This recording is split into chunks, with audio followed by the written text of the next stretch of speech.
hit subscribe.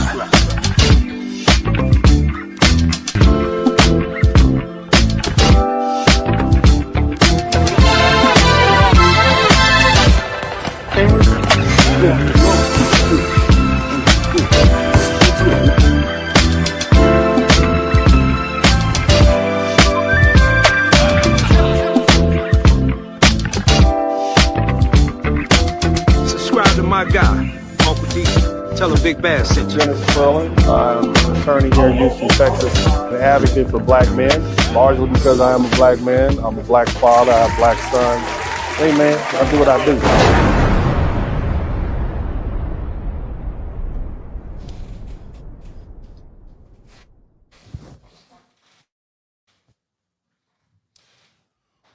What's up? What's up? What's up? Welcome, everybody. Welcome to the broadcast. Shout out to everybody in the chat room. You guys hit the #1 button. Let me know that you are in here. I want to give a big shout out to everybody who's up in here, man. We are having ourselves a heck of a week. We are rolling. We are doing what we do. We are learning. We are, man, we're having a good time. I want to make sure I acknowledge Mr. 43TX. I want to make sure I acknowledge Passport King. Thank you so much. I appreciate you guys. Thank you so much for your time and energy and hanging out with me all these years. And I appreciate you all rolling with me on this transition over where we talk about a lot of things. Shout out to FBA National. I appreciate you guys. #1, make sure you let me know where you're checking in from and hit the #1 button, because what we do here is we put ourselves #1. Okay, so unlike anybody else, you're #1. You're the #1 up in here. Okay, so make sure you do that, man. But anyway, you guys make sure you subscribe to the channel. We need to try to get 100,000 new subscribers here. It's been a journey. It's been 4 years for me working on this. I remember some of you guys with me when I had a couple thousand people here, and now we're on the cusp of actually making a real precedent. I mean, it's not often you get somebody who can make without gimmicks and just really put in that work. And I appreciate you guys with me all this time.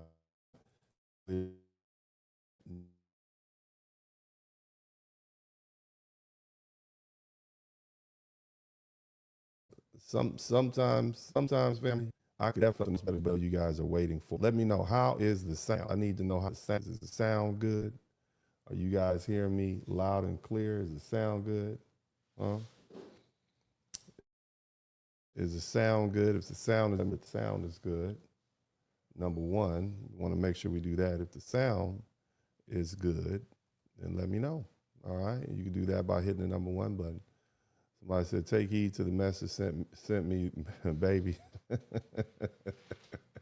Baby D is rolling, man. Oh my God, Baby D is, you know what? Baby D is gonna make an appearance tonight. I have a special guest. Somebody said the volume could be a little bit higher. I have a special guest who will be joining us at some point this week, okay? Probably not today, okay? But the special guest will join us. And, I am not afraid of critics, okay? I'm 100% with the critics. I want to hear what the critics have to say. I don't run away from the critics, okay? And so, what I'm going to do is I'm going to let an African critic come in, okay? Somebody said my screen is freezing. Somebody said the screen is freezing. Is the screen still freezing, you guys? Is the screen freezing? Oh, somebody said, whoa, it's loud. Is it loud? Now, y'all can't keep complaining now. We're going to do what we do. I just turned the volume up. But let's go ahead and get down to it. Welcome to the broadcast, family. Welcome again. My name is Dennis Spurling. And how do we get here is the question you should be asking yourself. And I'm going to let you guys see a video that popped up on my For You page. And I'll kind of let you guys hear it for yourself. It was kind of caught me off guard. And I just thought, well, this is pretty rough. Let me see if I can pull this up real quick so you guys can hear what I have to, where this came from. And, you know, we'll see. We'll see where it goes. But what I like to do here on my broadcast is I like to kind of set the precedent. Check this out. Hit the #1 button if you can hear it clearly. To my fellow Native Americans out there, don't forget that the African Americans are colonizers just as much as the white man. Don't believe their hype. Mexicans literally enslaved Native American. They helped the Spanish and the Anglo-Saxons. They used to raid, Native American. I'm gonna let you guys hear that again. I want you guys to hear that again. Reminder to my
All right, we're back, you guys. Make sure you hit the #1 button if you can hear me clearly. Let me know you can hear me clearly. Sometimes I have to reset the system. I have a lot of stuff running at the same time. So it's just, I got to do what I got to do. But the sound should be good. I had a video playing. I'm going to let it play again because I want you guys to hear clearly why I want you guys to understand exactly why we're having this conversation. So I'm going to try to run this video back once again. Let me know if you can hear it clearly. A reminder to my fellow Native Americans out there. Don't forget that the African Americans are also colonizers just as much as the white man. Don't believe their hype. Mexicans literally enslaved Native Americans and sold them. They helped the Spaniards and the Anglo-Saxons. They used to raid, Native Americans' villages. They take their kids, the Apache kids, the Navajo kids, strip them of their culture and force Hispanic culture on them. They baptized them. They converted them into Catholics, like forced Catholic onto them and Spanish onto them, while helping the Spaniards. And then they turned around and helped the U.S. military raid Native Americans, like ambush Native Americans. So Mexicans are colonizers. They still are colonizers, right? Mexico was colonized. You should be warning the Native Americans about the Mexicans. Y'all was literally in cahoots with the Spaniards and white Americans, selling Native Americans while it was illegal.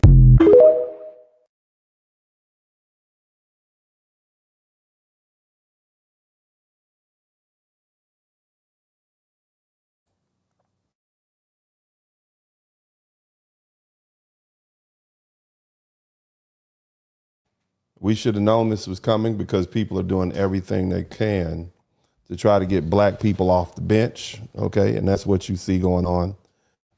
They're doing everything they possibly can to shame black people into participating in these ICE raids and basically acting as, a shield between them and what's going on right now. And black folks are like, no, we're going to rest. We're just going to keep resting, and we're not going to do anything other than enjoy our lives and focus on our own families. And so now you have folks talking about black Americans of all people were colonizers. Okay? They just won't leave us alone. And so because they won't leave us alone, now I have to do what I have to do, and I think you all will learn something tonight. Now, this is gonna, I hope, go pretty quick, but and I think you guys probably already understand, hey, we're definitely not colonizers. We didn't come over here to colonize anybody. Matter of fact, most of us came over here or have relatives that came over here in the belly of ships against our will. So because of that, how do you get colonizer from that?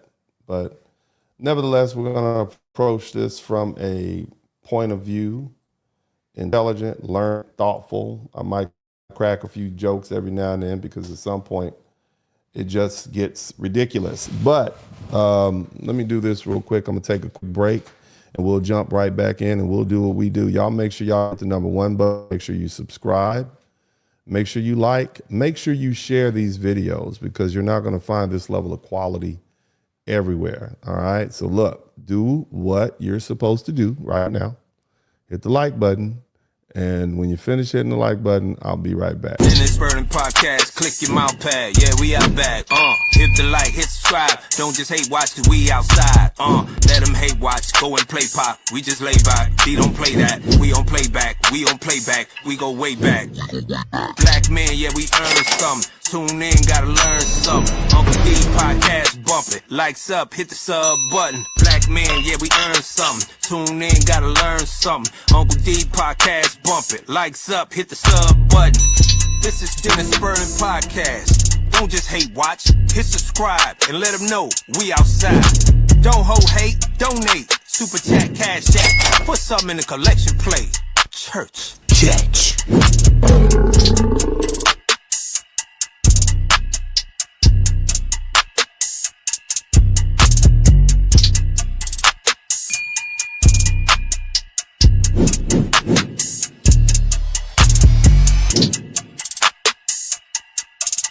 I want y'all to make sure y'all hit the #1 button. And we're going to kind of get back to what we like to do over here, man. I need y'all to check in at a certain point when it's time to check in. I need to check in it, to checking in to start happening again. We got to go ahead and get this algorithm pumping. Okay, welcome back to the broadcast. This is the Dennis Spurling podcast, and today I'm speaking directly to foundational Black Americans, and I want to be clear from the start, we're not interested in assimilating, okay? Not into whiteness, not into anyone else's political fantasy either. And for generations, Black Americans were told that assimilation was the price of safety, acceptance, and equality. And we paid that price in full. We spoke the language. We practiced the religion. We fought in all of the wars. We followed the laws. We worked the land. And we built the country. And still, we were lynched, segregated, redlined, imprisoned, and excluded. And that makes one thing obvious to me. Assimilation was never the deal. Denial was. So when Black Americans reject assimilation today, that isn't rebellion, it's intelligence, it's experience, it's memory. But here's where the conversation gets uncomfortable and necessary.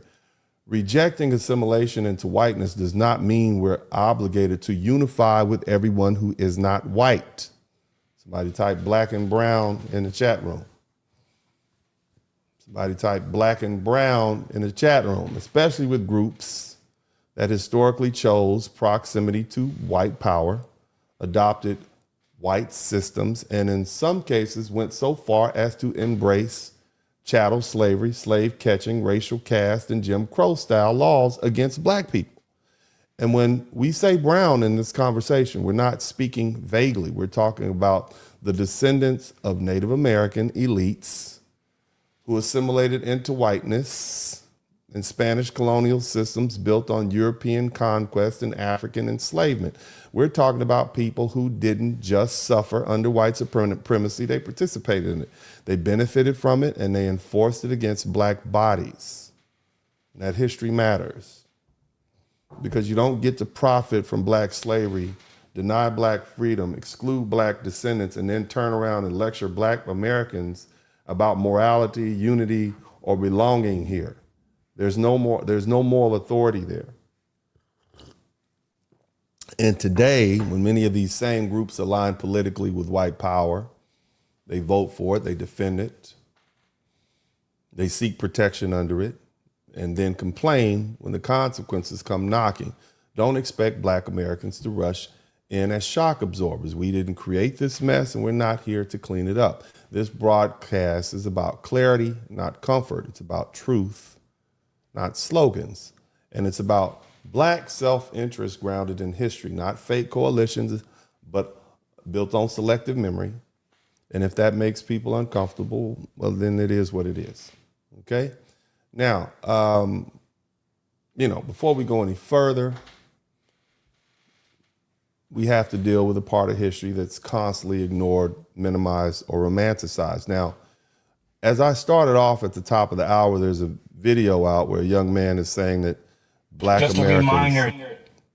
America, he's telling Hispanic Americans or Latin Americans or Native Americans that Black Americans are colonizers. Okay, and I'm going to let this video play again so we can keep it succinct. I want you guys to hear what is being said, because this is the new angle to try to guilt us into, coming off the bench, or at least galvanize folks against us. Listen to this. This is just a reminder to my fellow Native Americans out there.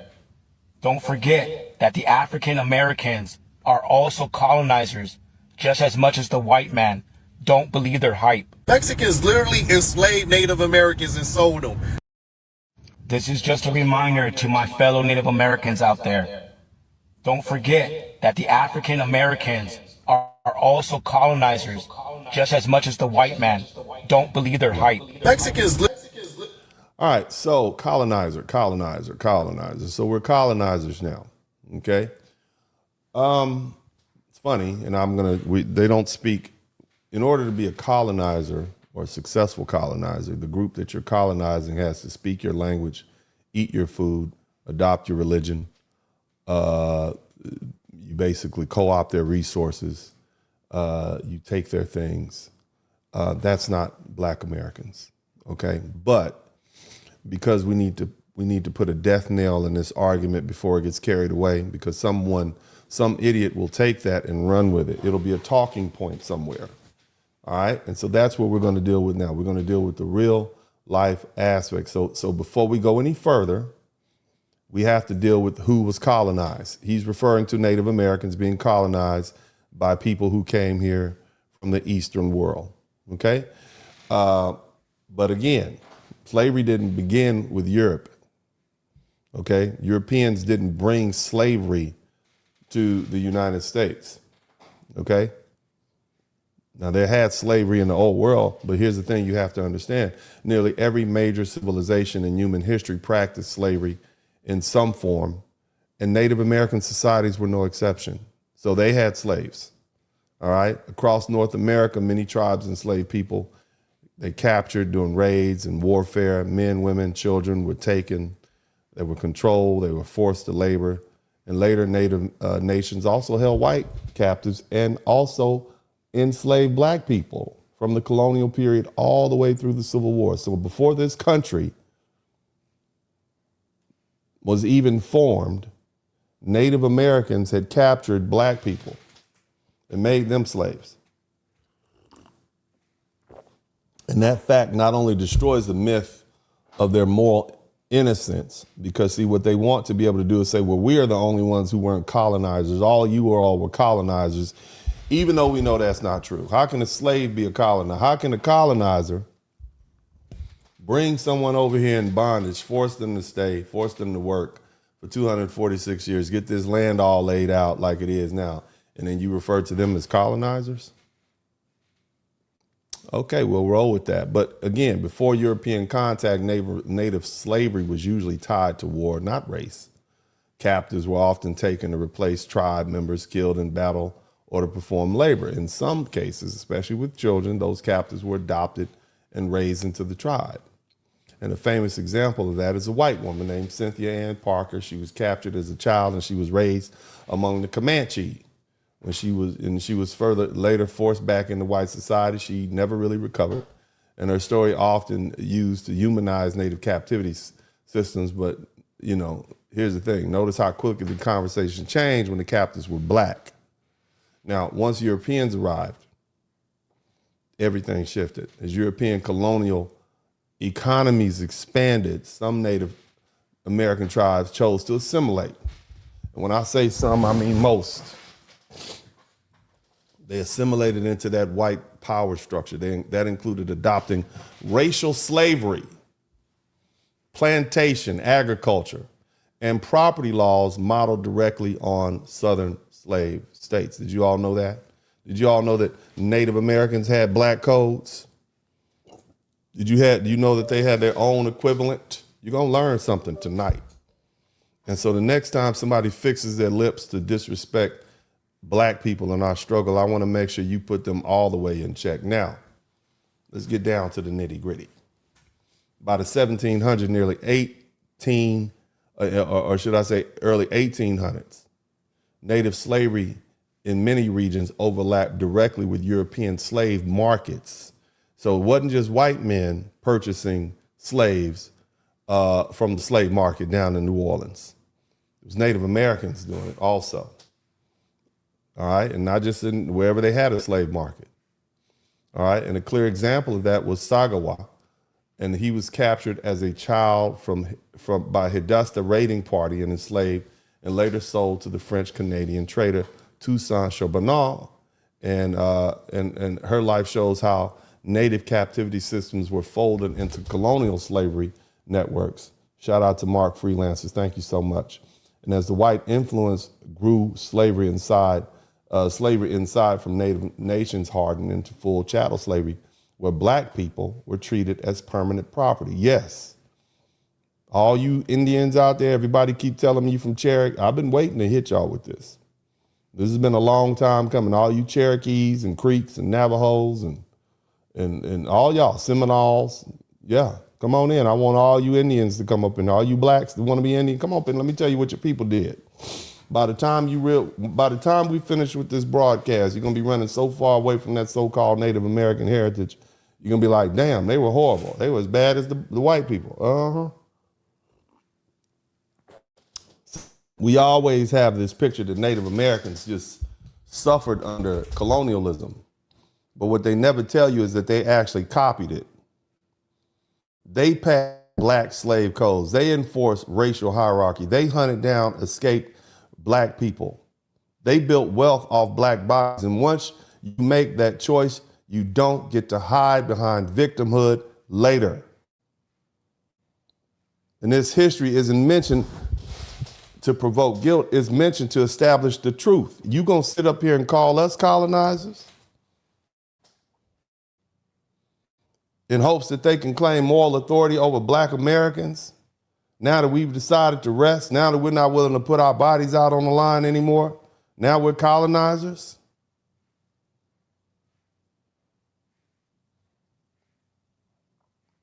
They want to lecture us on unity. When that didn't work, they want to accuse us of being colonizers. I guess they're counting on history to be forgotten. But because of me, it won't be. Not while I have breath in my body. Now see, Native American societies didn't just practice slavery, they fought to keep it. Let me explain something to you. Did you know that they had slavery in Alaska? Indigenous groups in Alaska, such as they call it the Tlingit, the Haida, and the Chisamian, I'm not gonna say the name, but they practiced slavery as well. After the Civil War was fought, 20 years after the Civil War, people still fighting to get free from them. This is long after slavery was abolished in the United States. Alaska wasn't purchased to 1867. And even after that transfer of power, the indigenous slavery continued into the 1880s. It was open and it was violent. And in 1886, a Tlingit man named Sagawau, he escaped bondage and he fled and he sought protection. And what followed was a landmark federal case, United States versus the Tlingit slave owners of 1886, where the U.S. judge directly confronted the indigenous, these innocent slaveholding people. That the court didn't describe mild captivity or cultural misunderstanding. It described buying, selling human beings, physical mutilations. You know what that means? It means cutting, bending. It means killings after the death of the master.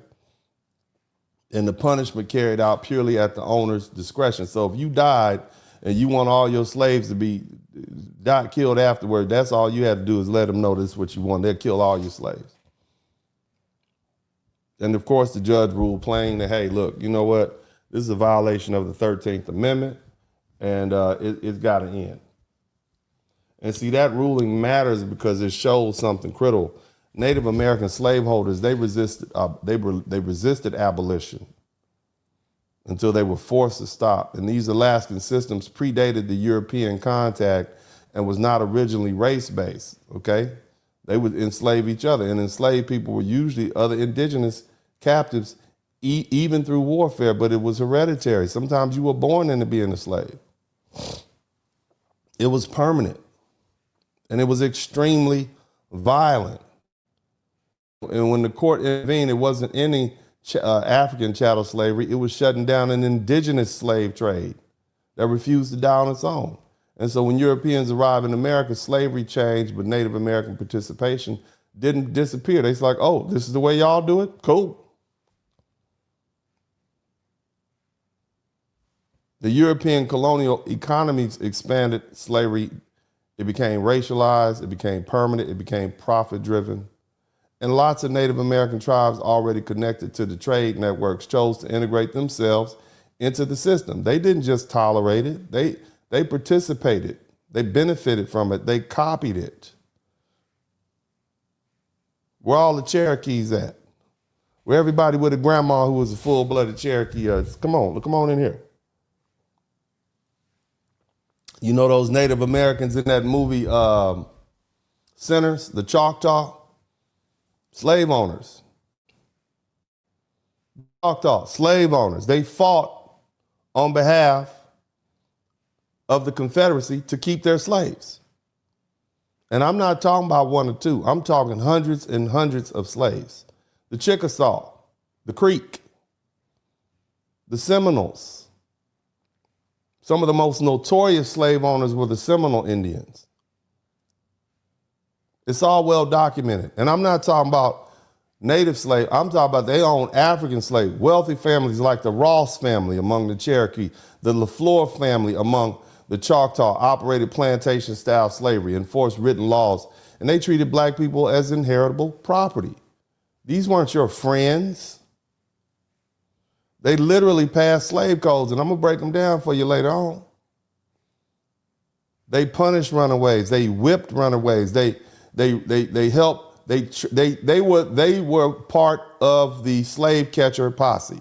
We always think it's just white folks. They were part of it.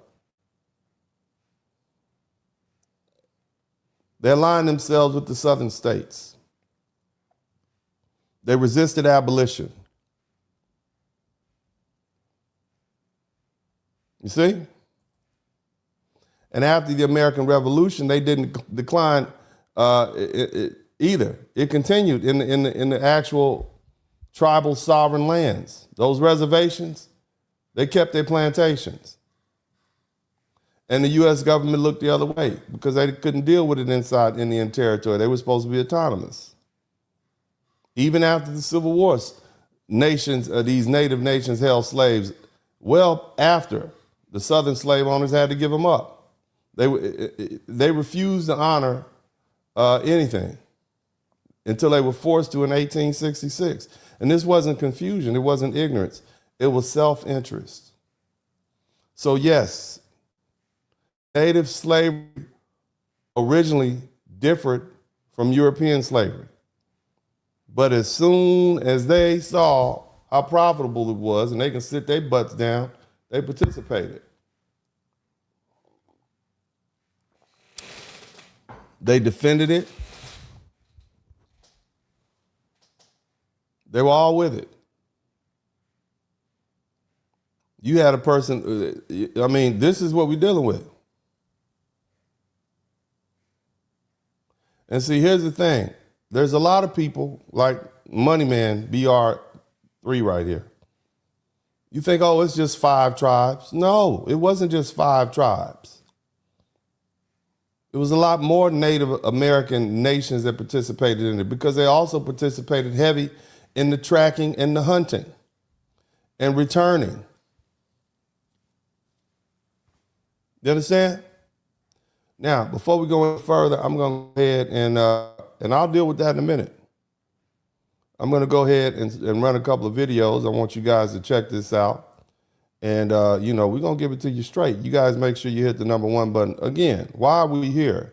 We are here because the Mexican dude basically said that black people are colonizers. That's what he said. Black folk, of all the people in the planet, all the people over here. He didn't say Asians. No, it's the blacks. It's the blacks' fault. Okay? It's black people's fault, right? And I want y'all to check out some of these videos from what some of our people have to say. But again, remember who we're dealing with. Okay? I want you to remember who we're dealing with. Let's first establish that a lot of these people feel as though we are less than them. Okay? And I want you to understand something. Mexican culture is culturally racist. That's not me saying that. I want you to listen to this young man, and he'll tell you. Y'all listen to this first. Hit the #1 button. I don't understand when I say that Mexicans are culturally racist. They think that I'm calling us openly racist. We are culturally racist, and this is how. Part of our culture is to frown upon dark-skinned people. It's been passed down to us by the Spaniards, by our colonizers, by the people that conquered us, taught us that dark skin. Now, when he's referring now, I like this young man, but see, even amongst the Mexicans, they always try to blame the Spaniards. They never blame the Native Americans. They always try to blame the white man from Spain or from the Iberian Peninsula. They never blame the Native American. See, when we finish with this broadcast tonight, you're going to see just how racist the Native Americans were to black people also. You don't have friends, okay? He's basically trying, and I like this young man. I think he's honest, but if you dig a little deeper into history, you'll see just what I'm saying. Okay? Let's keep listening to this young fella. Is inferior, light skin is superior.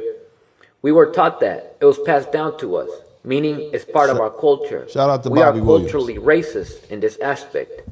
That doesn't mean I go out in the streets and want to. Again, you're culturally racist from both cultures, from the Spanish and the Native American. Let's not get it twisted. All right? I'm just going to, the Cherokee had a specific disdain for black people. They didn't want their people mixing with black people. That might as well be a modern day racist redneck. I'm just saying, let's keep listening. Hurt black people because they're black. Right. It means that our teachings, the way we're raised, is that we are raised to subconsciously believe that dark skin is inferior and light skin is superior. Another element in our Mexican culture is Univision News, Univision Channel. That channel is run by white Latinos. The ideologies and subliminal teachings that they teach is very similar to Fox News. White supremacist-ish. They make efforts to depict dark-skinned people as criminals, that whenever they even bother sharing news about dark-skinned people is when they do something wrong. But yet, when they want to mention anything that has to do with light-skinned people, specifically white people, is to depict them as them doing good deeds around the world, feeding the homeless, etc. You get it. My grandmother was visiting one day. Somebody keeps saying Cherokees are black people. No, they're not. And see, this is why here you are. You one of those POCs. All you POCs, you're not gonna like me this week. We started off yesterday. I am not a POC. I am not a melanated person. I'm a black man. I'm a foundational black American black man. And the sooner you all get away from that POC love until you stop trying to be like everybody else, and until you stop trying to embrace everybody else and just embrace yourself, we're going to continue to be here. Okay? We are not POCs. Cherokees didn't love you. The Creek didn't love you. Nobody loved you. Okay? And at some point, family, and I'm talking to my foundational black American brothers and sisters, at some point, you're going to have to get over trying to be somebody else other than what you were. You're not Cherokees, you're not Indians, they're not claiming you. They might want to claim you, but again, we ain't got warmed up yet. It's gonna be a hard night for the Indians. All you Indians, it's gonna be hard. All the feathers, not red dot, it's not your night. All the feathers, it's gonna be hard for you feather Indians tonight. Natchez Indians, okay, slave owners. Mexico. Let's keep it going. She's never lived in the United States. She has no idea what life is out here. She was watching Univision News, where they depicted a black American committing a crime. She turned around and said, "Oye, estos negros solo estorban, ¿verdad? Hey, these black folks, all they do is get in the way, huh?" Here's the interesting part. She's never met a black person in her life. She has no idea what it's like to interact with a black person, but yet she already has an opinion about black people as a whole. Why? Because part of our culture, in this particular case, Univision News, since we were children, we have been subliminally taught that blacks are bad, criminals, etc., and whites are good, decent, giving, saviors, etc. We're taught that. Hearing her express such a hateful remark about a people that I knew. Y'all listening? You listen to him, what he's saying about his own culture. Keep going. For a fact, she's never even interacted with. You don't even know a black person. How dare you come here to this country and have a whole opinion about these people?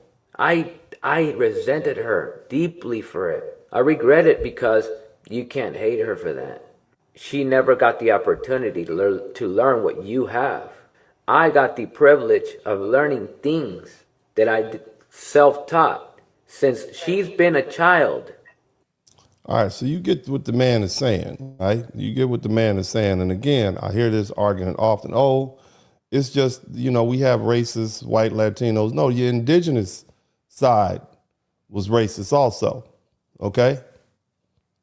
All right? That's what I'm trying to explain to you. Let's push forward.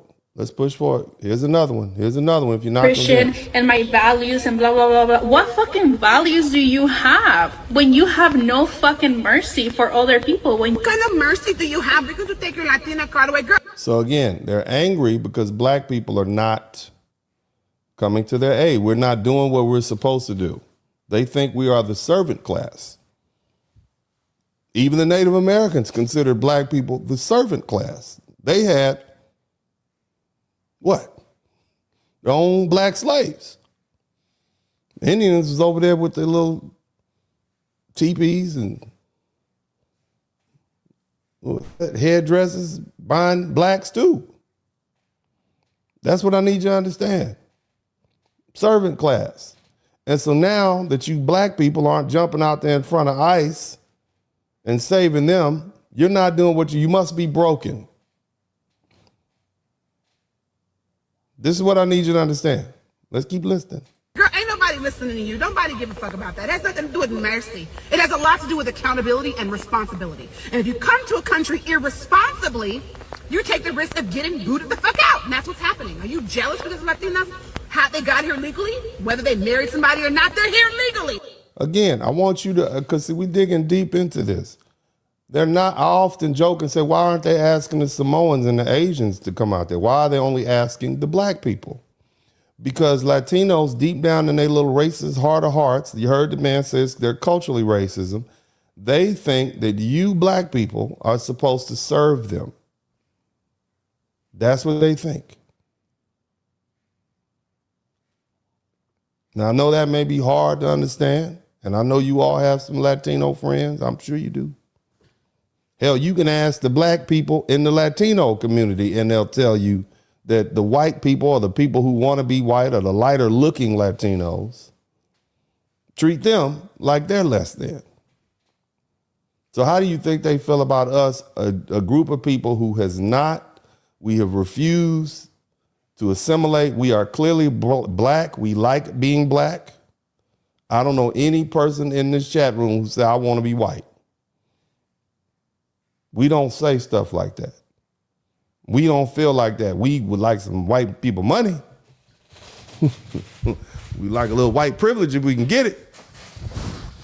But most of us want to keep our black skin.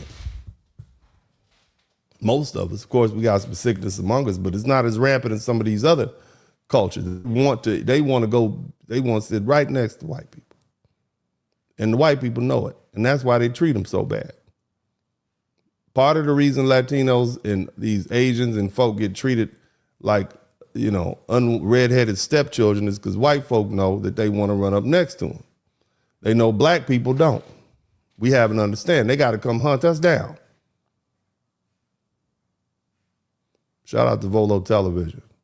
But let's keep listening to the sister. Well, actually, let's move on to the next video because I want to push through this. Okay? Now,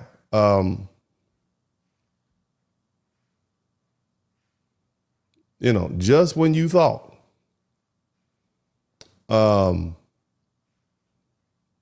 you had a friend in the Latino, this is one black dude hanging out.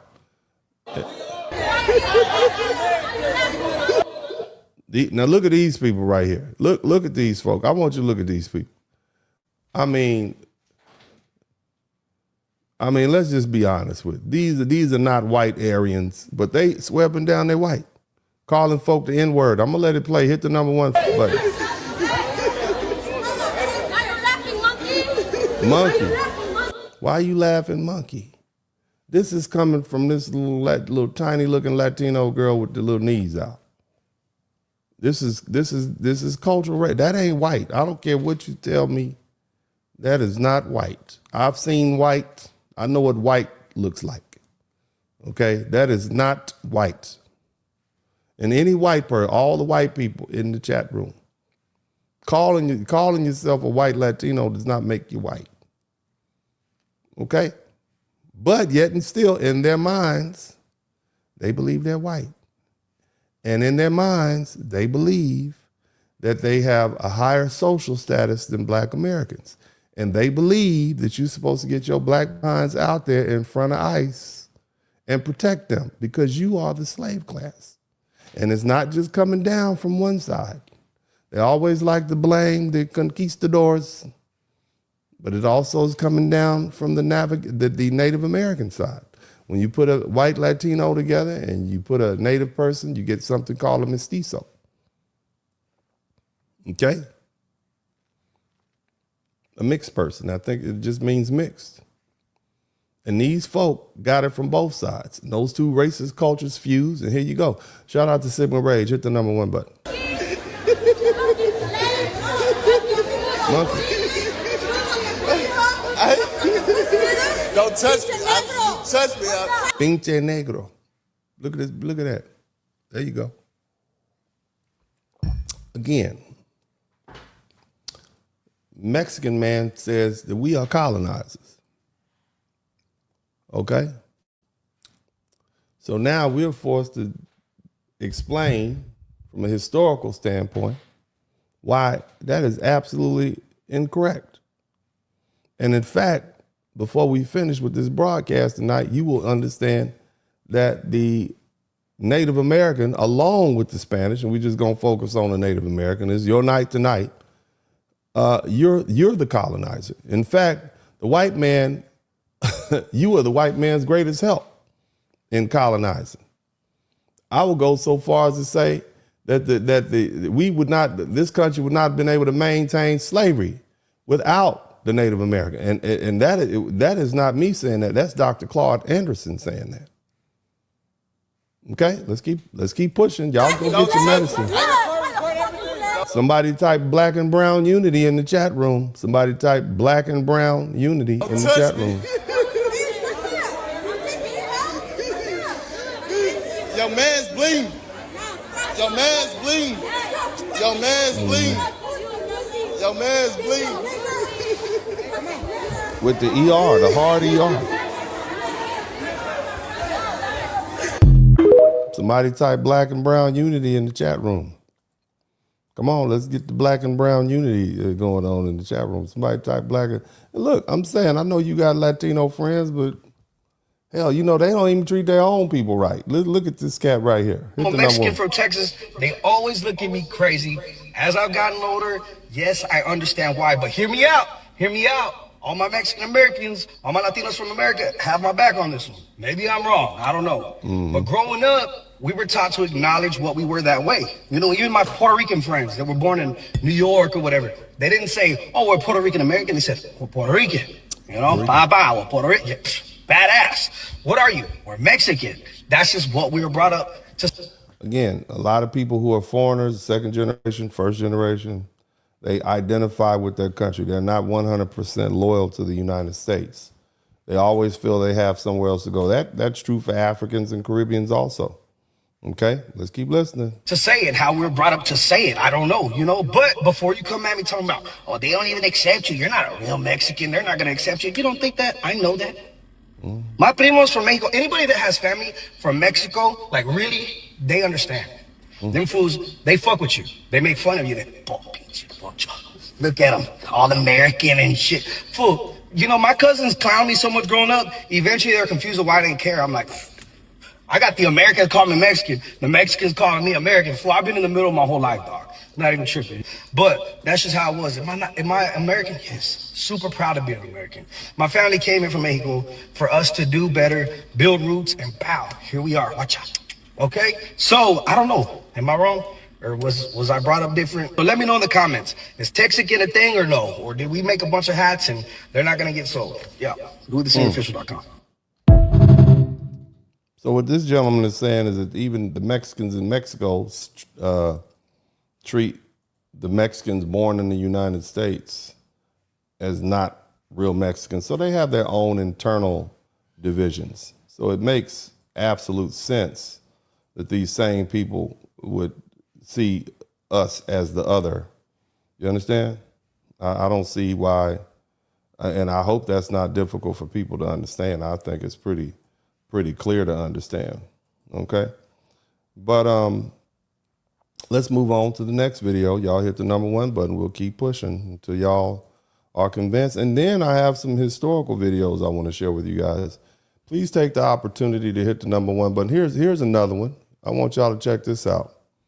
This Chicago. And bitch, do something about it. Family friendly. Stop playing me before I beat your ass.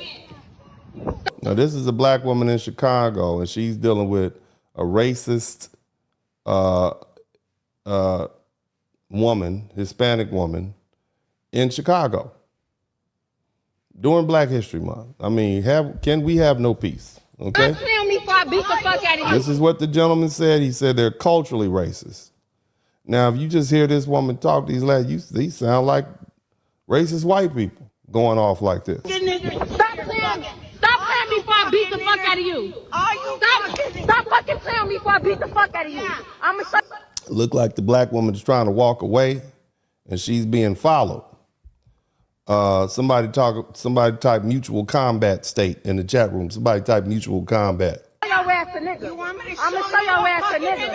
I'ma show your ass a nigga. Say it again. Say it again, bitch. Yeah. Say it again. Now keep in mind, these are the people that say white folk colonize them and that white people are racist.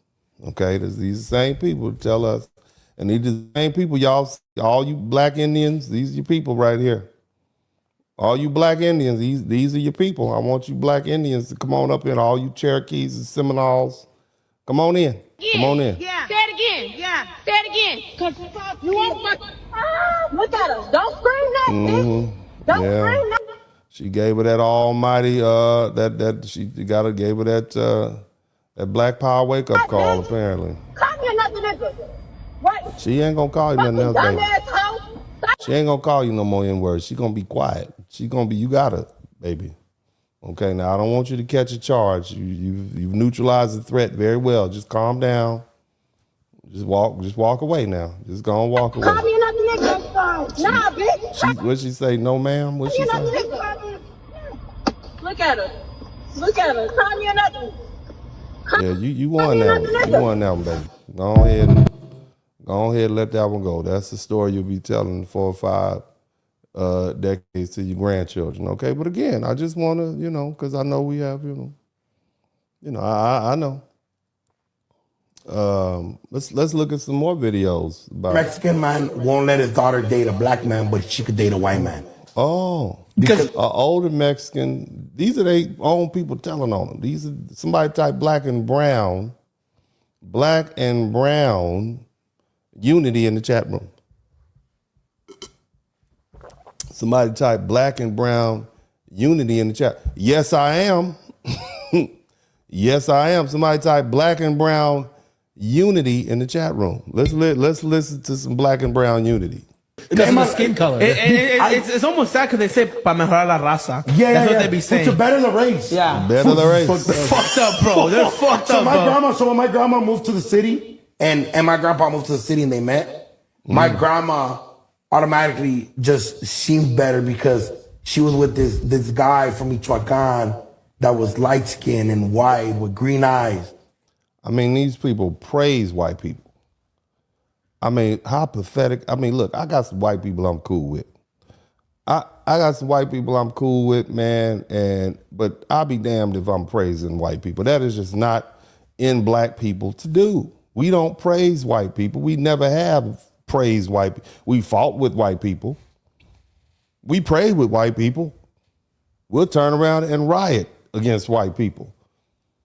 We play football, baseball, basketball with white people, but we don't want to be white people. And this is the difference between foundational black Americans and all these other groups. They want to assimilate, whether we're talking about Asians, whether we're talking about Latino, East Asian. They all want to run up and say, white people don't like you. Do you not hear what white people are saying? Get out of here. Y'all got white people trying to move to a little town in Arkansas so they'll be by themselves. Y'all have run the white people. Black folk and white folk have lived in this country for 400 plus years. And now the white people like, we are tired of them. We are tired of them. You understand what I'm saying? Again, black Americans and white Americans have an understanding. And, you know, immigrants don't. White people don't want you next to them. They're not passing out any more white cards. I think the Italians got the last white cards available. That's it. Not passing out any more white cards to any red dot Indians, any feather Indians. They're not getting any more. White people want to keep it as Aryan as possible. They're already mad Nick Fuentes is Mexican. That's the mouthpiece. They got Nick Fuentes and Andrew Tate. God damn it! Like we gotta farm out our racists. Think about that. Here you got Andrew Tate, who's half black, daddy from Georgia, and you got Nick Fuentes, who's a Mexican Italian, and these are the race. They are leading what happened to Bull Connor? Huh? What happened to goddamn I mean, what happened? These aren't even Andrew Pike. What's his name? They want real racists running. They don't want to hear that. A Mexican and a half-breed N-word. This is the best they got. They're not happy about it. They are not happy about it. Let's keep listening. And she looked like Felipe, dark, short, and that she thought she was better, fool. Like, I just want you, these are people that over here picking oranges and pushing baskets down the street and cutting our grass, and these people think they're better than us too. As we pull up in our Mercedes Benz and our big houses and they come in and clean our house and cut our grass, just imagine if these people think they're better than us. You out here picking oranges, and this black man is a doctor and that black woman is a lawyer, and you think you better than us. I mean, imagine the brainwashing. You understand? Imagine the brainwashing. But this is what happens when you are culturally racist, when you are told that you're better than another group of people. As I tell y'all all the time, you got to look up to me to talk down. You understand? But let's look at some more here. Let's keep it pushing. Mm-hmm. Even people that come from their own country do it. Now this is a black woman checking this Hispanic woman who says that black people are immigrants. All right, and again, we went from being immigrants and now they're trying to call us colonizers. Like, no, you're not that's not gonna work. Okay, think about it. They want us to be immigrants so they can say, oh yeah, well y'all are colonizers. No, we weren't colonized. We were not immigrants. We were imports. Okay, let's not try to revise history. We're not gonna let that happen. Okay, period. Because once that happens, then you start losing political stakes and whatnot. Same thing with these Africans coming over here. They're immigrants. The Caribbeans are immigrants. Foundational Black Americans are delineating because we're not immigrants. That's a fundamental difference between us and you all. We belong to this land. We were literally bred on this land right here. We didn't walk over here across from Siberia. We were bred on this land. We're an amalgamation of all the people that were here on this land. That's the difference between us. Let's keep listening. Why? You were an immigrant. We are all. We are not all immigrants. We were in a situation once, the same situation they are. Why are you doing this?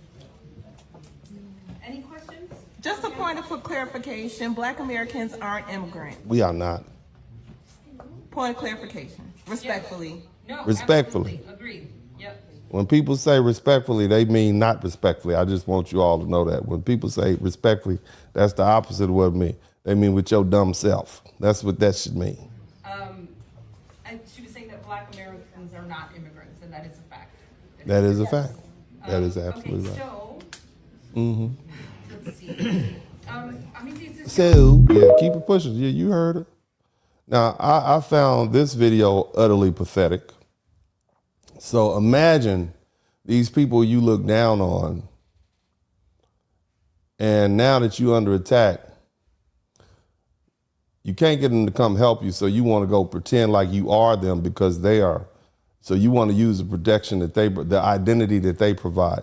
And this video is very symbolic of that. I want you all to look at this, and then we'll move on to the next series of videos. Hit the number 1 button. Check out my disguise, homie. I'm a mayate now, fool. Now that word is a derogatory word for black American. This is a Mexican dude dressed up like a black person or what he thinks is a black person. What the gang ain't? Got the dreadlock weave or dreadlock wig on. I'm at the skies, homie.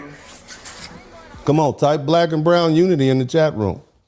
Where's all my black and brown unity people? This is who you want black folk to. Look, I know you got friends who are Latino. I know you got friends who are white Latinos. I know it's a lot of passport bros going down to Colombia. You got them white Latino women.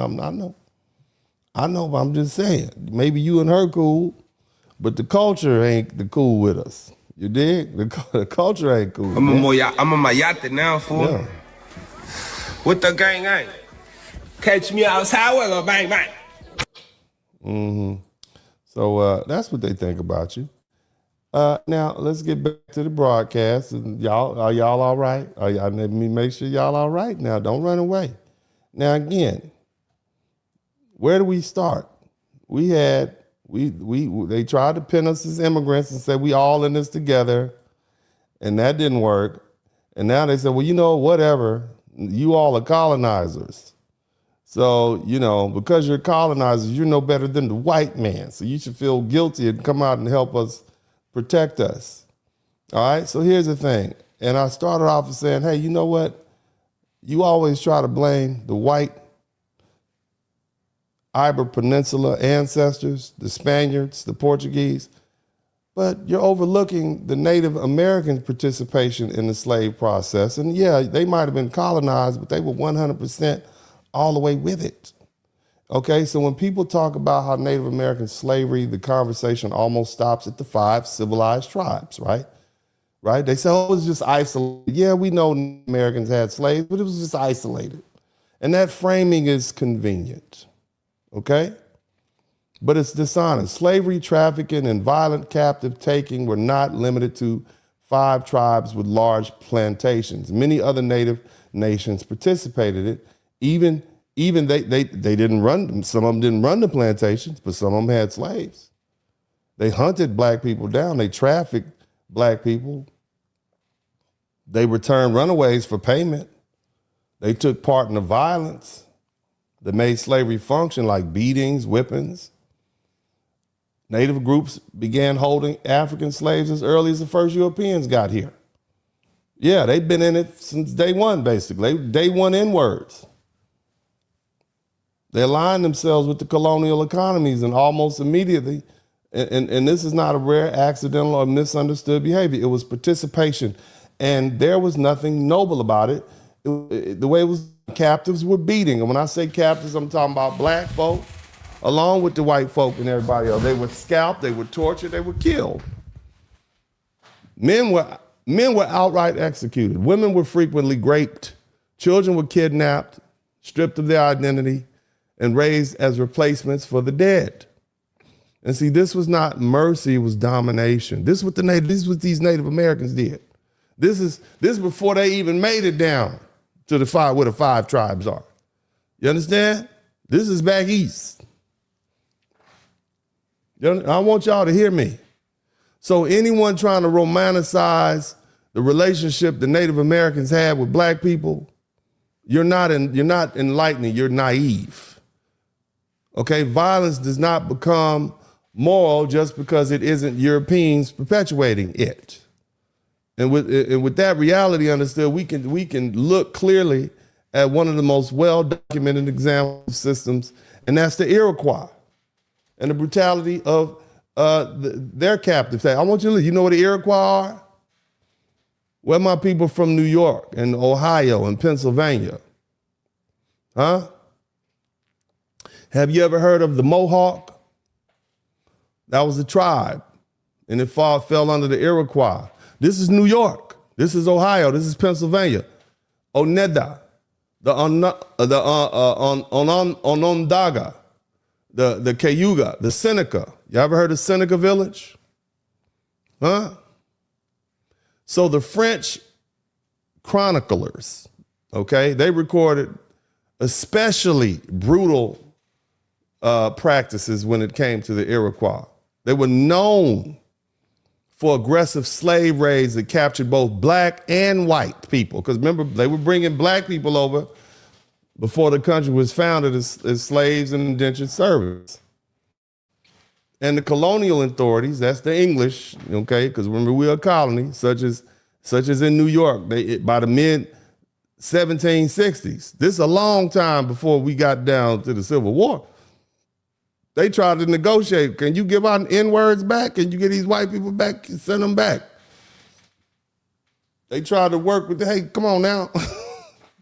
They tried to work with the Huron and Delaware, but they never returned the slaves. So from the 1600 to 1760, the Iroquois lived during a violent, unstable period in North America. Now, where are they from? New York, Pennsylvania, Ohio. That's not this Iroquois. That doesn't sound like Cherokee to me. So they've been in it from day one. Now, here's what you need to understand. The captive taking, in other words, they started taking people, it became especially brutal because disease had destroyed much of the Iroquois population. See, what you got to understand about white folks is white folk lived in Europe. White folk had a lot of livestock. White folk had a lot of high protein diet. They had a lot of rivers. So they would be traveling through Europe on their little rivers, and they had these diseases that came from the livestock. So by the time Europe it was ready to expand out into the world, all of them had been exposed to all of the diseases everybody else had. But the rest of the world had not been exposed. Part of the reason that white folk were able to conquer the world because they were warlike, because they had to fight with each other all the time. There was never any one person that could conquer the entirety of Europe because they had too many natural barriers, rivers, streams, mountains, so you just better hold on to your little territory. So they were constantly fighting with each other, okay? And so they became warlike. They had to increase, it was an arms race going back 1,000 years. So by the time they got themselves, I want you to think about this. Gunpowder was invented in Asia or China. The white man took it and said, I can turn this into cannons and bullets and guns. And that's what he did because he had to think like that because when he got home, the other Europeans would war with him and take his stuff. You see? So because of that, they were warlike, period. But in addition to that, they were inoculated to these diseases that were passed down through the cattle. And I believe it's like out of 12 domesticated animals, 11 of them are native to Europe. You understand? And so now here we are, the Native Americans, this white man first got here in 1492, and more of them are coming over and they're bringing more diseases. And so people are dying from diseases, smallpox, all that stuff, the common cold. And so this loss created pressure to replace the dead. See, in other words, they would say, you know what, we lost children, we lost wives, we're gonna go out and steal some. This is what the Native Americans said. And that gave rise to something called the mourning wars. Not mourning like wake up in the morning, mourning like sorrow. Okay, so we're sad, we don't have children, we don't have wives, so we're gonna go out and steal some. We're gonna get some of these blacks and some of these whites, and we're gonna capture them. All right, and we're gonna take them and we're gonna fill social and emotional gaps left by death. I don't care if they don't like me. I don't care. I'm gonna go snow bunny hunting and get me one, okay?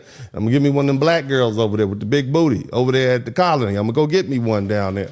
That's what the little Native American dude said, okay? Again, some women and children were adopted into the families, okay? But most of the adult men were considered expendable. And so instead of being adopted, they were tortured and they were unalived, straight up.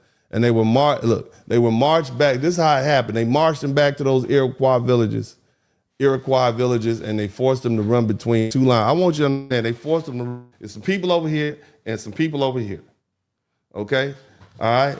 They got sticks and bats, and you got to run through there and get beat up. This is your welcome back to the village. Some of the men were scalped, they were burned, they were mutilated, they were tortured for long periods of time. You see? And those who survived, they were forced to do labor. This is what the Indians did. This is what those noble Native Americans did. And the missionaries, they took notes. Here's one of the missionaries said, he said, they beat me until my legs completely gave out. And I collapsed where I stood. And when I hit the ground, it didn't stop. Hands grabbed me, rough and impatient. And they dragged my body along the earth like I was cargo, not human. And I remember the blows coming so fast that everything went black. They whooped his legs, fell on the ground, dragged him, beat him some more. And when I came back to myself, two of them were hauling me upright again, forcing my body back into line. Even though I had nothing left in it, I couldn't stand. I couldn't resist. I was beaten until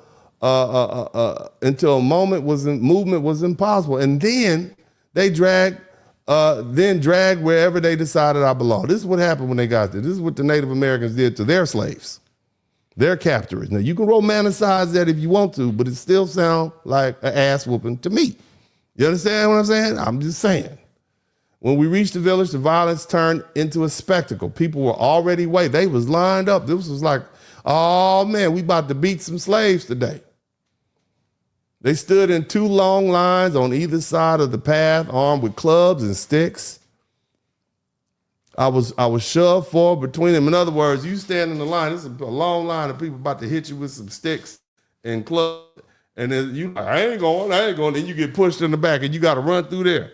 And they hitting you with sticks, whack.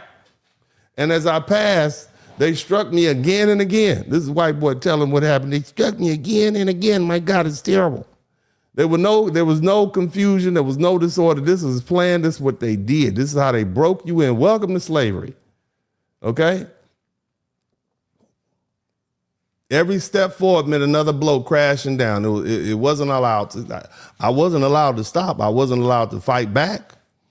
The point was humiliation to show everyone watching that I had no control over my body anymore. This sounds like buck breaking to me. This sounds like buck breaking to me. Same psychological effect. And the beatings didn't end once I made it through. They kept going. They used whatever was within reach, clubs, sticks, even iron rods. And they had gotten from the white Europeans. The strikes were steady, measured, intentional, and this wasn't rage, it was procedure. Tools meant for trade had been turned into instruments of punishment, and every strike drove home the same lesson. Survival depended entirely on submission. That sounds like slavery. You understand? No, this is the Iroquois. This is not the Five Civilized Tribes, the Cherokee, the Creek, the Seminole. This is not them. This is way up in New York. This is before they even made it down there. We hadn't even did the Louisiana Purchase yet. They went after my hands deliberately. Fingers were damaged. Nails were torn. Imagine that, they ripping your nails out. Pain was drawn out. Slow and purposely. They weren't trying to kill me quickly. They were trying to dismantle me piece by piece. Every injury was meant to be seen. Every scream was a warning, not just to me, but to anyone else watching. This wasn't just about pain. It was about ownership. My suffering belonged to them. They forced me to march for long distances in the cold with barely any cold and no care for my wounds. Blood dried, injuries festered, exhaustion wasn't an accident. It was part of the punishment. Every step felt heavier than the last, but something wasn't an option, or stopping wasn't an option. The rule was simple: keep moving or be beaten again. Break the body long enough and the spirit will eventually give in. Later, I learned that the others didn't survive what I did the way I did. And when their bodies were examined afterward, the damage spoke plainly. Witnesses said they saw and touched the wounds themselves. Burns, blisters, injuries, left prolonged torture. These weren't secondhand stories or rumors passed a long time. These were the direct observations recorded by people who handled the bodies and described exactly what had been done to them. You understand what I'm saying? And again, black people were not protected. You were not a special chocolate drop. You understand? You weren't special. Black people, like the white people and everybody else, they were captured during the raids.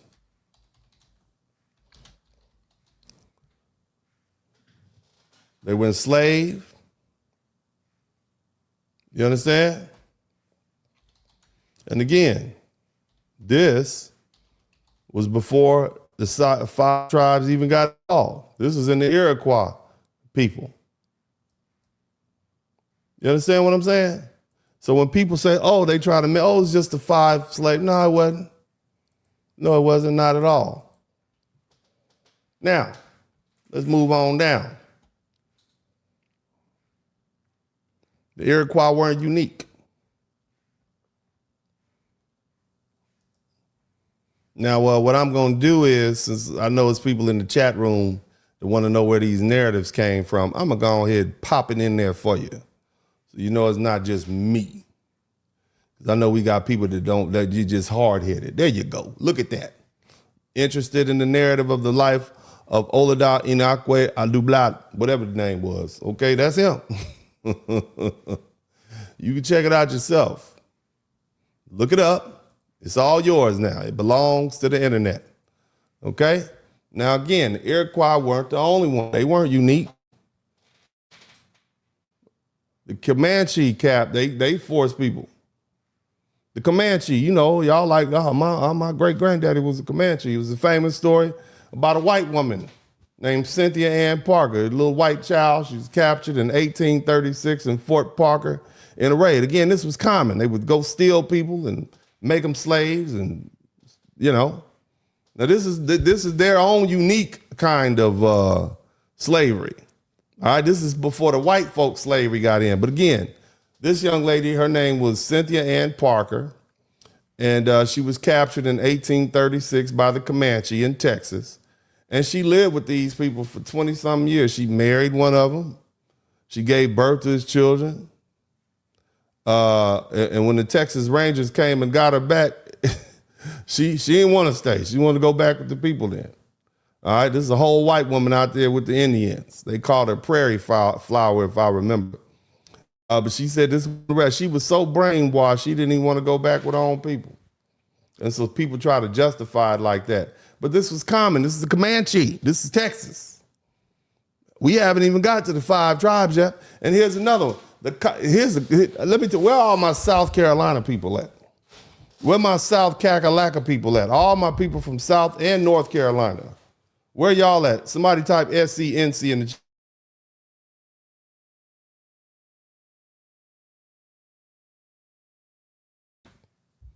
Now, just so you all understand something, the Carolinas, they went even further by directly enforcing African slavery for colonial governments. They were basically hired hands. The name is spelled Catawba, the Catawba people. They didn't operate large plantations like the 5 civilized tribes, but what they were was paid slave catchers. You think them white boys gonna go running through those swamps looking for them blacks? Do you think that's what happened? Oh no. No, they sent these the Catawba people out there to get them. They hired them to track down black runaway slaves, capture them, restrain them, and return them. People, our ancestors who were looking to get free.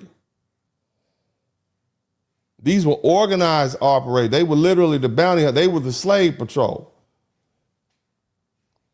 At the Augusta Conference in 1763, before the country was even founded, the colonial officials openly set boundaries for returned black slaves. A single captured black runaway could earn a Catawba warrior a musket and 3 blankets. In addition to that, cash and trade goods were common rewards. And these Native American trackers were also used to suppress slave revolts in the Carolina backcountry. You understand me? Bacon's Rebellion.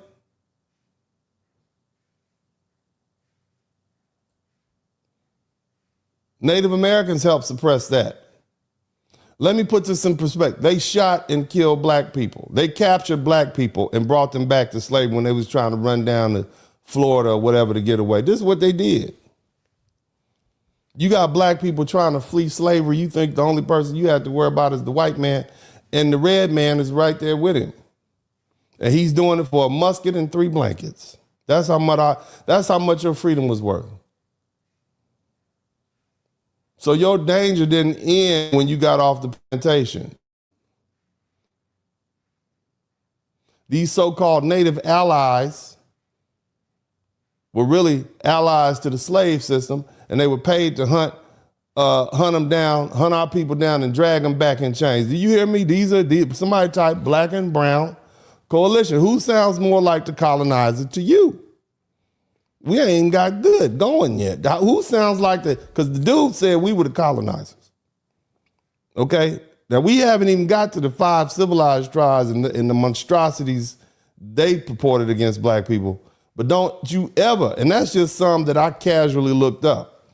All of these people around there were participating in the tracker. Do you think, you think these people are they getting muskets and blankets, you don't think you're going to protect? I know these woods as well as these other people do. Now, of course, there was people who were against it, just like there was white people who were against slavery. Hell, there were black people who were for slavery. And you understand what I'm saying? So it was both ways, but none of these folk hands clean. You are in no position to tell us that we're colonized. Do y'all remember how we started this broadcast? Do I need to play the video again? You got a Mexican man telling black folk that we're the colonizer. We're the colonizer because we don't want to get out there and help out. I want you to think about that. Just think about that. Now, there's some black people who know this. And I'm going to let, they're not in denial because I know we got some people of color in here. It's a lot of people of color in here. And, you all, you can't believe it.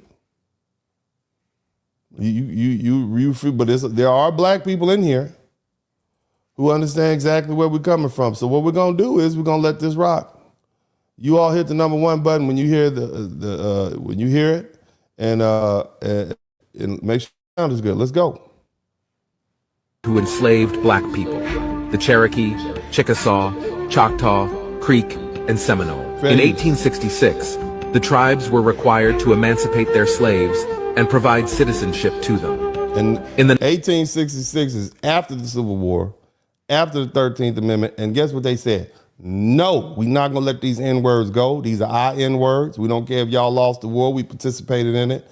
And they said, well, look, the treaty says we have our own country. You can't make us. Some of these people talk about white folks breaking treaties with Native Americans. Some of the parts of the treaties that they would break, like, yeah, we can't have y'all having slaves over there, so we're going to break the treaties and come get them N-words out. We done with that. And y'all don't want to let it go. So some of these damn treaties being broken were broken because these Native Americans didn't want to let your black behinds go free. After the country said we fought a war behind this, we're not going to keep this going. If we let y'all keep it going, then these Southerners are just going to move over there and bring their slaves over there, and then it was for nothing. Stop being so quick to jump to other people's side, black folks. Stop. Oh, you did the Native Americans wrong. Y'all broke their treaties. They broke some of them treaties was broke because they was trying to keep your black ass in slavery. So the white folks said, we got to break this. We can't let this keep going. All right, we fought a whole war behind this. So stop jumping. See, that's that people of color thing you got going on. Don't call me a POC. Don't call me melanated. I am a black man from America. That's it. No more, no less. I'm a black. Don't line me up with these other folks. You don't know what their interests are. All you people of color. Some of you black folks should be ashamed of yourself. You know better. But that's okay. I'm going to be nice to you. Let's keep going. I'm going to try to talk softer to you. In the 1970s and 80s, the Five Tribes began to remove the descendants of their former slaves from their membership rolls. Oh my God, what do you mean? Oh, do you mean that all these Indians who said, oh, my mama was Cherokee, my great-grandma was Cherokee. Oh no, you were a slave on the plantation. That's the equivalent of saying, oh yeah, my great-grandma was a slave on a white plantation and therefore I'm a Johnson because it was the Johnson plantation. So I'm a Johnson too. And they from England and Irish, so I'm kind of like them. No, you're not. You were a slave on the plantation just like you were a slave on the reservation. That's what I need you black folk to understand. Stop romanticizing this. Hell, in most of those tribal constitutions, it was illegal for black people to intermix with them. It was illegal for them to take wives. They got the native, they got beaten. I mean, they had black codes. I'm gonna let y'all keep listening. Go ahead. Causing them to lose their tribal citizenship. In 2017, Cherokee slave descendants won their fight through a federal district. The Five Tribes who enslaved... Did you hear that? You gonna keep learning. I'm gonna hit y'all upside the head all night. Somebody type people of color in the chat room. People of color, let's keep it pushing. Hit the number 1 button. Hit the number 1 button. Fair use. Very people we often think of as victims of European colonization were themselves deeply involved in the buying, selling, and owning of human beings. Oh my God. This isn't some fringe conspiracy theory or fair use revisionist history. This is documented fact that historians have been studying for decades, yet somehow it remains hidden from mainstream conversation. They don't want to talk about it, sir, because they want to be people of color. Because my people, my black American people, they just want to be liked. That's really their problem. They want to be liked. We want to be liked, and they want to romanticize the fact that we were Indians. We wasn't getting whooped on by white folk. Back in the day, they used to say stuff like, my grandma's white, or my grandma's Indian, or my grandma's half Asian. They never want to be black because they don't want to associate themselves with the idea that they were incarcerated, that they were slaves. They don't like that. Shout out to Fitzgerald. Me, I embrace all of that. You see, I would never separate myself from my history as a foundation of black American slavery, cotton picking in Mississippi. Hell no. All that belongs to me. You understand? You can't get a diamond without pressure. I come from a long line of diamonds because we was under pressure. We still here. That's why we hard.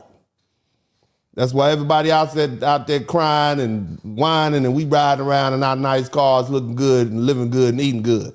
Ain't worried about nothing. Nigga ain't worried about nothing. Nigga ain't worried about nothing. Yeah, we diamonds, and y'all don't want to be diamonds. Y'all want to be cubic zirconias out here. Y'all want to be that lab grown. We are natural diamonds. And y'all trying to shed that so you could be a damn pretendian, and these people can't stand you. Let's keep going. Today, we're diving deep into one of the most controversial and complex topics in American history. The story of Native American slave ownership. Yep. By the end of this video, you'll understand not just how widespread this practice was, but why it happened, which tribes were involved, and how it shaped the very foundation of our nation in ways most people never imagined. But before we go any further... Now, again, this is just me giving y'all as much as I can give you in the 2 or 3 hours I have tonight. If you dig deeper, it gets even more and more treacherous. You understand what I'm saying? The deeper you dig, the more and more treacherous it gets. Before we go any further, I want y'all, do you all know, shout out to who a couple people learned from. I appreciate that. Before we go any further, I want y'all to listen to, you guys know who Dr. Claude Anderson is? You know who, I implore y'all to look at this video. Shout out to Fitzgerald again. This is what Dr. Claude Anderson said several years back. I want you to listen to our great teacher, because it's not just Dennis Spurling saying this. I know y'all don't believe me. Listen to somebody you respect. I want you to listen to him. Slavery could never have existed in this country and been maintained without the full participation of the American tribes. That's why they started calling them civilized rock, because they began to say, you quit hunting in the woods and running wild and get yourself some land and get yourself some slaves.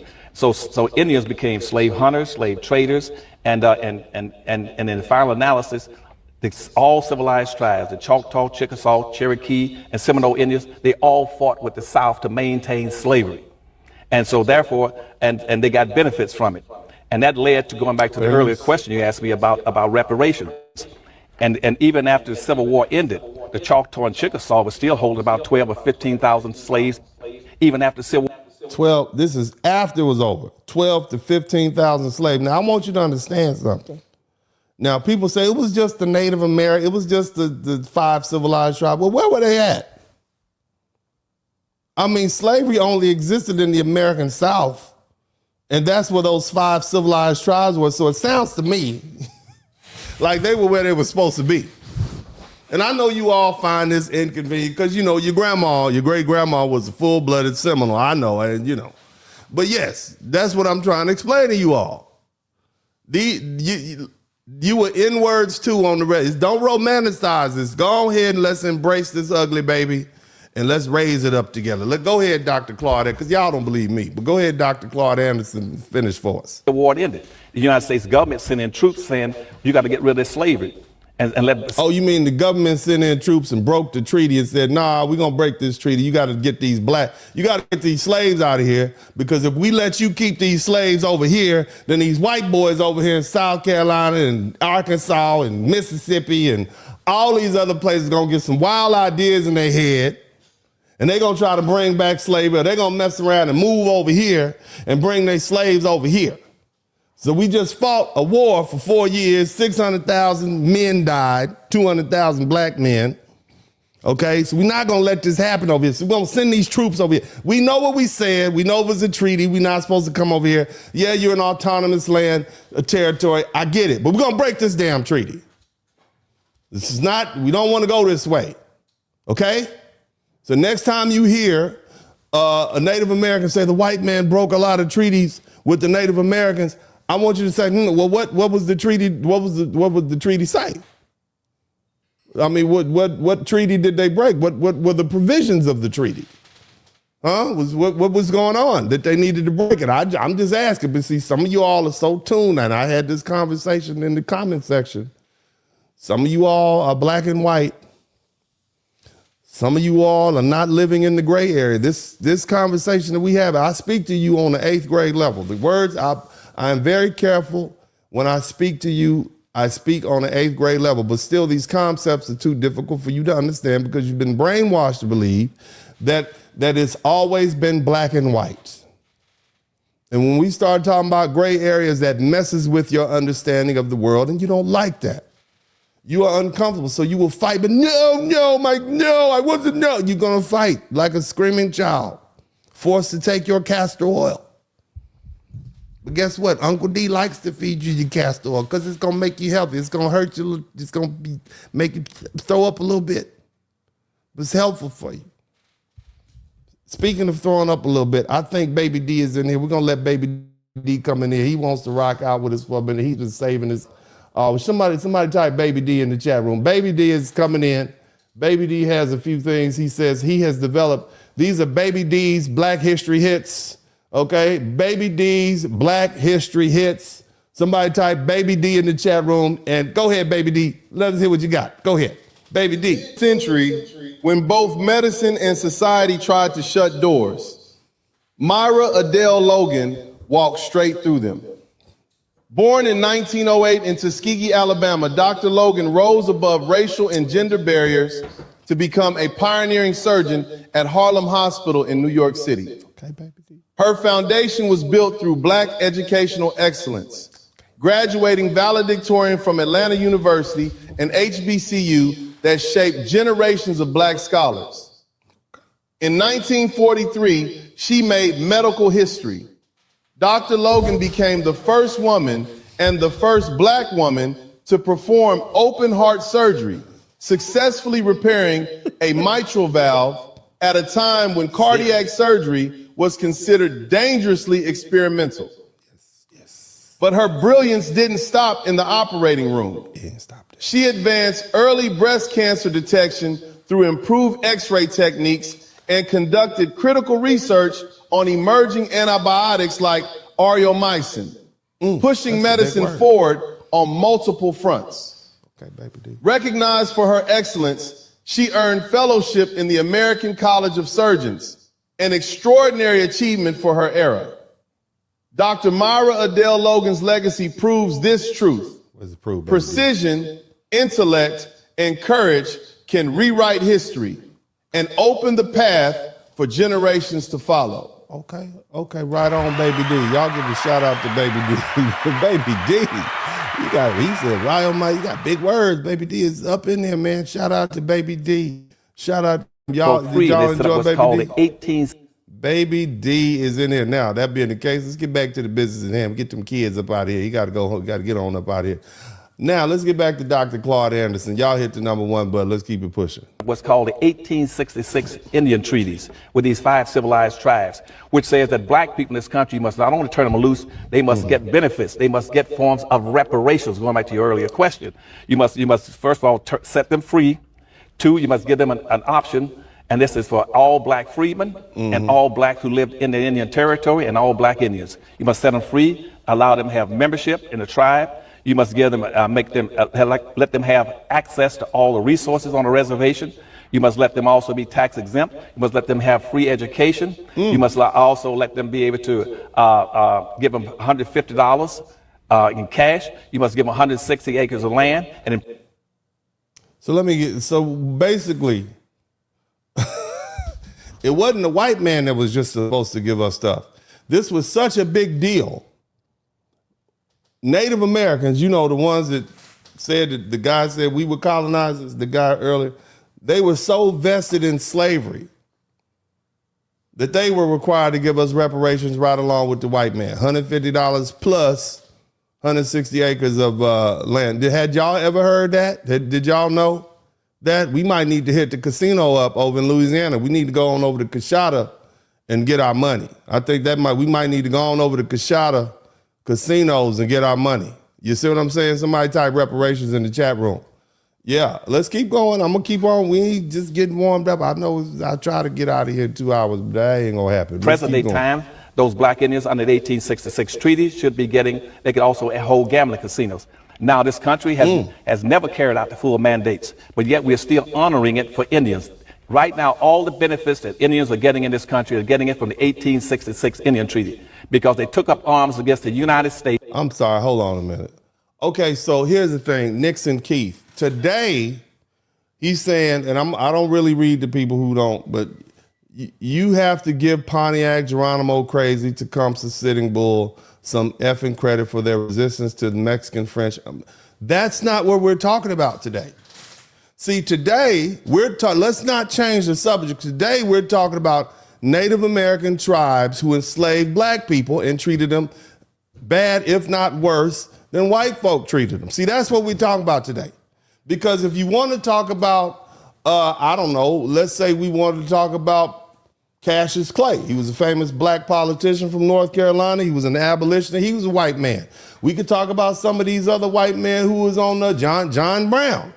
Okay, but we're not going to talk about them on the day when we're talking about white slaveholders. See, today, we're going to talk about the atrocities committed against black people by Native Americans. We're going to talk about the slaughter. We're going to talk about the whippings. We're going to talk about the Indian codes. Did you know the Nazis studied the Native American black Indian codes and they perfected that? Because see, when that Nazi came to Arkansas, you know, remember last week I said he studied white folk, Jim Crow, but he also studied the Native American law because they too had a society set up where it was based on race, keeping the black man down. So that's what we're going to talk about today, Nixon Keith, ES1BB.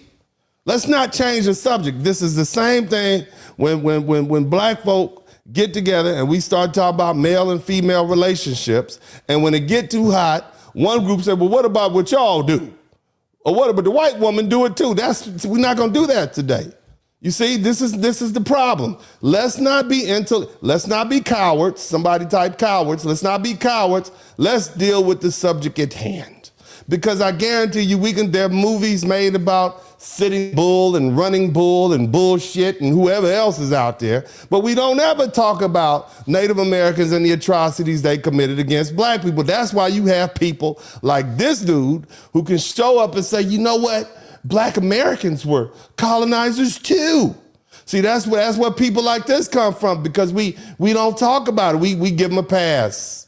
That's what we do. We give them a pass. You blacks, you just want to be liked so much, don't you? You just want to be liked and loved by everybody so much. You don't want to it's not with the POCs. Now, you'll get that white man hell. You will get that white man pure D hell. But see, when it comes to dealing with the POCs, right? Y'all want to keep the taco truck, your friends happy. That's what you're trying to do. You want to, we don't want to offend them. That's you. That's what you do. I'm not gonna play these games with you. That's not what I do out here. You understand? We're not gonna do that. You're not gonna be cowards over here. Go find somebody else to sit up under if you can't handle it. You want to change the subject, just change the channel. Because, see, this is what's going on out there. Just a reminder to my fellow Native Americans out there. Don't forget that the African Americans are also colonizers just as much as the white man. Don't believe their hype. Okay. See that? That's what happens when we change the subject. See, that's what happens when we change the subject. So I'm on it. Uncle D is on. Uncle D is the man on the job. Okay, I'm gonna do what I do. Now let's get back to the subject matter at hand. Somebody type praise Moses in the chat room. 18s in the Civil War, they wiped out all previous treaties. Now every year in the White House, we get about 567 white Indian chiefs, which in history they call $5 Indians, because 90% of the people calling themselves Indians nowadays are not really Indians. Those are whites passing as Indians because they paid $5 to the Dawes Commission to get their name on the Dawes roll so they can get all these advantages. But every year they get invited to the White House. And every year they got approximately $3.5 billion every year, even that Obama's been in office. They got money into the Federal Indian Bureau. Now, see, if you were to talk about reparations, black folks have been getting all this money all these years too.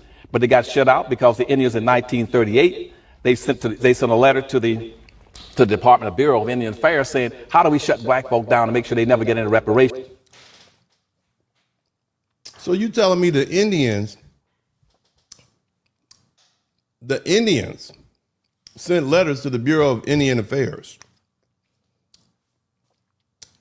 so that their former slaves, who they think they're better than, couldn't get any money. Couldn't get the reparations. These are your POCs. This is your allies. All you Negroes, come on up here to the front of the room. These are your Native American allies. This is what your great grandma got. That's why she doesn't have a stake in the casino right now. This is what the Native Americans. This is what the Seminoles thought about your great grandma who said she's Native American. She was a slave on that plantation. She was a slave on the reservation. I didn't say it. Be mad at Dr. Claude Anderson. And that letter floated around in the federal government from about 1938 to about 1941. Then it went to the Secretary for the Department of Interior. And the Department of Interior looked and says, said, how do I come up with a scheme to shut down blacks so they get no reparations in this country? He said, what you do, you Indians come up with a new concept called a quantum blood law, which says that black folk are not entitled to any of the benefits of the 1866 treaty in terms of reparations unless they can prove beyond a shadow of a doubt that they got 1/4 Indian blood in them. Now, how do you prove that? How do you even prove that? Right? Let's keep listening. And we make Indian blood sacred like Jesus Christ's blood. And therefore, they've been shutting blacks out all these years. That's why they didn't get into reparations, to go back to your earlier point. And the last point on reparations, you asked me earlier about a blueprint. This country's always given reparations to all groups except black folk, even though black folk were the ones who built the country. They built the bridges, they picked the cotton, they built the highways, they built the government buildings. They were the backbone of this nation. But now, so in the Marshall Plan, we gave billions of dollars to Germans after World War II. We gave under what's called a .4 program. We gave reparations to Japanese. Now, is any of this inaccurate? I mean, this is obvious. This is common history for those who've read. I mean, this is pretty well known. Is any of this inaccurate? Now, look, that said, we got 900 people in the chat room. I need 300 of y'all to subscribe to the channel. I'm not going to play this game with you guys. I need 300 people to subscribe to the channel. Go ahead and do it now. I know about half of y'all are just hate watching. We're not going to do that. If you need to subscribe to the channel, I need 300 people to subscribe to the channel. Okay, go ahead and do that now. Let's not play this silly game. I know you enjoy the broadcast. 900 people in here. I know y'all ain't got nothing else better to do other than watch me. You ain't paying nothing. So you better subscribe. Come on. I need 300 people to get me to 93,000. So I need 300 people to subscribe to the channel. Do it now. You can unsubscribe later because I know you don't like me. But if you want me to keep going and you want to keep hearing this and you want to be ammoed up, then, so you can have these conversations. Go ahead and subscribe to the channel. I'll wait. We're not going to play this game. I need 300 people. I need 250 people to subscribe to the channel. Come on. Do what you got to do. I'm going to sit here and sip my tea. I'll start playing back-to-back Baby D videos if y'all don't. I'll let him talk y'all to death. Come on. Go ahead. See, a lot of people, they come on here and they just read stuff and they don't actually do any research. They don't have videos. I give you quality, high quality videos. I do research. Shout out to Squanchy 100X2. Thank you so much. I will. People don't do that. They don't use YouTube like it should be. They just throwing stuff out there. They creating sensational stuff and you watch it. And they got 100,000, 200,000 followers talking about mess. Somebody type mess in the chat room. All they do is sit up and talk about mess. Okay, that's what they do. They sit up and talk about mess and y'all watch them. And then you want to come over to my channel and watch me without subscribing to the channel because you don't like me. You think you're helping me. And you are. You're going to help me. You're going to help me get a nice plaque that I can put right back here on my wall. It's going to say 100,000 back there. Shout out to Nina C.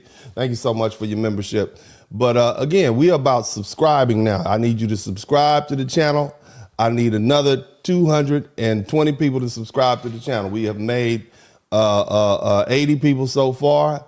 I need 220 people to subscribe to the channel. I need 205 people to subscribe to the channel right now. We are still pushing. We need 205 people to subscribe. We need 195 people to subscribe to the channel. Come on. We almost said we about halfway there. We need 195 people to subscribe to the channel. Go ahead and do it. No hate watching. I have a song called Hate Watching. I need 150 people to subscribe to the channel. I'm gonna let y'all work that out amongst yourselves. Who's gonna do it? And we're gonna finish listening to the good. And make sure you hit the button that the bell button also. I need 150 people to subscribe to the channel. And we're gonna keep it pushing right now, but let's do what you do. Go ahead. We gave reparations to American Indians. We gave reparations to everybody but black folk. They sure did. Yet black folk are locked into the bottom of a vertical order and a descending order of wealth, owning, and poverty, and control of resources, and nobody wants to address the issue. Because right now, see, in this nation, everything that everybody dreams of is identified with and associated with white skin. That means privilege, wealth, power, income, and privileges associated with white skin. Nobody. Where's the lie? Where's the lie in family-friendly fair use? Where's the lie? His right mind want to identify with anything black that's negative. If black folk are carrying 6 to 7 times their fair share of everything is bad, why would anybody want to identify with blackness when they can identify with whiteness and get all these advantages? Now, in terms of what they should be doing for that, black folk, for instance, right now, these young black folk that need leadership in these communities, like this thing about Black Lives Matter, they're floundering around because they don't have any black leadership out there. Now, if black leaders will say, well, what can we do to help these blacks, give them some leadership, and at the same time give them some mild form of reparation that's not violent, not committing themselves to violence, and then to kind of overthrow a revolutionary activities. They should go in all these urban areas. 70% of all the black people in America live in and around 10 large metropolitan areas. Why don't you go in and reindustrialize those areas and build industries in there? But what this country should... What does that mean? That means that... I mean, we did a disservice by not listening to Dr. Claude Anderson decades ago. We wouldn't be where we are right now had we listened to Dr. Claude Anderson, would we? Slavery could never have existed in this country without the participation of the Native American tribes. That's what he was about to say. So, again, it's not just me saying this. It's our great scholars and leaders who've been saying it for years. Okay, let's keep pushing. I love to bring up when people that look like me, quote unquote, black Americans, say that they're indigenous. They love to bring up that, Native Americans own African slaves. They bring up the Choctaw, the Cherokee, Chickasaw, Seminole, yada, yada, yada. Most of the foreigners here, I would say specifically the English, right, didn't come across the Choctaw, Cherokee, Chickasaw until like the 1800s, right? People talk about the westward expansion's history, not the 13 colonies history, because they can't name you a tribe that enslaved Africans on the goddamn East Coast at all. The Iroquois. Like I've said this before, there's so many people on the internet speaking on East Coast history when they have no ties to the East Coast or the 13 colonies at all.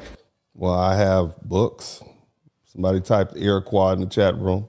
People are from fucking West Coast and from the goddamn Great Plains speaking on this shit. And if you're indigenous, well, I'm just saying, but this is the people of color arguments that we have to deal with, you all. These are the people of color arguments.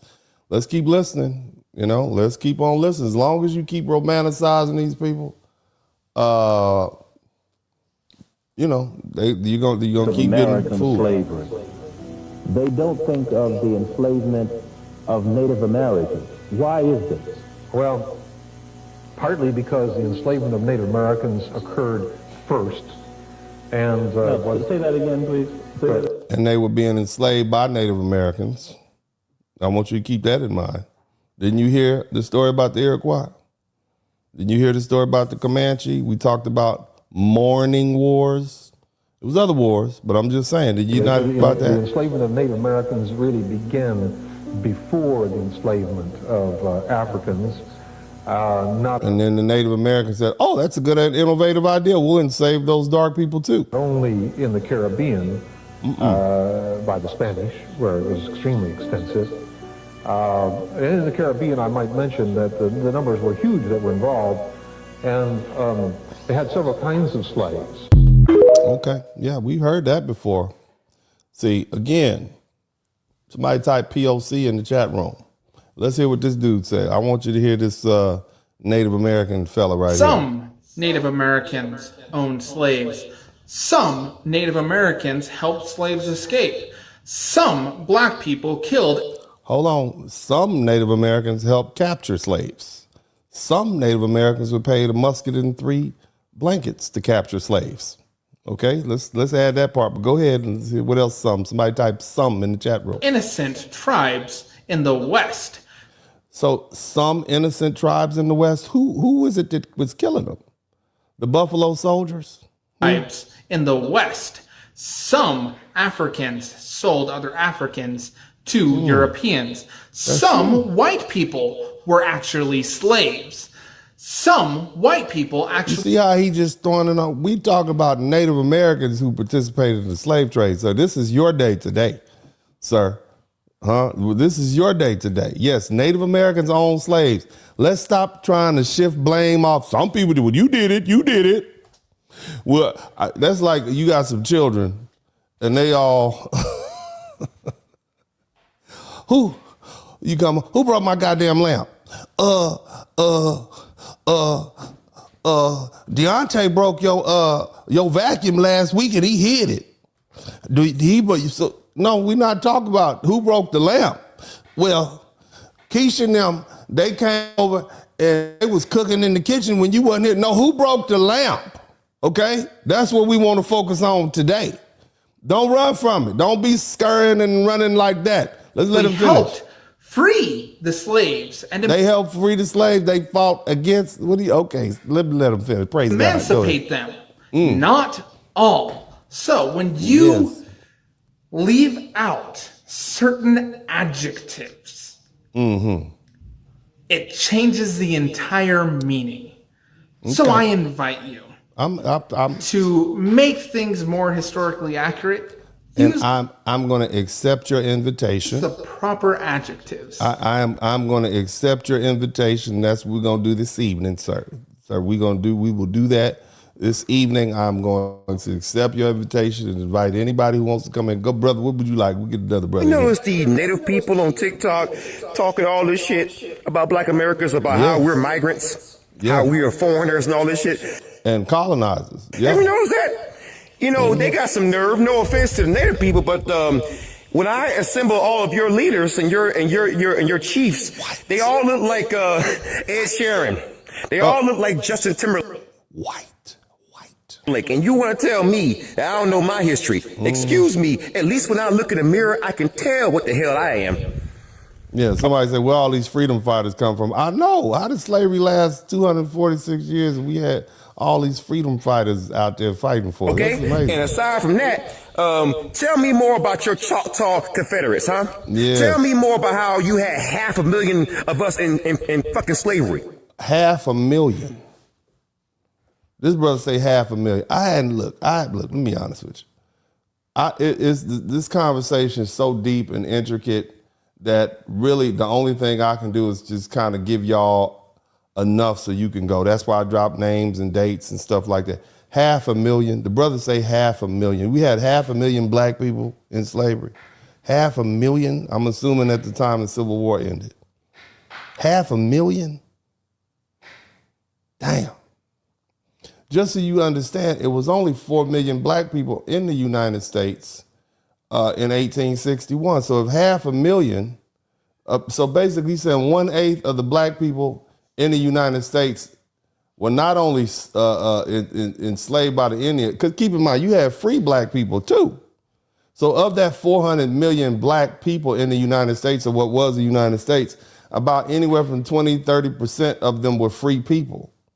So you got to chop the number down to 2 million, 1,750,000. So if 500,000 were black, and I'm just basing this on this, I haven't done the study.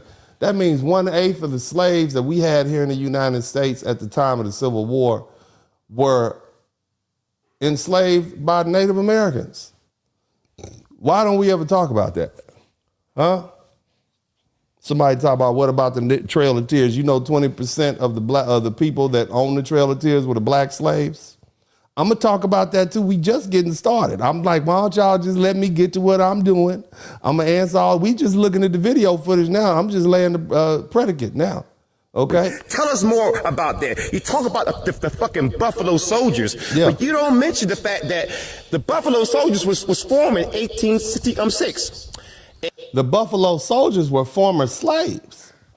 I wonder if any of those Buffalo Soldiers who knew Indian territory so well could have possibly been enslaved by those same Indians.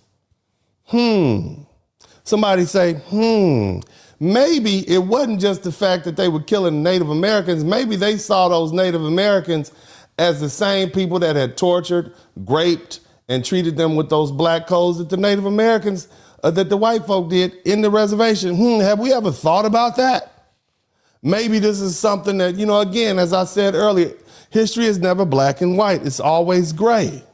Maybe some of these Native Americans have said, you know what, I've been in the trenches fighting against white boys who wanted to keep me enslaved, and right next to him is a so-called Native American. The red man and the white man are fighting against the black man and the white man from the north to keep me enslaved.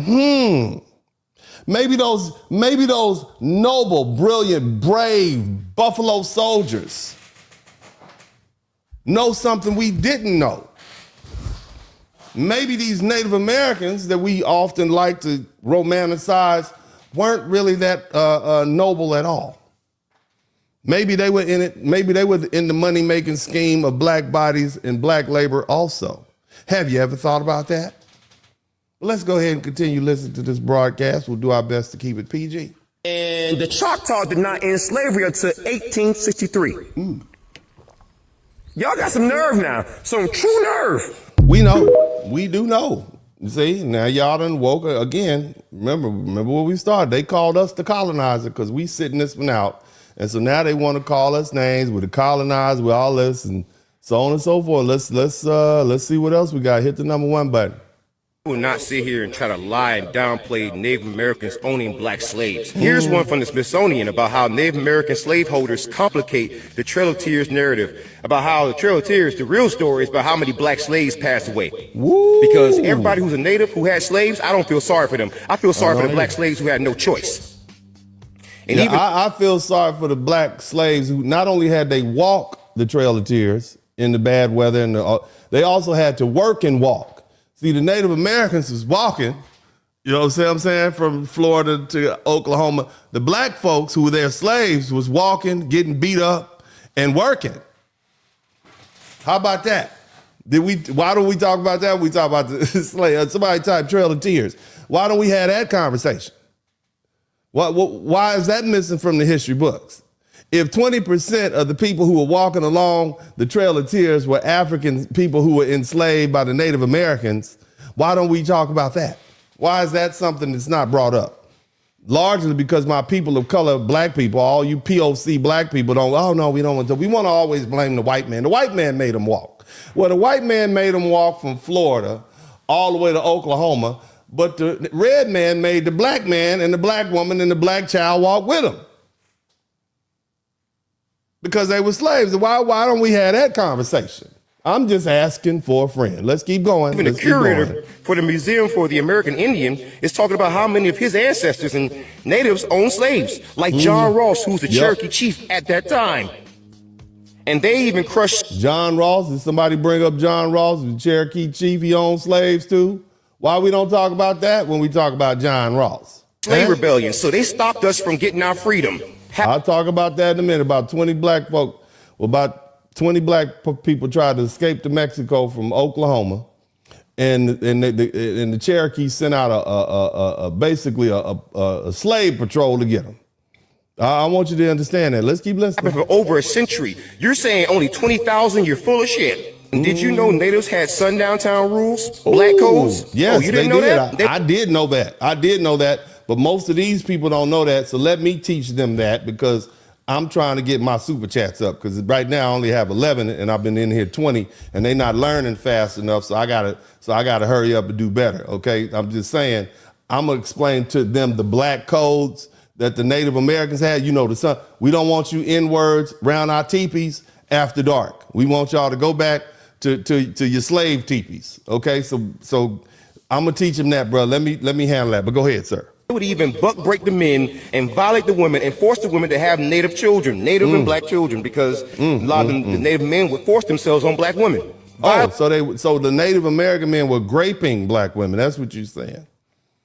I thought the white man only did that. I'm saying, it seemed to me, family, I know the white man has been in it up to his ankles, but gosh, I think you blacks, I think all you blacks, I think y'all might need to send white folk a note of maybe a memorandum of understanding. I'm not going to say apologize. I'm not saying that, because they were horrible people. We know they're the devil, right? That's what Malcolm said. But it seems to me the devil had some assistance. To me, it seemed to me that the devil, it was some other people in the room with some horns that participated right there with the white devil that Malcolm said is so bad. Okay? I'm just saying, I've just pointed out. I don't want to, I'll get together with the black committee. Okay, me and the black committee, we'll get together. Maybe we'll send a formal acknowledgement to the whites. And we probably, I'm just saying. You see, I'm just saying, let's not apologize yet, because we got to keep, get the stuff out of them. But based on the conversation we had yesterday, based on the conversation that we having tonight, it seemed to me, okay, because I got people hanging with me in the comments section right now when I told them, that it was the British that shut down. It was the evil English empire that shut down the transatlantic slave trade in 1808. That just had people upset. I mean, oh my God, how dare you say that? It's goddamn true. It's in the book. I mean, what you want me to do? It's in the book. You mean the English had to bomb the African coast and kill up a bunch of chiefs over there because they wanted to keep kidnapping other black people and sending them over here. Yeah. Oh my, I'm just saying. It's in the books. If you want to keep something from a black person, just put it in a book. And I just so happen to be one of them black people to read. You understand? Not that I'll be listening to stuff too, but I'm just saying, y'all might need to write a note to the whites. Dear whites, let's talk. Talk to you later. All right? And I am a direct descendant of those people. So please, spare me the bullshit. Ooh, what you mean, bro? What are you trying to say? A direct descendant of who? You mean they had you? You might be the only one, though. You probably the only black person I know that is a direct descendant of black people owned by slaves. That ain't true, bro. You lying. I know you lying. Come on, man. Get up out of here. Unlike most African Americans who were... Is that Blade? Somebody type Blade. Look at Blade. Hit the number 1. That's Blade. Unlike most African Americans who were freed by the end of the Civil War, your ancestors weren't. They couldn't get it right. Well, they just stuck to it. Well, is that ain't Blade? That's the one. That's Rhodey. That's Rhodey from Iron Man. That's who that is. Go ahead. No, Rocket. That's Rocket from Colors. Take a look at this. Chickasaw Nation Freedmen Roll. This document is an official enrollment card for the Chickasaw freedmen, the former slaves owned by the Chickasaw Nation. Owned by the Chickasaw Nation? Owned by the Chickasaw Nation. So you telling me Don Cheadle was also, his ancestors were also owned by those Native American Chickasaws? Is that what you telling me? I mean, are you telling me that? Hold on a minute. I thought reset. Right? Let's let them finish listening.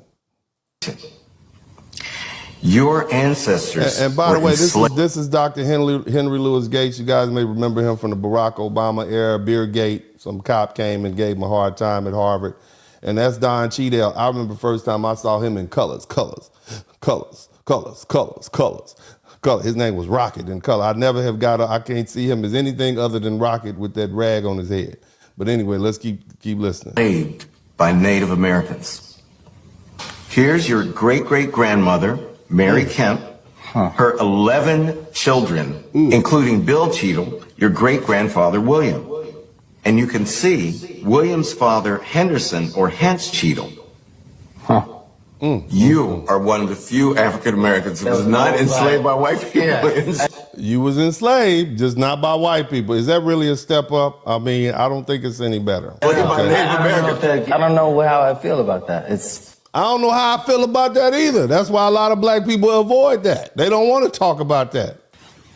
It's crazy because... Yeah, it's crazy because we had this picture that it was white people's fault.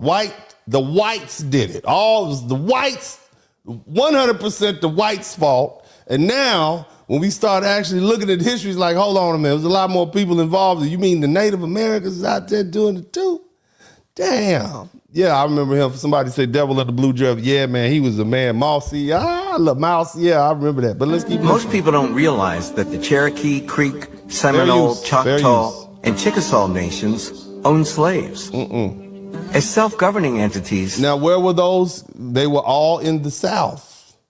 Okay, they were in the South. That's where slavery was. When we say the 5 civilized tribes, that was pretty much all of them of any significance. And they were all down south. It makes sense that they would be in the South because that's where slavery was. You understand what I'm saying, family? Said, oh, it was just the people, it was just the slaves in the South. That's just like saying, oh, it was just Mississippi, Alabama, people in Mississippi, Alabama, Florida, Texas, and Arkansas, and Georgia, and North Carolina, and South Carolina that have slaves. Well, that's the whole damn Confederacy. It makes sense, right? Stop letting these people say it was just the 5 civilized tribes. There was the only one to count. Let's keep listening. They weren't subject to the laws of the United States. So what did this mean for Don Cheadle's ancestors? When the Civil War ended, the 5 civilized tribes kept their slaves. They refused to liberate their slaves. Everybody wanted to roll with the slavery thing as long as they could. That's right. They said, come and get them. Yeah, you got to take my slave. Come and get them.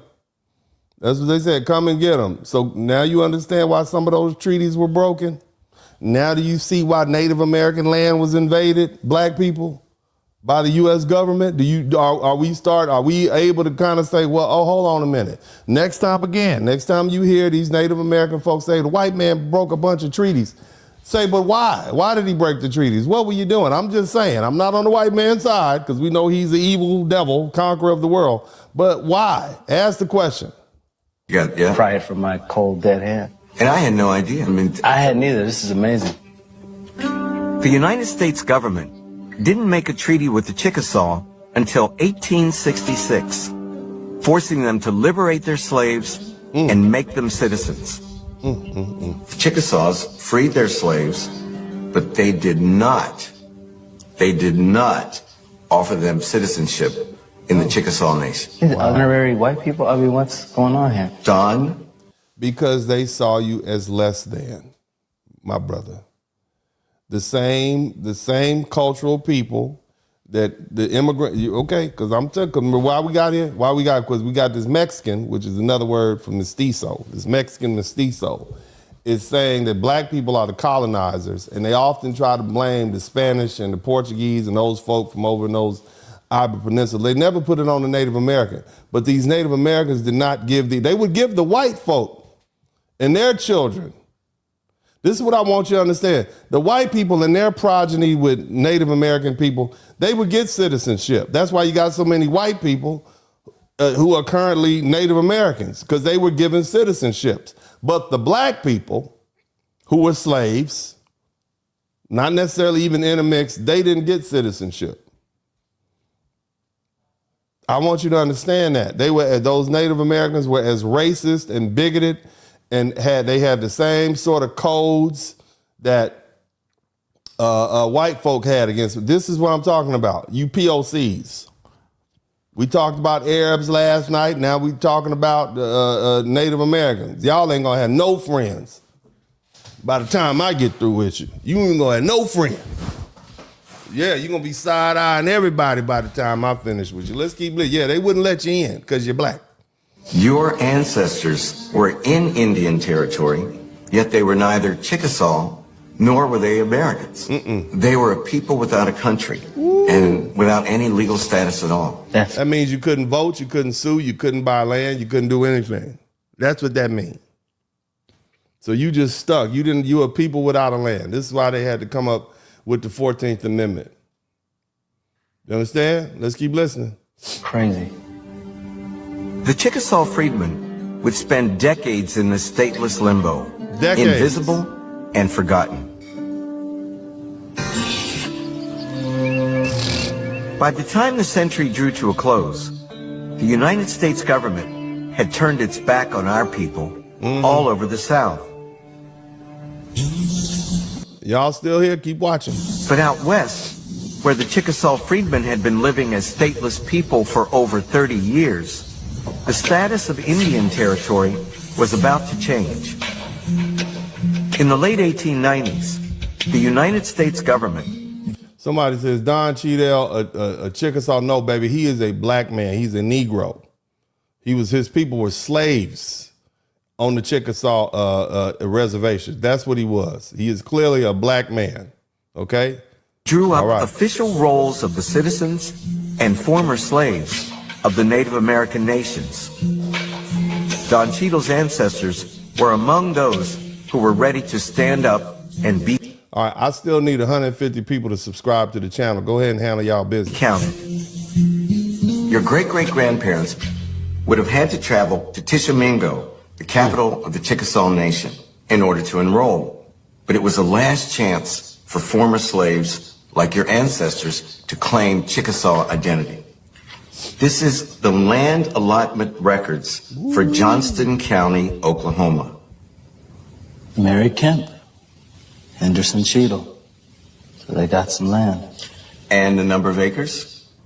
40. The fabled 40. 40 acres of land given to them free and clear by their former slaveholders. But can you imagine what... So the Chickasaw Indians had to give their former slaves reparations in the form of 40 acres. You understand that? This is how well known it was. This is the problem with the American education. So we don't actually teach real history. Because if you taught real history, people would have a better understanding. It'd be hard to keep people together, okay? And again, the only reason we bringing this up, because you got somebody out here talking about black people were damn colonizers. We were slaves to the people you say we colonized. How can you be a colonizer of the people that enslaved you? How does that even work? Somebody make that make sense for me. This meant to your ancestors? That's huge. Okay. All right. Fair use. We got some more videos. I'm still working. I'm not finished with y'all yet. I hope that y'all little heads are popping right now. I hope all y'all little heads are exploding right now. I hope so. Let's keep listening. Let's keep listening. I spoke about how Native Americans also enslaved black people. Their participation in this atrocity reportedly began in the late 1700s and intensified in the early 1800s. Members of the five so-called civilized tribes used enslaved black men and women as domestic and agricultural workers. For example, Chickasaw planters exported around 1,000 bales of cotton in 1830, which was picked by enslaved blacks. You mean that they had us picking cotton too? You mean the Native Americans had us picking cotton? I guess we must have did it willingly for them because, they were POCs. They were people of color. I'm sure we did it willingly for them. I'm sure they didn't whip us or anything like that because these are Native American slave owners. We do what they want to do for, we're cool with them. It's just the whites. So I guess we got this preferential treatment out there in that hot Mississippi sun. It's picking from sun up to sundown. I guess that's what you all would like to think. Once you are informed that the Native Americans participated heavily in the slave trade, heavily in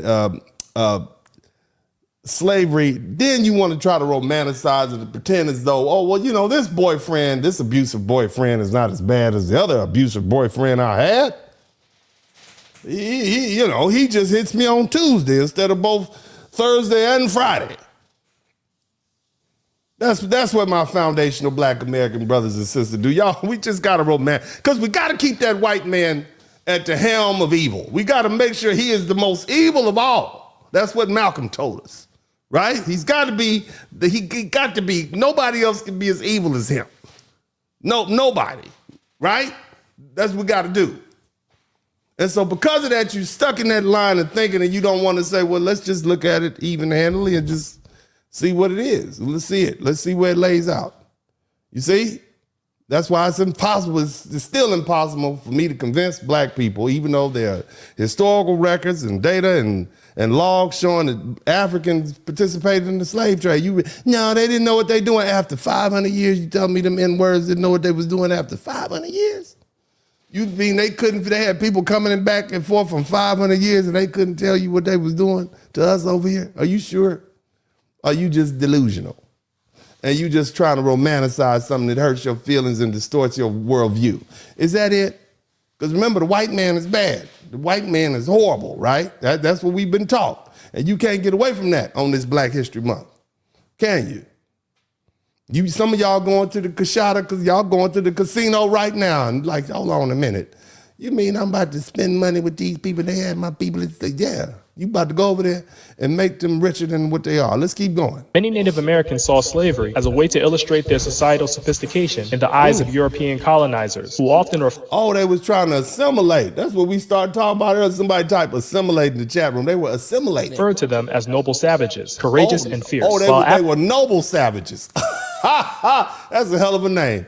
That's like he's a smart, ignorant person. They were noble savages. So you understand what I'm saying? They did it for status. We don't like these darks either.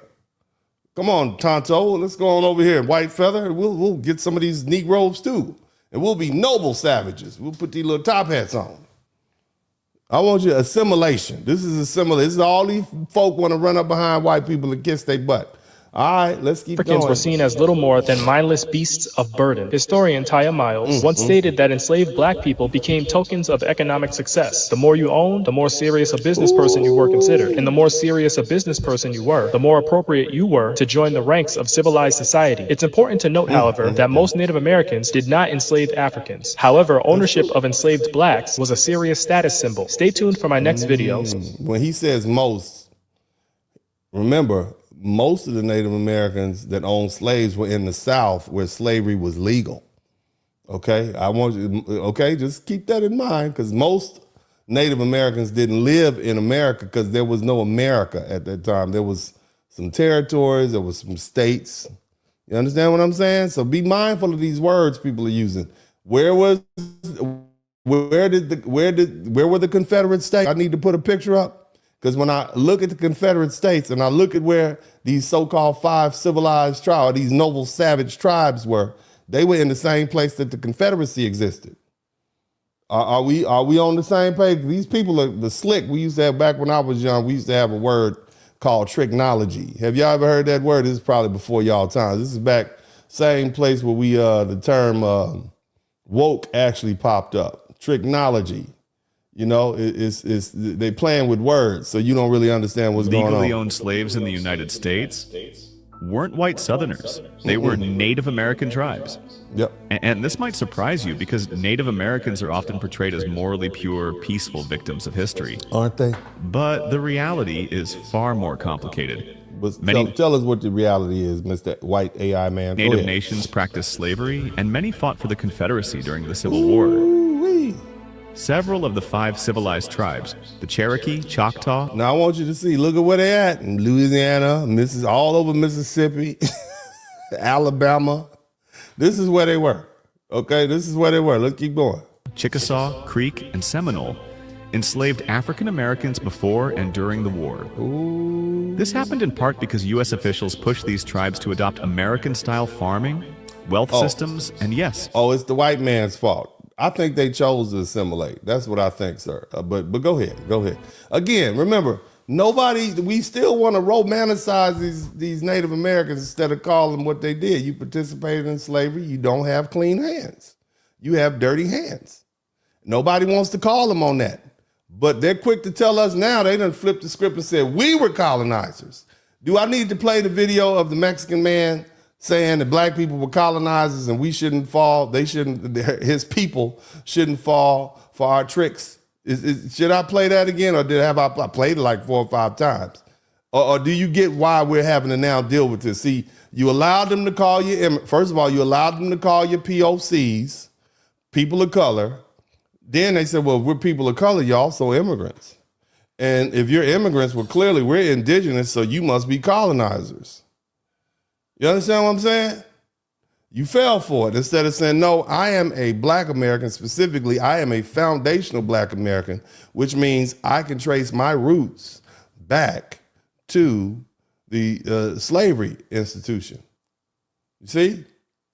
Let me tell you how cold the game is. If any one of you black Americans look deep enough, you'll be able, if your people are from Mississippi, Alabama, somewhere like that, you'll be able to find a family member that was on a slave plantation run by Native Americans. Remember, people moved from place to place. They didn't just stay. They had a work day. It was January 1st of every year during slavery. You would go from different place to different. You didn't stay on a plantation your whole life. You went from different place to different place. You understand? So you might be I just want y'all to understand this is how this went. This is mobile. Okay, shout out to 562 Canary. I hope y'all learning something. Let's keep chattel slavery. When the Civil War broke out, the story took an even darker turn. Many of these same tribes sided with the South. They did. They signed treaties with the Confederacy, and thousands of Native soldiers fought under the Confederate flag. So you mean the same treaties? So these same treaties that keep getting broke. Some of these treaties were signed with the Confederate government. So when they say they signed treaties with the U.S. government and the U.S. government broke these treaties, or they signed treaties with the white man, are they talking about they've signed treaties with the Confederate white man or the Union white man? Okay, I need somebody just ask questions. I just want y'all to, I'm just here to ask questions. That's all I'm doing is asking questions. Can we get my subscribers up? I don't want to do nothing to y'all. I don't want to put this on subscriber only. Come on now. We need to get 100 more subscribers. We need to get 100 more subscribers. Make it happen. Why? Because after decades of broken promises, forced removals, and land theft by the U.S. government. Land theft? You mean the land theft? You had stole people. You had people enslaved and you worried about land theft? You wasn't working the land. You had black people working the land. You had African slaves working the land. The South offered them something Washington never had. Autonomy and protection. And here's the final twist. See that? Who was working that land? Because I've never seen any photographs of Native Americans picking cotton. And now it's all starting to come clear. I'm starting to see, I am beginning to see, I have a clear picture of what was going on. So you telling me, now I'm gonna show you all the Cherokees, where all the Cherokees at? I'm gonna show you a Cherokee plantation. Okay, so explain the removal to those that don't know. The removal is the Trail of Tears that sent us all the way to Oklahoma. They found gold in Georgia, and so they wanted to take our land. They the U.S. Army. And so we didn't like America to begin with because we were fighting for the South. We fought for the South here. We didn't like America. Look at that white man right there. He looks very white to me. We didn't like America. We were fighting for the South. You fought with the Confederates? Yeah, we did. So you guys joined forces in the Civil War? But we had to. It's like we were forced to, or else they were going to kill us. Sure. They've already wiped the majority of us out. So what makes you think they couldn't do it again? So again, victim. Oh, see how people say, oh, no, we had to fight. We had to risk our lives and get shot and fight the Union Army, because if we didn't, the Confederate was killing us. So we decided to risk our lives and die fighting against them. You're gonna die anyway. Yeah, I mean, look at this double speak and double talk. Let's keep listening. But you guys had slaves, Indian slaves, black slaves, white slaves, right? I didn't care what color you were. They didn't have a whole lot of white slaves. That was illegal. But let's keep going. Yeah, we put you to work. Yeah. We put you to work. Somebody type, let me run that back. We put you to work. Yeah, we put you to work. Get your black ass out there and pick that cotton. That's what he said with his feather hat on. Get out there. You understand what I'm saying? He who speaks with a forked tongue. Yeah. So like a prisoner of war. If you were captured, you were a slave here. But see, that's the thing too. Like, we were known as a principle people, and during war times, if I shot you in the leg with the arrow and you didn't die, you're my responsibility. Okay. I took you home and made sure you're well. Your leg was healed.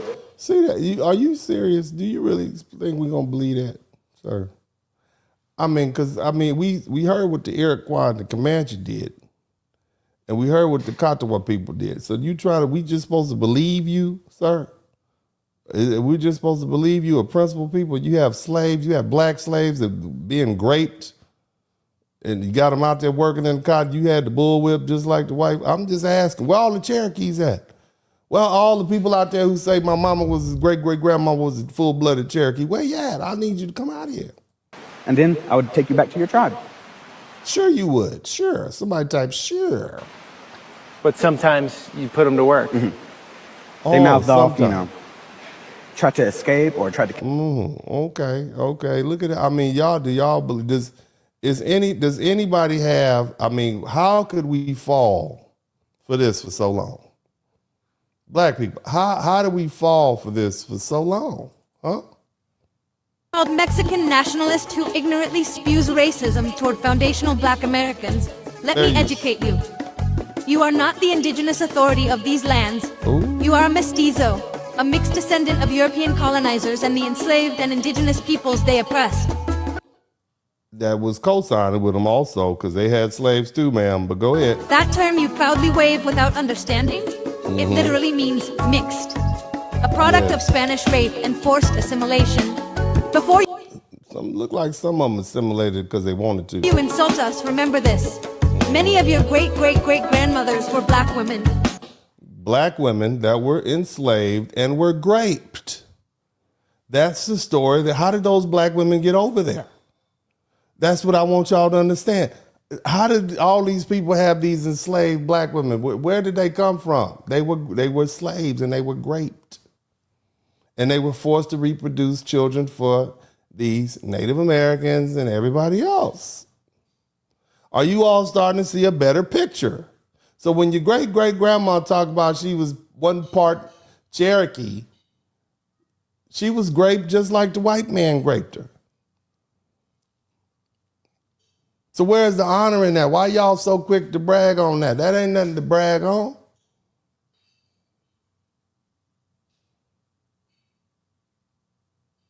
Somebody said they traveled. Where was a black person gonna travel to during slavery? Did you know the slave patrols would wrap you up, grab you up, and put you on another plantation? Travel where? Baby, come in Jackson Lake. Where would they travel to, baby, during Jim Crow and before that? Where would they travel to during slavery times through the South? Do you think it was safe for a black woman to be walking around traveling? Who's she traveling with? From the South to the North? Baby girl, let me explain something to you. I don't know what part of the country you from, but I live in Texas. And you talking about we travel from the south to the north. I've lived in Louisiana.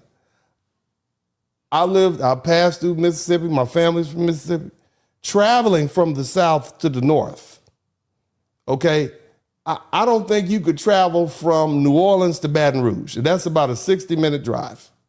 Okay. Harriet Tubman never left, baby girl, Harriet Tubman never traveled more than 100 miles from where she started. Okay, I need you to understand that. When she talks about the Underground Railroad, those times she went, it was less than 100 miles, baby. We wasn't talking about walking from Georgia to Canada. And see, this is the problem that we have.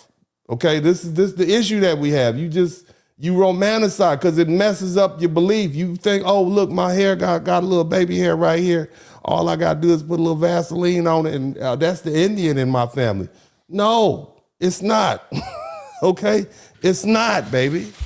And see, you all are delusional because you want to romanticize this because slavery was so horrible, and I'm trying to say just embrace it. Stop trying to pretend like it was anything other than a horrible experience and that you had allies back then. You did not. Black Americans were a commodity. Black Americans were property.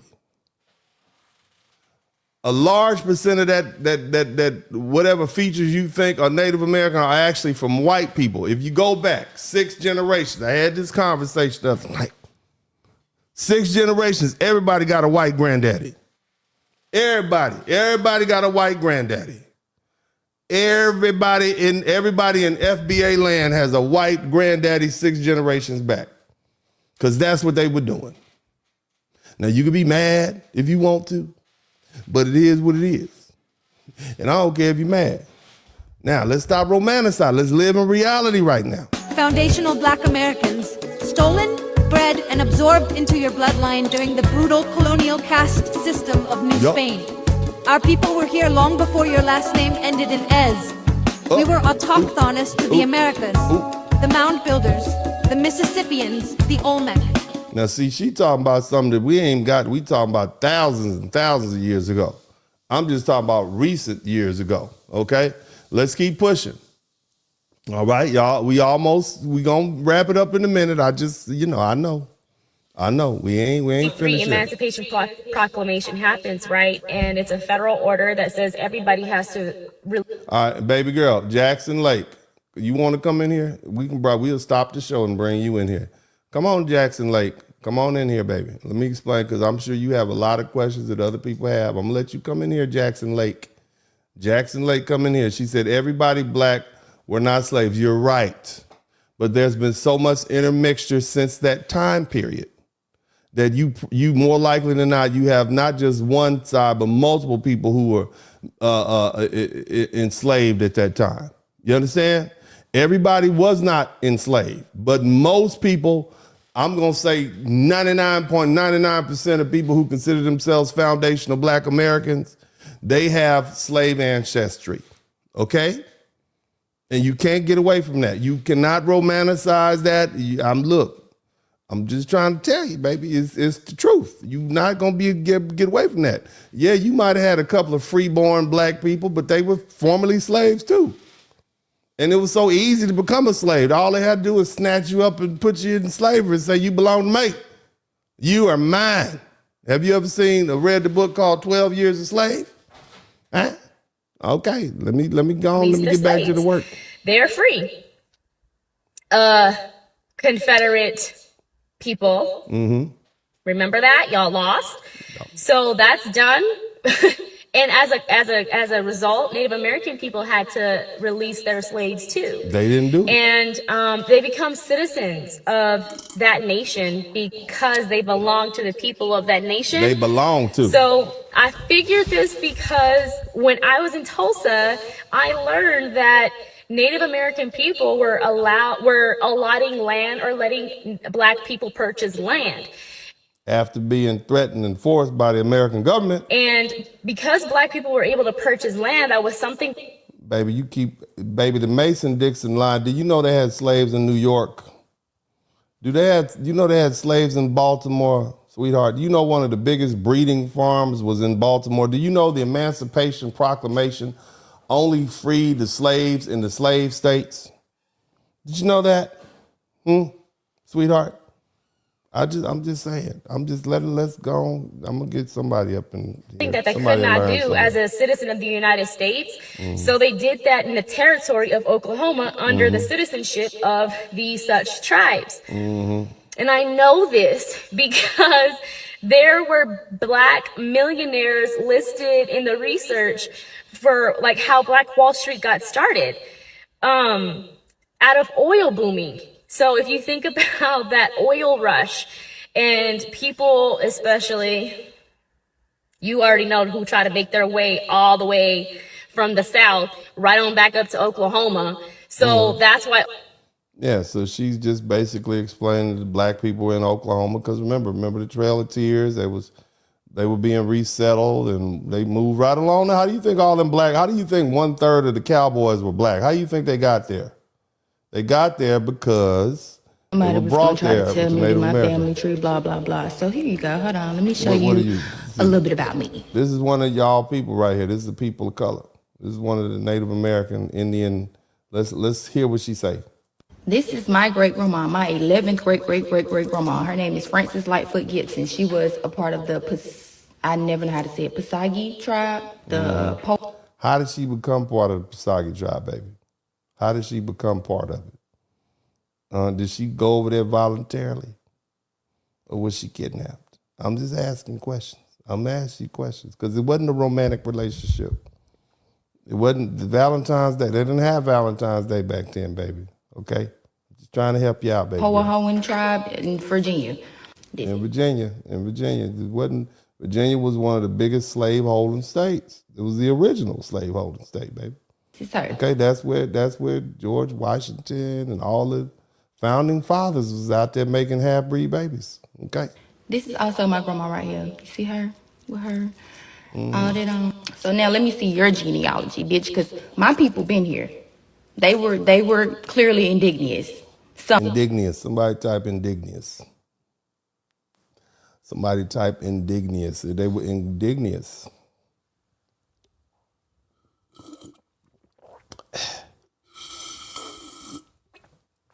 Somebody type indigenous in the chat room. Some of them. Okay, so this my shit too. This my land too. But what I don't like, what my point of the video was why do y'all try to separate the fact so much when either way it goes, they still experience the same shit. They still got the shit beat out of them. They still got separated from their families. They still lost sight of their culture because they was moved and displaced in so many places. Like, all right, this is how you sound when you talk to me. This is what I hear when y'all start talking about my mom. I can't say the name of the Indian tribe, but I know they was Indian. Now, I'm just going to suggest maybe you should rethink. What you're saying is still not answering my question. Y'all trying to separate, I don't know. I can see why y'all like the whole African Americans and trying to, separate the fact that Africans be calling themselves African American now. Okay, I get it. I get that part. No, I think we calling ourselves foundational Black Americans, baby. I'm just saying, I'm here for you. I'm here for you, okay? But maybe if you look a little further, you see, you have white in you. It's not indigenous. Okay, I don't know whether indigenous people, what happened to them. I've never seen an indigenous person, but I'm thinking this might be white. All that other shit. There's very, very few foundational Black Americans actually have that indigenous DNA in them. Just take a test. Just take a test. It just still don't make sense to me. Yeah. And you're saying this is our land and people like me, this and that and the third. Yes, this is my shit too. But I would love and can't wait to see the day that the government decides to give y'all anything the fuck back. I can't wait to see that day. Unless y'all gonna rise up with some type of violence. Why is it the people that ain't gonna fight always be trying to get people to fight? Let me get you up out of here, because that's just silly, baby. That's just all the fighting has been done. Let's go and let's keep moving. Let's see who else We almost finished. We're gonna push. We're gonna keep it pushing. Let's get up. Keep it pushing. I thought we were all aware that a large collection of the Native American population has always been anti-black, and so much so that during the Civil War, they were, even though they couldn't defend Confederacy, they definitely supported it. And the reason they couldn't defend Confederacy is because they didn't live in the states. So our rights, our laws did not apply to them. And so much so that when the Emancipation Proclamation was actually passed, they kept their slaves. Yes, Native Americans owned slaves. Yeah, I know. How don't people know this? They don't want to hear 200 plus years. It does not fit the story. Remember, the white man was at fault.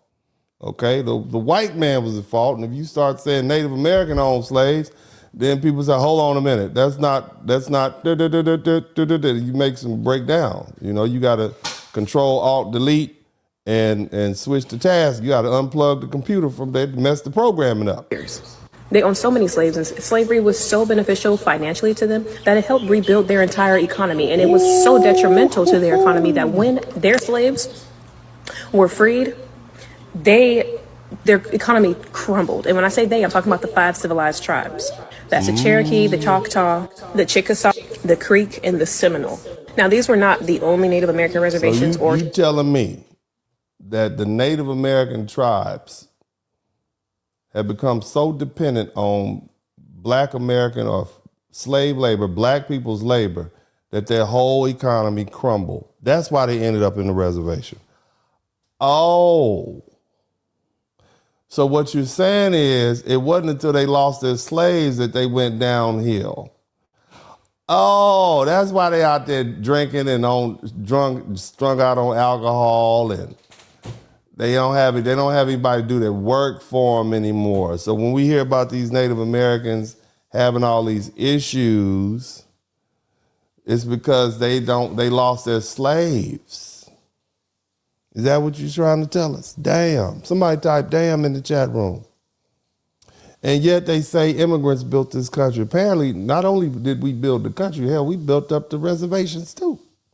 This is amazing. Somebody type are y'all learning something in the tribes? But they were the 5 civilized tribes. And the reason that they're even called civilized tribes is the same reason that they got involved with slavery. Is because they inherited, oftentimes it was forced on them, but they inherited a lot of Anglo-Saxon, aka white, traits and lifestyle. And slavery.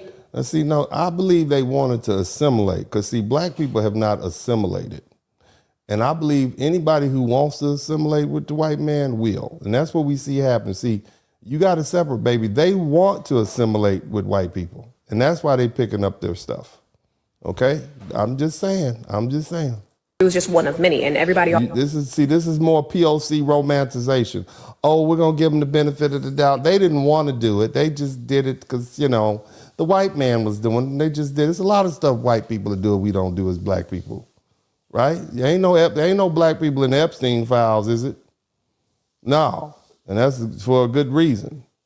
Okay? We don't assimilate to that. Let's keep pushing. Always mentioned slavery, but they don't mention the fact that it also changed the way they look at themselves, the way that they treat each other in public, the way that their hierarchical statuses and how they treat people below them, how many times a day they eat instead of listening to their bodies. There were a lot of different Native American traditions that were just. Yeah, we heard of the Indian Removal Act. That you mean when they brought their slaves with them on the Indian removal?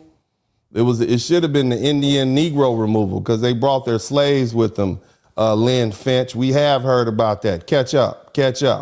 Okay, don't come here bringing down the class, Lynn Finch. Wiped away and replaced with white supremacy, and part of that was slavery, enslaving black people. Now, what people don't talk about when you're talking about Native American. Yes.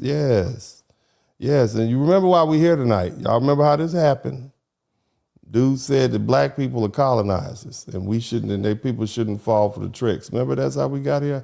I got a couple more videos. We're going to keep pushing. Nearly as simple as the stories we're taught in school. Most of us learn about Native Americans primarily as victims of European colonization. But there's another chapter to the story that rarely makes it into our textbooks or documentaries. What if I told you that several Native American tribes own thousands of black people, and not just a few isolated cases, but a systematic practice that mirrored the very system oppressing them? The Cherokee, Chickasaw, Choctaw, Creek, and Seol nations, often called the 5 Civilized Tribes, participated in black cattle enslavement, a system where people were treated entirely as property on a scale that will shock you beyond belief. By 1860, just before the Civil War began, these 5 tribes collectively owned thousands of Black people. And here's something you probably never learned in history class. Some tribes had owned more enslaved people than nearby white Southern states. We're going to talk about the truth like never before on Native Americans owning Black people. Enslavement existed in North America way before Europeans arrived, but it was very different from the brutal race-based system that came later. For many indigenous peoples, captives taken in tribal conflicts weren't treated as lifelong properties. They weren't defined by skin color or considered inherently inferior. Many captives could improve their status through work, military service, or marriage. Some were even adopted into families to replace deceased relatives. But everything changed when European colonizers arrived with their concept of racial enslavement. Native Americans watched as Europeans began kidnapping and enslaving both indigenous people and Africans brought forcibly across the Atlantic. Initially, many tribes were victims of this trade themselves, with colonists in places like Carolina capturing and selling Native Americans to other colonies in the Caribbean. But here's where the story takes a darker turn. European colonizers soon realized the local Native Americans could escape too easily because they knew the terrain well. And so to rid themselves of this liability, they turned to enslaving imported Africans Imports. We are imports. instead. And unfortunately, some Native American tribes, particularly those trying to adapt to European ways, began to follow the Assimilation. This is the danger, Black people. I want you to hear me. This is the danger of trying to align with people who want to assimilate. This is the danger of trying to align with people who want to assimilate with white people. Okay? This is why this Black and Brown coalition is fatally flawed from the inception. They want to assimilate with white people. And that's not going to work. Shout out to Michelle Hallock and shout out to 562 Canary. We're going to keep pushing an Alabama child. Let's keep pushing. You hear your people talking? their example. History By the is late talking to you. 1700s and early 1800s, the 5 civilized tribes began adopting European ways. How they dressed. You understand what I'm saying? Somebody type Black and Brown coalition. Let's type Black and Brown. This is what we're talking about. Let's move on. Let's see who else got something to say. Wait till you find out the Cherokee tribe owned slaves. A video of an actual Cherokee plantation. Let's take a look real quick. Now I need somebody. See, look, Cherokee plantation now. Where are the Indians that's enslaving the Negroes? Are these supposed to be the Indians? Are these the Indians? Is that? That's the Indian right there. The Indian? Is that the Indian? Is that the Indian? Or is that the Indian? Is that? No, that's the cowboy. Because see, 30% of the people who were brought, 30% of the cowboys were Black. And they were brought there by the Indians. Don't confuse it. Look at Black cowboys. 30% of the Black cowboys in the Old West, or 30% of the cowboys were Black. They didn't call white men boys. They called them cattlemen. They called them cowhands. If you had boy in the back of your name, that means you were Black, a Black man. Matter of fact, denim jeans, because of a cheap material, it was easy to, it was a cheap material. It was easy to manufacture. That was jeans. That was material made popular by Black people. Yes, I'm talking about Levi jeans. This is what I'm talking about. This was Black people used to wear this stuff. It was for the poor people. It's for the working people. White people didn't do work like that, and clearly the Indians didn't do it either. Or is that the Indian? No, those are Black people that were slaves and were brought by the Native Americans, young brother. Just because they were with the Native Americans does not mean they were Native Americans. You can see a room full of people. Some will be rich, some will be poor, some will speak English, some will speak other. To you, they look like people. But socially, they're different and they have different statuses. That is a Black man who is a descendant or a former slave of the Native Americans. Shout out to the 1-3. I can't say all that. That's too many numbers, man. That's too many numbers you can put on there. But anyway, let's keep it going. That's the Indian. And that's why context is important. Understand what you're seeing. Don't just look at the visual. What's actually going on? Who is that? That is a Black man, okay? Not a Native American. That is a Black man who was enslaved, clearly. The people that's actually keeping the land flourishing the way it's supposed to. Are these the Indians? Are these? That's black people about to go to a baptismal, young brother. That's what that is. The Indians. No, that's a baptism. That's a Southern-based style 18th baptism. annual report of the Bureau of American Ethnology to the Secretary of the Smithsonian Institution in 1897 through 98 by J.W. Powell. It says, quote, on page 233, in regard to the contact between the two races by which such stories could be borrowed from one another, it is not commonly known that for the southern colonies of Indian slaves were bought and sold and kept in servitude and worked in the field side by side with Negroes up to the time of the Revolution. It says the Cherokee as early as 1693 complained that their people were being kidnapped by slave hunters. Hundreds of captured through Tuscarora. And then they turn around and start kidnapping and enslaving black people. They joined in. They assimilated. Somebody type assimilate. The whole tribe of Appalachia were distributed as slaves among the Carolina colonists in the early part of the 18th century. It says while the Natchez and others shared a similar fate in Louisiana, and as late as 1776, Cherokee prisoners of war were still sold to the highest bidder for the same purpose. It says at one time it was charged against the governor of the South Carolina that he was provoking a general Indian war by his encouragement of the slave hunts. Eddie O says, sorry, there's no such thing as a black man, so there's no such thing as a white man either then. They don't exist. White men, you don't exist. There's no such thing as there's no country called white, so you whites don't exist. Okay, period. You whites don't exist. According to this logic, since there's no such thing. Why are we getting off subject? Why are we getting off subject, Eddie? Why are we getting off subject? Why can't we just stay focused? You know what I mean when I'm talking about black people, just like you know what I mean when I'm talking about white people, Eddie. See, these are the distractions. It hurts so bad to hear the truth. People will throw anything out there, but I'm going to stay focused. I'm going to bring you right back on in here to where we at. Y'all hit the number one button, baby. We'll just keep it pushing. Furthermore, as the coast tribes dwelled, they were compelled to associate and intermarry with the Negroes until they finally lost their identity and were classed with that race, so that a considerable portion of the blood of the southern Negroes is unquestionably Indian. And the crazy part about this is, you know the people that I showed you at the beginning of that video? Those were the people that was classified actually as the Indians. No, those people were on the Indian reservation, and they might have been classified as Indians for convenience, but they were clearly slaves. Okay, they were black slaves. You can call an apple or orange all you want to. Okay, but it's still going to be an apple. All right, I don't care how much you want to romanticize it and get away from the fact that our people know you weren't Indian. Just because the white man called you an Indian don't mean you're an Indian, sir. I'm just trying to tell you. I'm just trying to point that out to you, okay? I'm going to move on to the next one because I want to kind of get through this. I want to try to finish all these videos up. This should be a good one. All the Native Americans talk about Beyonce and her shirt.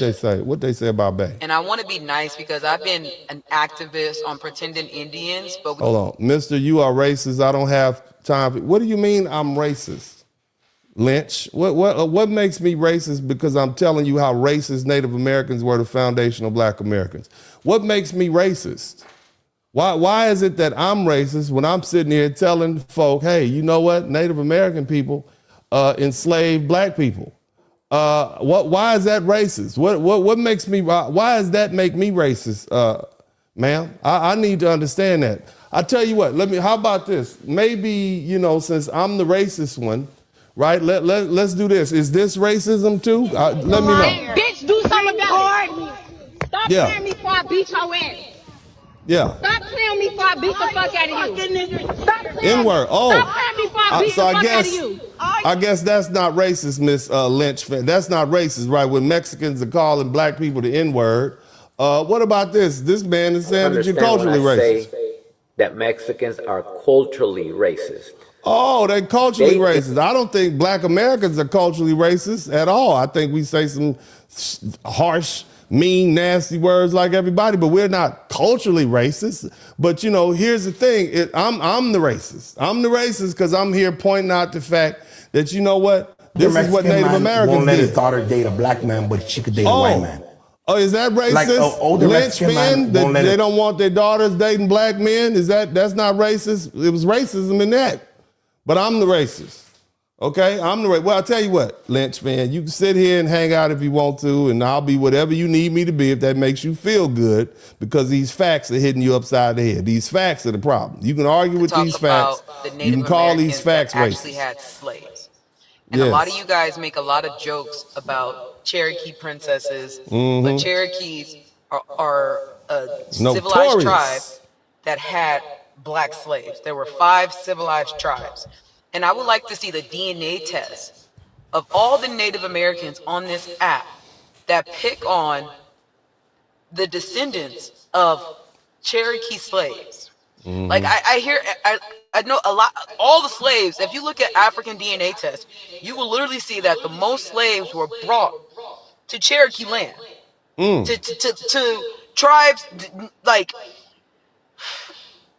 I'm seeing so many posts, like the shirt was based solely on the 5 civilized tribes that kept slaves after they were freed longer than Texas. Longer than Texas. And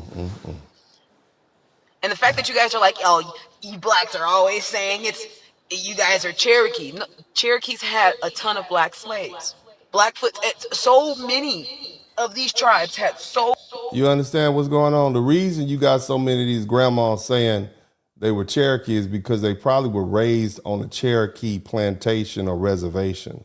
And so they assume I must be Cherokee. They didn't know people didn't have DNA tests back then. They just assumed they was this white DNA to make my hair look a little stringier than the typical black person means I'm Cherokee. No, you were a slave, baby. Y'all understand what I'm saying? That's why when you turn around and take that DNA test, it shows up Negro and Scots, Irish DNA. Because your people were slaves of the Cherokee Nation. You understand what I'm saying? The federal government had to force these people to give you all reparations. And this woman got the nerve to call me a racist. Because I'm pointing out the fact that this is what the government did. This is history. It's not racism, it's history, damn it. Don't run away. And don't be delusional. Keep going, little lady with the tattoos, sir. It's a handsome young lady right there. Keep many going. Black slaves. I get it. Oh, there's millions of other Native tribes that had nothing to do with it. But what about the loud ones that did? Somebody said, oh, how do we fix it? You know how we fix this lynch fit? Y'all give us our reparations. That's what we want to cut of that casino money. How about you do it? How about, since y'all so concerned about white folk breaking treaties with y'all, how about y'all give us our treaty from 1866 and give us our 160 acres over there off that Indian reservation land? I guarantee you we'll do something with it. We certainly will. How do we fix it? Give us our check. Somebody type cut the check in the chat room. That's what you do. Stop playing with me. I'm not the one. Let's keep going. That literally signed off land for $4 million. And y'all like, no, we need to give land back. No, these 5 civilized tribes gave up your land. Yep. There's documentation of this trade. There's documentation of slaves on native land, and you guys are mad at Beyonce. I would love to see the DNA test of all the Native Americans. Who are the civilized tribes and who are not the civilized tribes? Let's see. Because I did my DNA test to prove like I've been trying to prove all this shit. Like I've been a pro, fuck pretending Indians bullshit all day. But now for the natives to get on here and say, oh, natives didn't do shit to y'all, why the fuck would she wear that shirt? And y'all don't know the y'all make sure y'all go and get you a Buffalo Soldier shirt. The history behind the civilized tribes that shirt was made for. Yeah. They were slave owners. The Native Americans were slave owners. They were whether we talk about the civilized tribes or anybody else involved, they were slave owners. They enslaved your people. They helped catch your people. They were on the slave patrols. They were right there with the white man. They were fully assimilated. As they were getting their butt kicked across the country, they tried to prove to the white man that they were civilized savages. Is that what they call it? Sophisticated savages? I'm just saying. We blame the white man for plenty. But you know what? History's not black and white. There's some gray in there. In this case, it's some red. Like, and then you like what? Like I can't get with it. Like I can't get with it because Cherokees had a shit ton of black slaves. So if you meet a girl from Louisiana and she says she got some Cherokee in her, even if it's 1%, I don't get the jokes anymore. It's not even funny. I really don't get the like you guys are picking on descendants of slaves because their grandmother said that their grandmother was on a native plantation. Yeah, as a slave. And that's funny to them. That's funny, right? That's funny. Okay. All right. Yeah. Jokes. Everybody got jokes.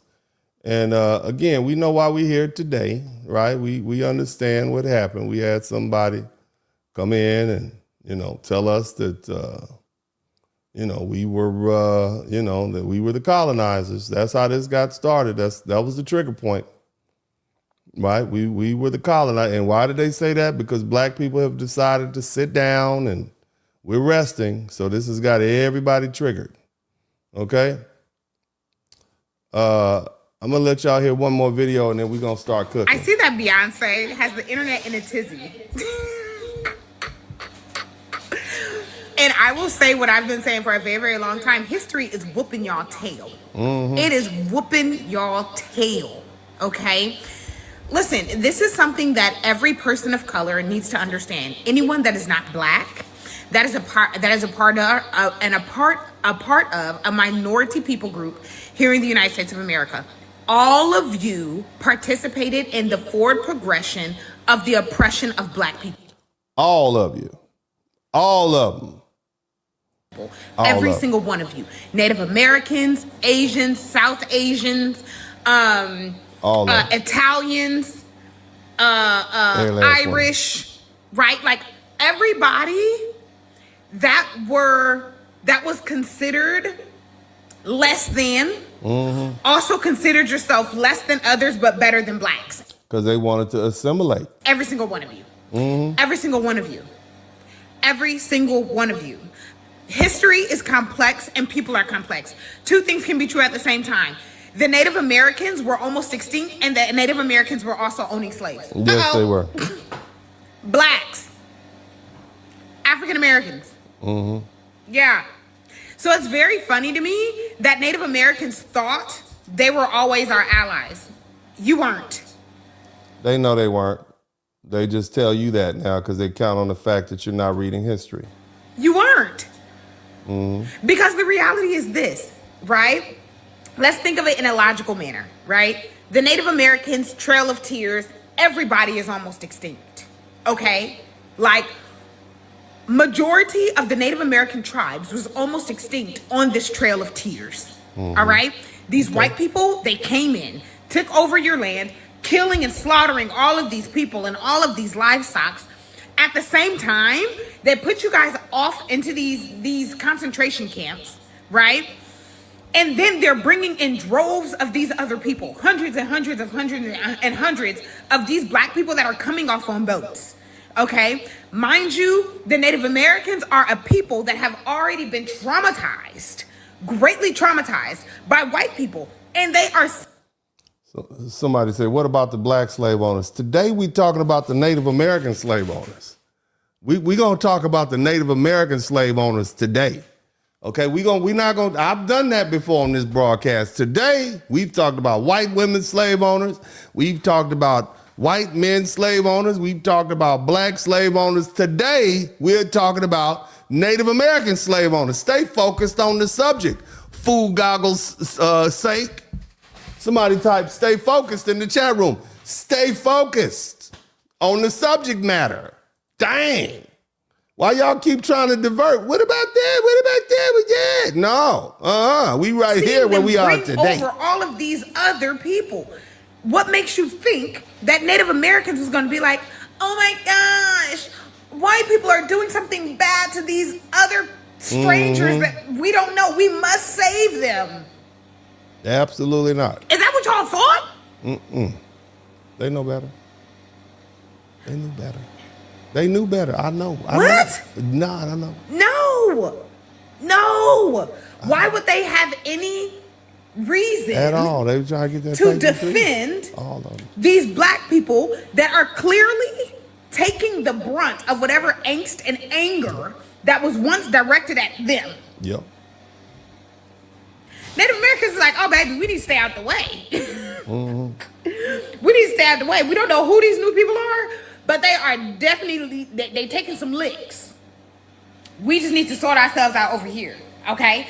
And then there was Native Americans that was like, well, let's see about this whole slave owning thing. I'm only only half Native American, so maybe I'm a little white passing. Maybe I can also profit off of this, right? Yeah. Yeah. So listen, the fact that you don't know this part of your history, holding your hand, looks like you're also a victim of misinformation. Yeah. If you thought that Native Americans were always the allies of black people, crazy. They never were. Their hands as dirty as white folks' hands. And so the idea that you would Some black people weren't always the allies of black people. Hello? Yeah. Yeah, no, you weren't always our ally, Bookie Bear. So yes, the Buffalo Soldiers did have to round y'all up. There you go. Because y'all was still holding on to slaves as if the 13th Amendment didn't exist, boo. So yes. Yes.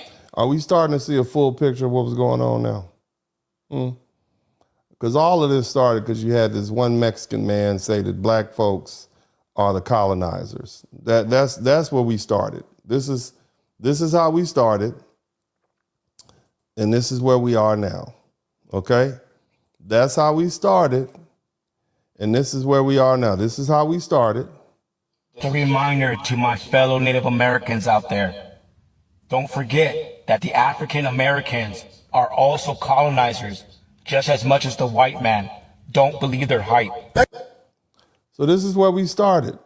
All because, you all are mad at us because we're not coming out there rescuing you and saving you from ICE and, but this is why it started.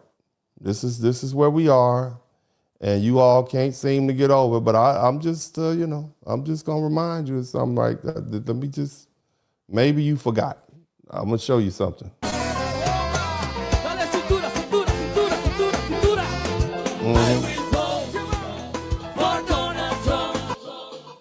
So this is why you're mad. You're mad at this is what happened. This is what you did. This is what you did.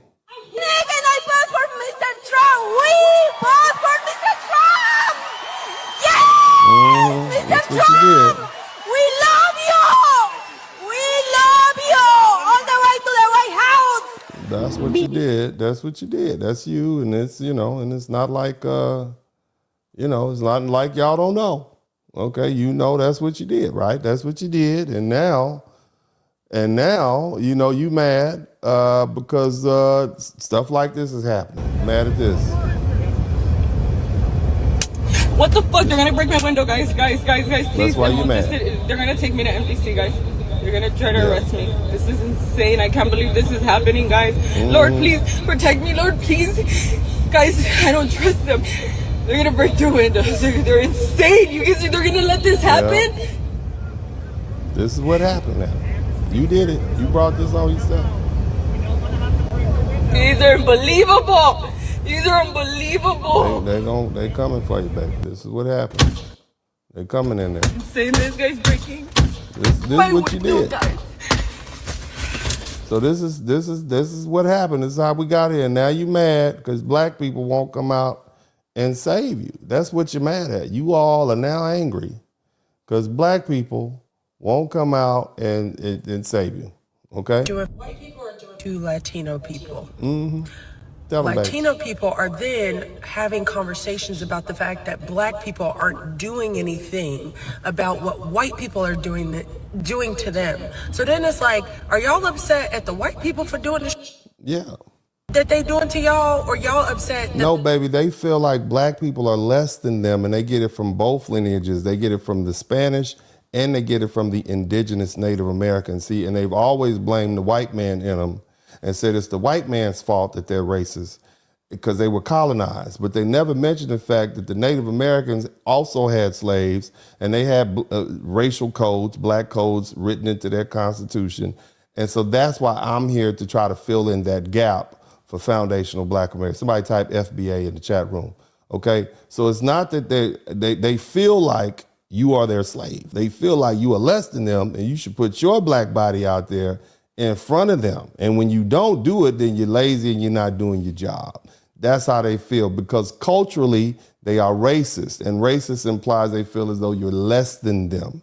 Okay, and that's not me saying that. That's their own people saying that. Okay, so that's why I'm here. Okay, I'm here. But go ahead and finish, baby. Look like you've been thinking about this black hard. people not stopping the white people from doing shit. Like, why do y'all have to make this about black people? And then y'all can't ever beat the allegations that Latinos are racist too. You showing an inherent bias by blaming black people for shit that they not even doing to you. They ain't do that. You trying to say that we wrong for not doing nothing? Like, what are we talking? What we did vote? Didn't how many black people? But didn't 93% of black people voted for Kamala Harris and 79% of black men vote? I mean, I'm just saying, didn't we do our job? Like, you know. Sit down and think about what you're saying. Use your common sense. You are upset that black people aren't speaking up against white people, as if when the did they start listening to what we say? They steal what we say. They would do that. They perpetuate systems. White people catching strays tonight. Yeah, they will steal. And oppressions towards our people. But when do they listen to what we say? When we just marching? When they just killing our babies? Killing our armed people? Been doing it, baby. Been doing it. She's in deep. She's thought about this. Well, why do y'all always make it about black people? It don't be us. She told y'all. Okay? She told, and here's the thing. And we, you know, before, look, y'all know, okay? You know, we know that y'all know. Black Latinos are gonna hate me for saying this, but y'all are the reason that we cannot become truly unified with black people. Y'all are the reason that black people are on the fence about non-black Latinos. It's because y'all are very anti-black and won't even do the bare minimum of just stop saying the N-word. They love saying the N-word. Y'all got y'all, why don't y'all just say mayate? No, I mean, just say that. Why you got to say the N-word? You got your own racial equivalent. Y'all won't even stop saying that word. They won't. And y'all don't realize that even though a lot of non-black Latinos see themselves as like socially higher up than black people and black Latinos, they see them. So this is Latinos saying this about Latinos. That's why they think you're supposed to get your black behind out there and stand in front of them billy clubs and whatnot for them. That's why. Is it all starting to make sense now? that's not how white people see us, y'all. No, they don't. That is not how they see us. Tell them how they see you, it baby. doesn't matter what you are. It You're just don't not matter. white. You're not white. And a lot of y'all think You're not white and you never will be white. That's what you Latinos need to understand. You're not white. You never will be white. You need to accept yourself and love yourselves and go on about your business. Okay? that perpetuating this anti-blackness and racism is gonna knock you a couple points higher, and it's gonna make you all kumbaya with the white. All you gonna do by trying to disrespect black people is make us say, okay, we good. You got it. That's all that's gonna happen. People, no, they don't see y'all as humans. They don't see. She told you. She telling you. I'm gonna let this one more video play, and then we're gonna get to my speechifying. I got words to talk to you guys about. I mean, it's so much that I could share, but gosh, I mean, you know, so much. Go ahead, brother, and then we're going to go ahead. God, black people are the only group of people in this country that does not prioritize black issues, and that's why they stay at the bottom. We had an immigration march singing "We Shall Overcome" and ain't overcame nothing for black people. And let me say that does not mean that we do not support or love Latino brothers and sisters if we don't join their fight. See, say, boy, we ain't joining. It just... We hate to see that y'all going through that. I'm going to be honest with you. I don't like to see people get beat up. I don't like to see that. But we ain't joining in. We're resting. Means that we have to prioritize the fight right here at home. How you... He got that, he got that, what's that, what's my boy playing? Is that Jay-Z playing in the background? Is that Jay-Z playing? It's hard for me to empathize with you all when you all got this dude. This is the ICE agent right here. This is a Hispanic ICE. Did you know that he's dancing at his house to salsa music? This ICE agent, okay? The majority of the ICE agents are Hispanic, mestizos, okay? That's what I need y'all to understand. The majority of the two ICE agents that shot the dude, Alex Peretti, Hispanics, both Hispanics from Texas, okay? So not only, this is who y'all want us to fight against. You want us to fight against your men who are rounding you all up And because we don't want to help y'all fight against your men and white men who are rounding you all up, we're the colonizer. Okay, got it. And it looked like he's enjoying that $50,000 bonus check. Let's go ahead and do what I normally do. We're going to go ahead and get the actual written word in today. You guys make sure, remember, I have one rule. If you learn something, I should earn something. If you don't learn anything, you don't owe me a dime. But, now that I've laid the foundation, let's talk about it. All right, y'all hit the number 1 button. I'm going to try to wrap this up as soon as I can. We might go a little bit past the 4-hour mark, but it was a lot to be said. I had a lot of people in here. But look, slavery technically ended in the United States after the Civil War, but not everywhere, and not all at once. And while most enslaved black people were freed with the passage of the 13th Amendment in 1865, a lot had to wait an extra year for freedom. And that delay happened because they were enslaved by Native American nations, specifically the 5 civilized tribes, the Cherokee, the Choctaw, the Chickasaw, the Creek, the Seminole. And folks like to blame white folks and say that these tribes adopted black chattel slavery from white settlers as part of the strategy to appear, quote unquote, civilized in the eyes of the U.S. government and white folk in general. But that explanation, it skips over the uncomfortable details that I'm going to talk to you about today.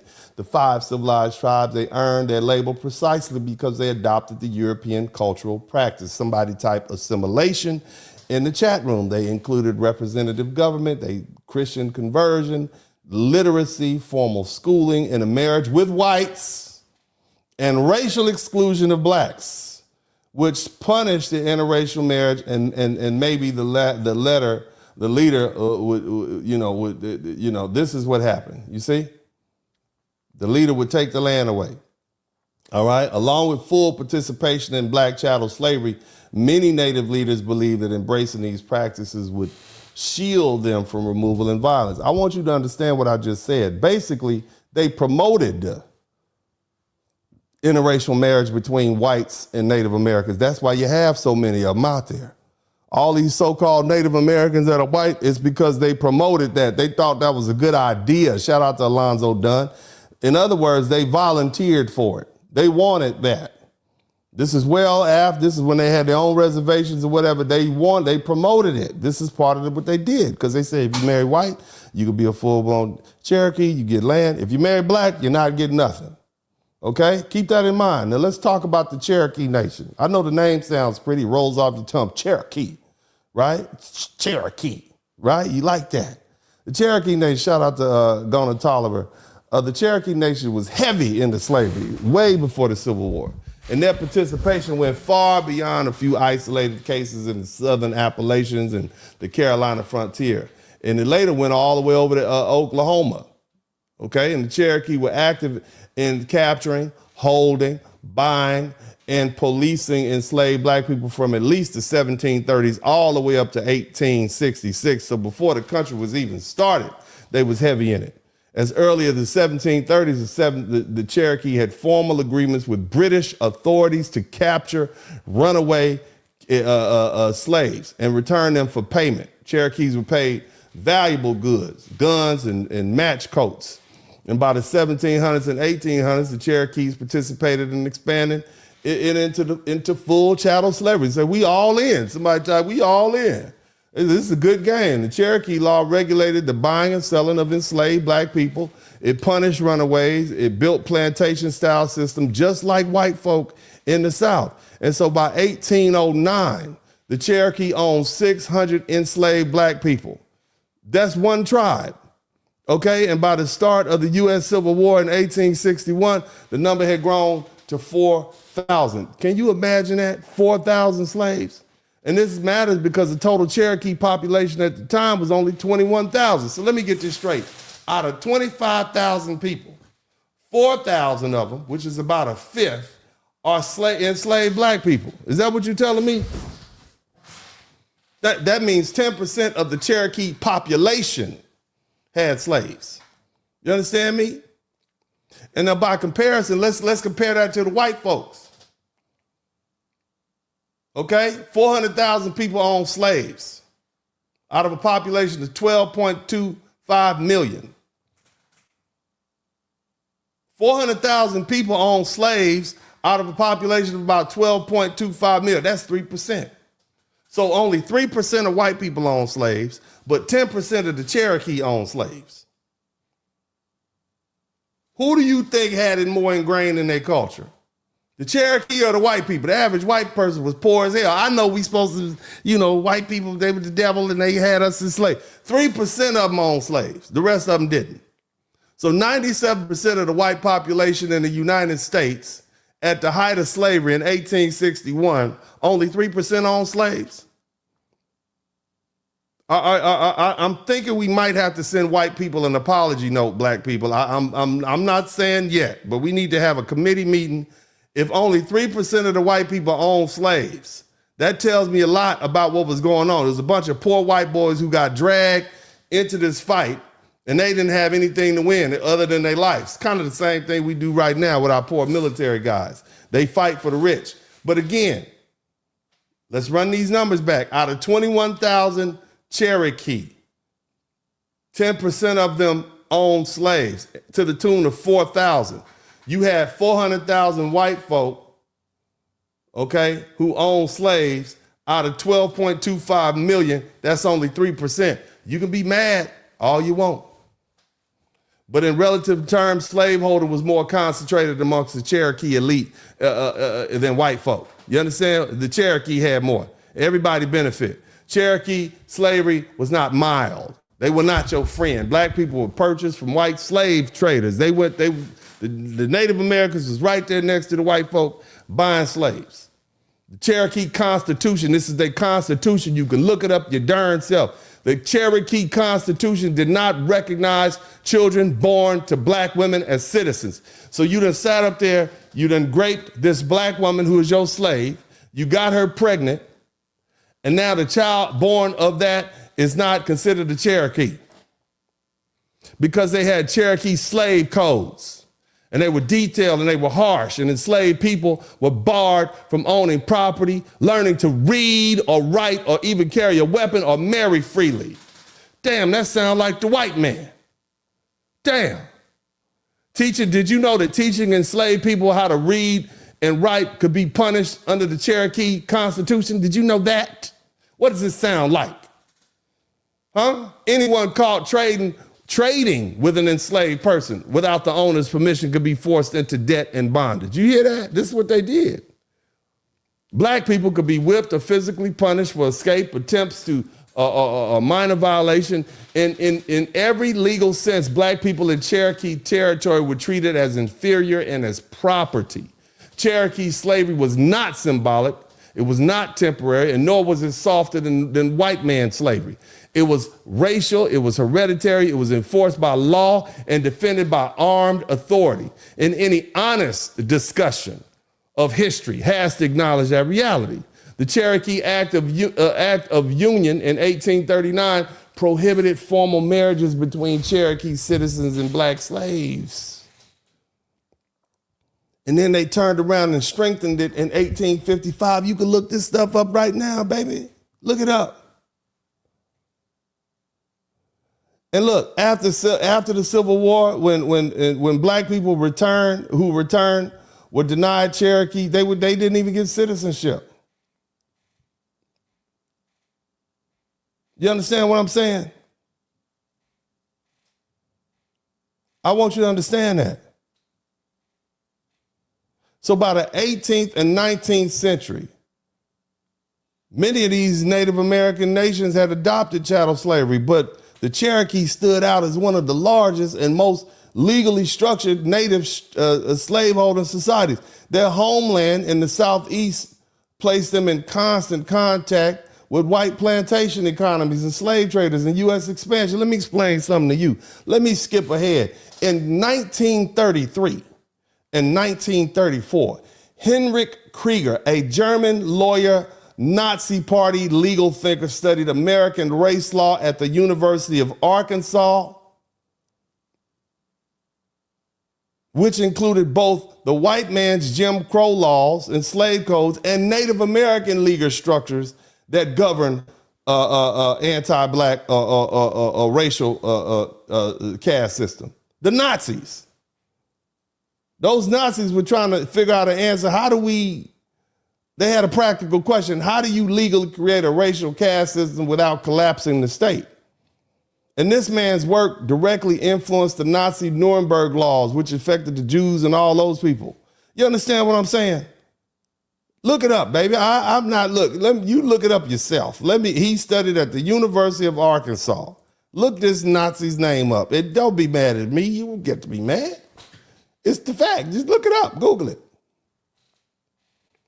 Now, somebody in here mentioned the Indian Removal Act of 1830. That didn't end slavery. All it did was move it. It was passed by Andrew Jackson. The law forced native nations out of the Southeast, which was Georgia, Florida, Alabama, and Mississippi, and it marched them west to the government, what the government called Indian Territory. Now it's called Oklahoma. And this was that famous Trail of Tears. Tens of thousands were driven out at gunpoint, okay? But what's rarely said out loud is that many of these native slave holders took their enslaved black people with them. So the white man got guns on them and they got guns on their black slaves. You understand me? I mean, I want you to think about the fact that this removal, it destroyed native societies, but it didn't destroy slavery within those native societies. In many cases, it strengthened it as the tribes rebuilt in unfamiliar land. You understand that? Guess who was doing the building? Huh? Who was doing the building? They doubled down and rebuilt plantation slavery out there in Oklahoma. They copied the southern state system most exactly. They forced labor, racial hierarchy, and punishments and patrol. We did that. And nowhere was this clearer than during the Seminole Wars, as the Seminoles and the other tribes were hunted and pushed west. Enslaved black people were dragged with them.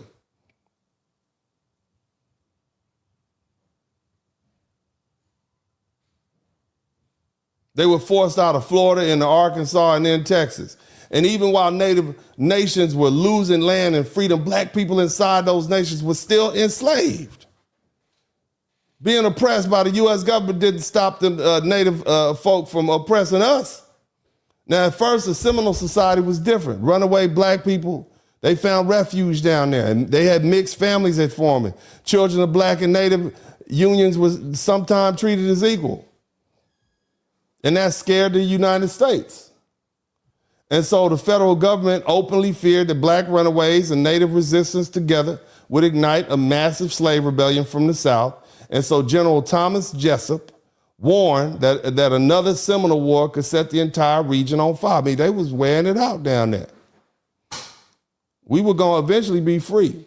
Black people did not wait around for the Civil War before we started fighting. We were fighting long before. We had 200 slave rebellions in the 246 years of history. We was trying our best to get out. But nevertheless, that fear that General Jessup had, it led to a brutal crackdown. And runaways were returned and military force increased. But by the end of the Second Seminole War, the Seminoles were forced to move west. And they took their black slaves, they took the black people still in chains with them. And so relocation created new violence.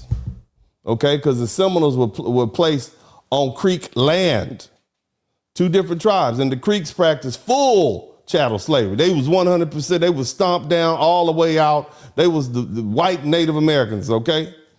They were full with it. And here's what they did. Black people were captured and stolen between the tribes. They would literally go run over and capture other people's enslaved people and bring them back. Slavery became a weapon, not just between whites and natives, between natives and native nations. This is what these people, they was all in. Removal didn't bring freedom to black people, it brought chaos. Slavery spread into the west into Florida, Arkansas, Oklahoma, Texas. Black people fleeing bondage were not just running from white slave holders, we were running from native slave holders who enforced the same system. Slavery didn't end, it changed location. Now, who wants to talk about the Trail of Tears?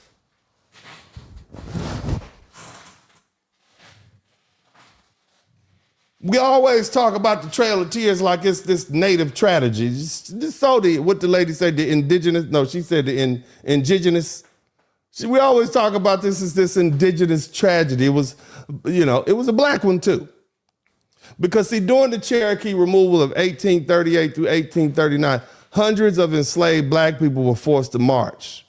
We weren't spared. Matter of fact, we were used. That journey was 12,000 miles. Most of y'all can't walk 12 miles without passing out. 12,000 miles. And it took place during one of the coldest winters on record. Snow, freezing rain, mud, sickness, hunger, killed thousands of people. And see, here's what you got to understand. Black people didn't just walk that 12,000 miles. We was walking and working. We cleared the roads. We cut the wood. There were no roads.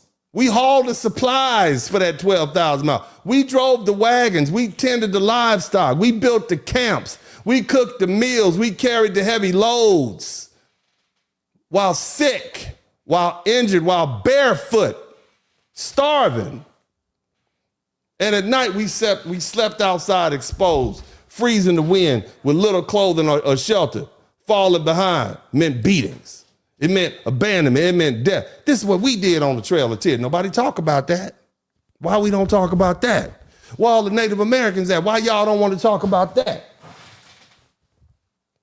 Because see, of roughly 16,000 Cherokees forced west, historians estimate it was between 1,000 and 1,600 black people who were slaves. And they suffered everything the Cherokees suffered, plus we had labor, plus we had to work. But they didn't record our deaths. Our pain was treated as expendable. Hundreds died from exposure, pneumonia, and exhaustion and neglect. Many of them were worked until our bodies failed and then left behind right there on the trail. And the Trail of Tears is remembered as this native horror story, this suffering, and it should be. But it also was a story of black people marched in chains, worked through the winter, and discarded when we broke. And so slavery was enforced even in collapse. When mercy was possible, it simply was not given. Removal didn't end slavery, it dragged it west. People love to act shocked that up to 1/3 of the cowboys were black. Why is it shocking to you all? Hell, Texas was built on black enslaved labor long before the state.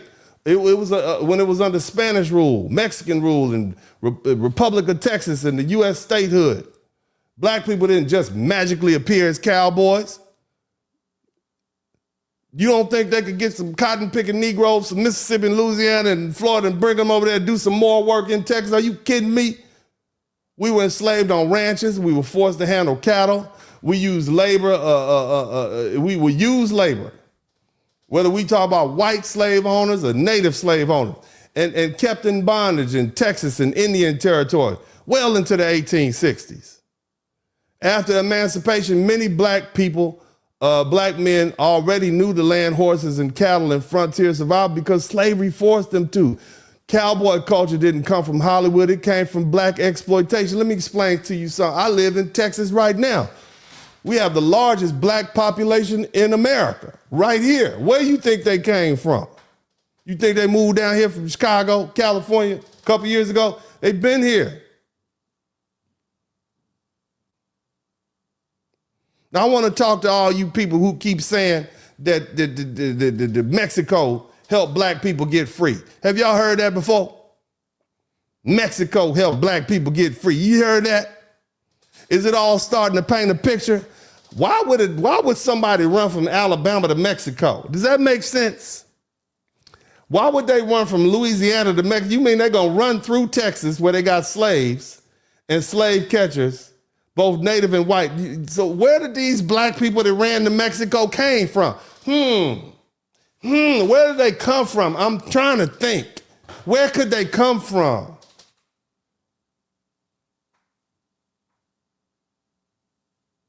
Huh? Again, that idea ignores, let me slow down. Let me slow down. Hold on. Let me give it a simple one. Y'all learning something? Are you learning something? Hit the subscribe button if you learned something. Now, again, family, let's have some common sense and let's talk. Let's sit and talk. Nobody's gonna run from Georgia to Mexico to get free, are they? Right? Why would y'all even believe that? Why y'all, but where did the black people come from? Huh? See, that idea ignores geography. Has anybody ever driven through Texas? Have y'all driven through Texas? West Texas, have you been? Do you know how hard it is to get from one part of, if you live in Houston, you might as well live, if you live in North Houston, you might as well live in Dallas. Hell, if you live in Katy, you might as well be in San Antonio. This is Houston. This is just one little city one city in Houston. It's swamp. You know, they used to call Houston, it was a swamp land. So we're not talking about they just running on pristine beaches and stuff. I did think about that. You're going to run from Louisiana where they got swamp through Texas to Mexico, and you're going to run through all these slaves? Oh, I don't think that's going to work out. And see, this idea, it ignores geography, timing, law, and who was actually holding people in bondage and where. It also ignores the uncomfortable truth that black people who fled toward Mexico in the mid-1800s, specifically 1850, were not only running from white slaveholders, but they were from Native American slaveholders in Texas and Indian territory as well. See, here's what you got to understand. Mexico abolished slavery. Them same mestizos on the other side of the border, the Spanish, whatever, they abolished slavery in 1829 and refused to return fugitive slaves. Shout out to Red Sigma. That legal reality made it a destination of last resort, not an easy solution. You got to be real desperate. And historians estimate, listen to me, family, historians estimate that between 4,000 and 10,000 enslaved black people escaped Mexico before the Civil War. Okay? Are we clear? Not 40,000. Not 400,000. 4,000 between the mid-1850s, 4,000 to 10,000, not 100,000, okay? And most people say it's probably closer to 400,000.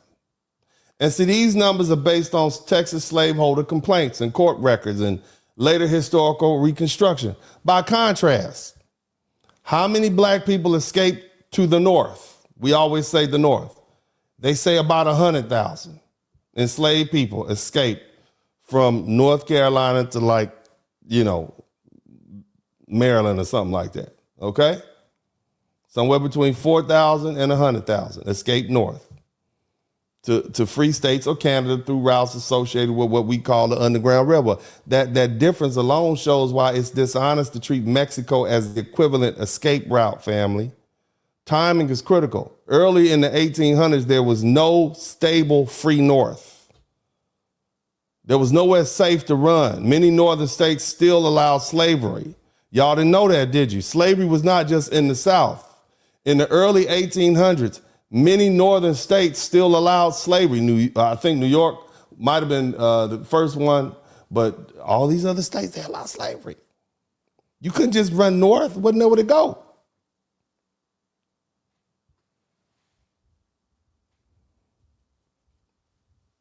They practiced a gradual emancipation. Escaped people could be captured and returned. And guess what happened if you got returned to your plantation in Virginia? They end up selling you down south. So now you went from Virginia to Alabama, Mississippi. You didn't want to go there. Woo, getting sold down south was a horrible thing. Canada only became a clear refuge after Britain abolished slavery in 1833. That's why the whole Civil War was fought in the first place, because the white folks said, man, the Revolutionary War itself, they've been trying to, I don't want to get off on that.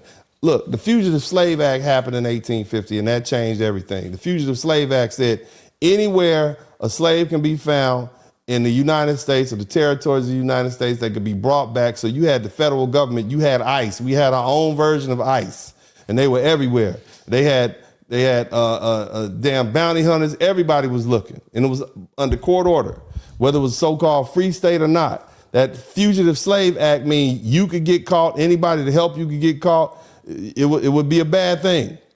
And so what it did was it federalized slave catching and enforced northern cooperation. It criminalized aid to fugitives. So you had white people losing their fortune and their homes and everything trying to free black people. So now they got something on the line now, like, oh man, I can't do what I did before. And so again, escape surged briefly and then they collapsed after the enforcement intensified. So like, let's hurry up and get free. And then they got caught and like, oh man, people start losing their livelihood. The whole Underground Railroad crashed. Cause it's like, man, it was cool when I was just helping some black people get free and no repercussions. But now that I might lose my house, my family not gonna let me do that. You understand what I'm saying? Imagine being a married man, you've been running Underground Railroad for decades, and now this Fugitive Slave Act said, well, you do it again, we're gonna come take your house, we're gonna sue you, we're gonna put you in jail. And the stakes got too high, so it collapsed. And so at that point, fugitives bypassed the North entirely and they went to Canada. That's why you got a whole set of black people in Canada and Nova Scotia up there. All right. Mexico was on the borderland. And so here's the thing. This is why in the mid 1850s, we talk about 5-6 years. OK, not the entire 1800 to 1865. We talk about 1850s, 4 or 5 years. OK, that's when that's it. OK. After 1861, the Civil War shut down the long-distance escape routes because you couldn't go nowhere because it was Confederate soldiers. Everybody was everywhere. You see? Yeah, the way people escaped then, they would just go run to the Union Army. It was mass escapes. All right. Now, Texas played a role in this Mexico story. Slavery existed there long before statehood. There was slaves in Texas before statehood. I know it's up in the air, but we know. And so by 1860, Texas held 182,000 slave people, 182,000. That's 30% of the Texas population was enslaved black people. That's why we have so many black people in Texas right now. 30% of the population of Texas was black people who were enslaved. And so when enslaved people escaped to Mexico, the overwhelming majority, about 85 to 95%, were fleeing from white slaveholders, simply because that's where most enslaved people live. You see? But see, the geography explains the numbers. For someone enslaved in South or Central Texas, Mexico might be 100 miles or 300 miles away. For someone enslaved in Indian Territory, that journey could be 500 miles, and it required crossing Texas. Have y'all looked at the top of Texas? They call it the Panhandle. Oklahoma was sit on top of that. That's a long hot walk. Okay, and that distance is sharply limited how many could attempt, and as a result, escapes from Indian Territory numbered in the hundreds, not the thousands. But this is important because they exposed that those Indians did not have clean hands. They had unclean hands. Keep in mind, this man told me and y'all that black people are colonized just like the white people. Yet his same people had slaves on both sides, the Spanish conquistadors and the Native Americans, because they're mixed, they're mestizos. Remember, we talked about that? Again, what I'm saying is Native Americans were dirt in the game when it comes to being black slaveholders and catchers and trying to escape. And the big picture is this: escape to Mexico was real, limited, it was dangerous and geographically constrained. It can't be honestly compared to the Underground Railroad, which involved far more people, operated under different legal conditions, and expanded over decades. Shout out to Alabama Clay. Y'all learning something? Okay, it can't be separated from the fact that black people were running from Native American slave owners as well as white folk. Understand? Including in Texas and Indian Territory, which would have been Oklahoma. Mexico's population is itself deeply indigenous. Okay? But it claims that moral purity after, apart, when you look at the full record. It doesn't have that. Now, I'm gonna talk to y'all about a dirty scoundrel booger named Joseph Van. Since all the Cherokees, where the Cherokees at? Let's talk about Joseph Van. Matter of fact, they used to call him Rich Joe Van. That was his nickname. he was the harshest slavery. He had the harshest slavery in the Cherokee Nation. And they had gotten rich on slavery. Okay? He was considered one of the elite. And apparently the richer they were, the crueler they were. The bigger the plantation, the harsher the discipline. It wasn't accidental. It was a business model. They were making money. These rich Cherokee slaveholders copied the Deep South plantation system wholesale. They bit full line and sinker. These were not small farms. They were profit-driven operations. They produced cotton and other cash crops on the large scale. So yeah, the Native Americans had black folk picking cotton. Yeah, you understand me? Forced labor, nonstop. Sun up, sun down. Output matter, control matter. Punishment was how that control was enforced.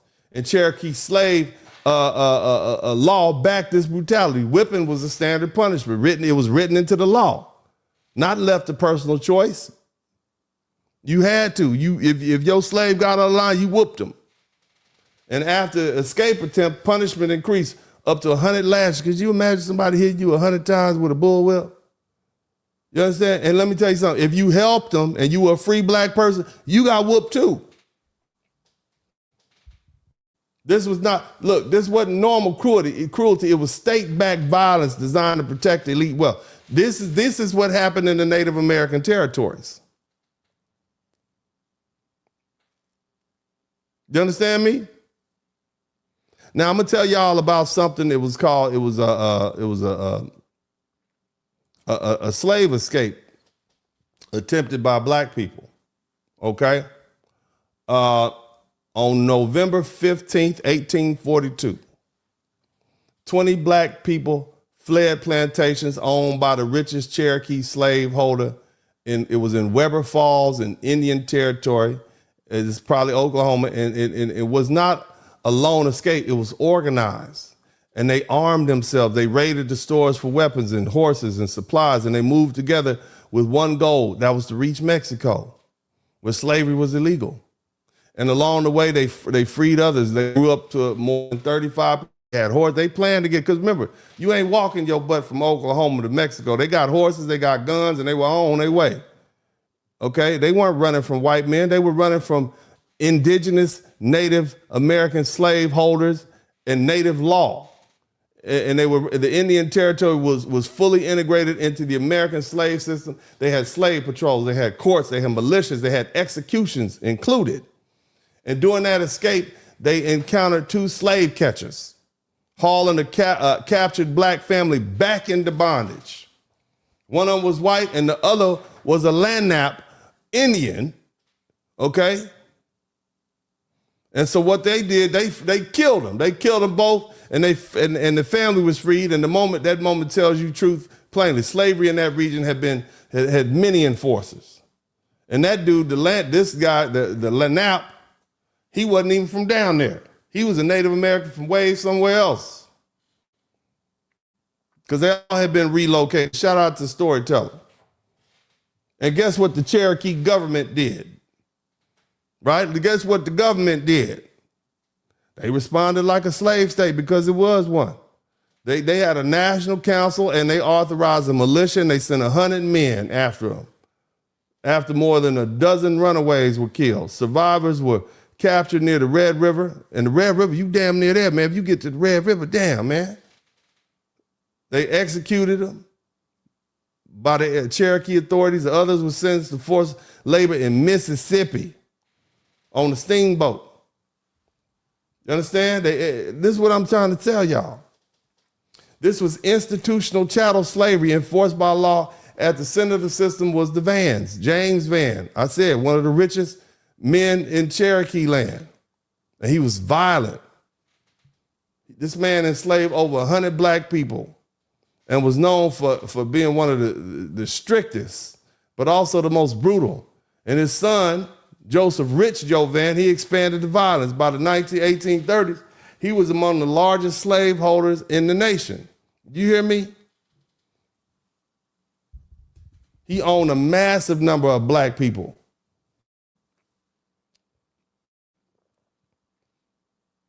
You understand that?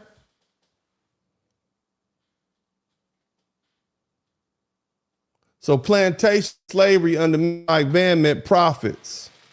You couldn't get Mercer. They had to make money. People were trapped in the system.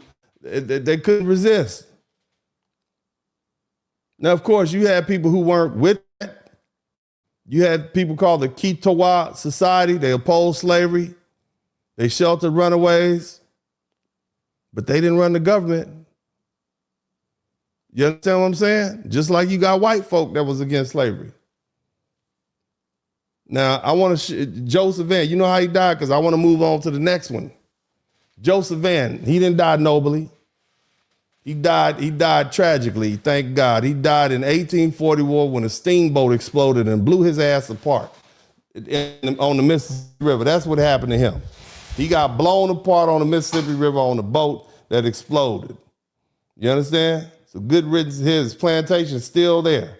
You can still go to the Joseph Van plantation right now, and the people he enslaved, you can look at who they were.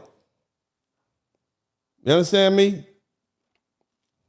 So the next time you say your grandma was a Cherokee Indian, no, she was probably a Cherokee enslaved black woman. That's what she was.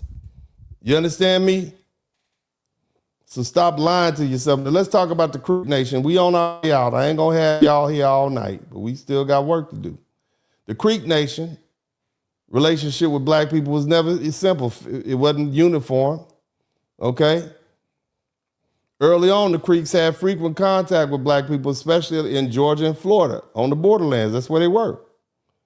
All right? And Creeks captured runaway slaves and sold them back to white owners or traded them within regional slave networks. So they had their own stuff going on.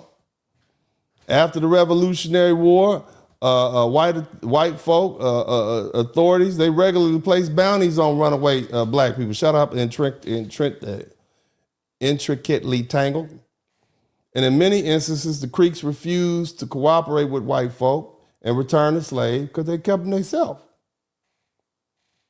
Now again, Creeks hadn't fully adopted the plantation-style chattel slavery, but black people understood this difference and often fled into Creek territory, hope for protection through that wasn't guaranteed. Okay, now. Everything changed after forced removal west. Once the Creeks were relocated to Indian territory, slavery expanded rapidly with the nation. They needed their black people to help build that land. All right. And so by 1850, historians estimate that roughly 10% of the Creek Nation population was black people. And this, and they had a plantation style slavery.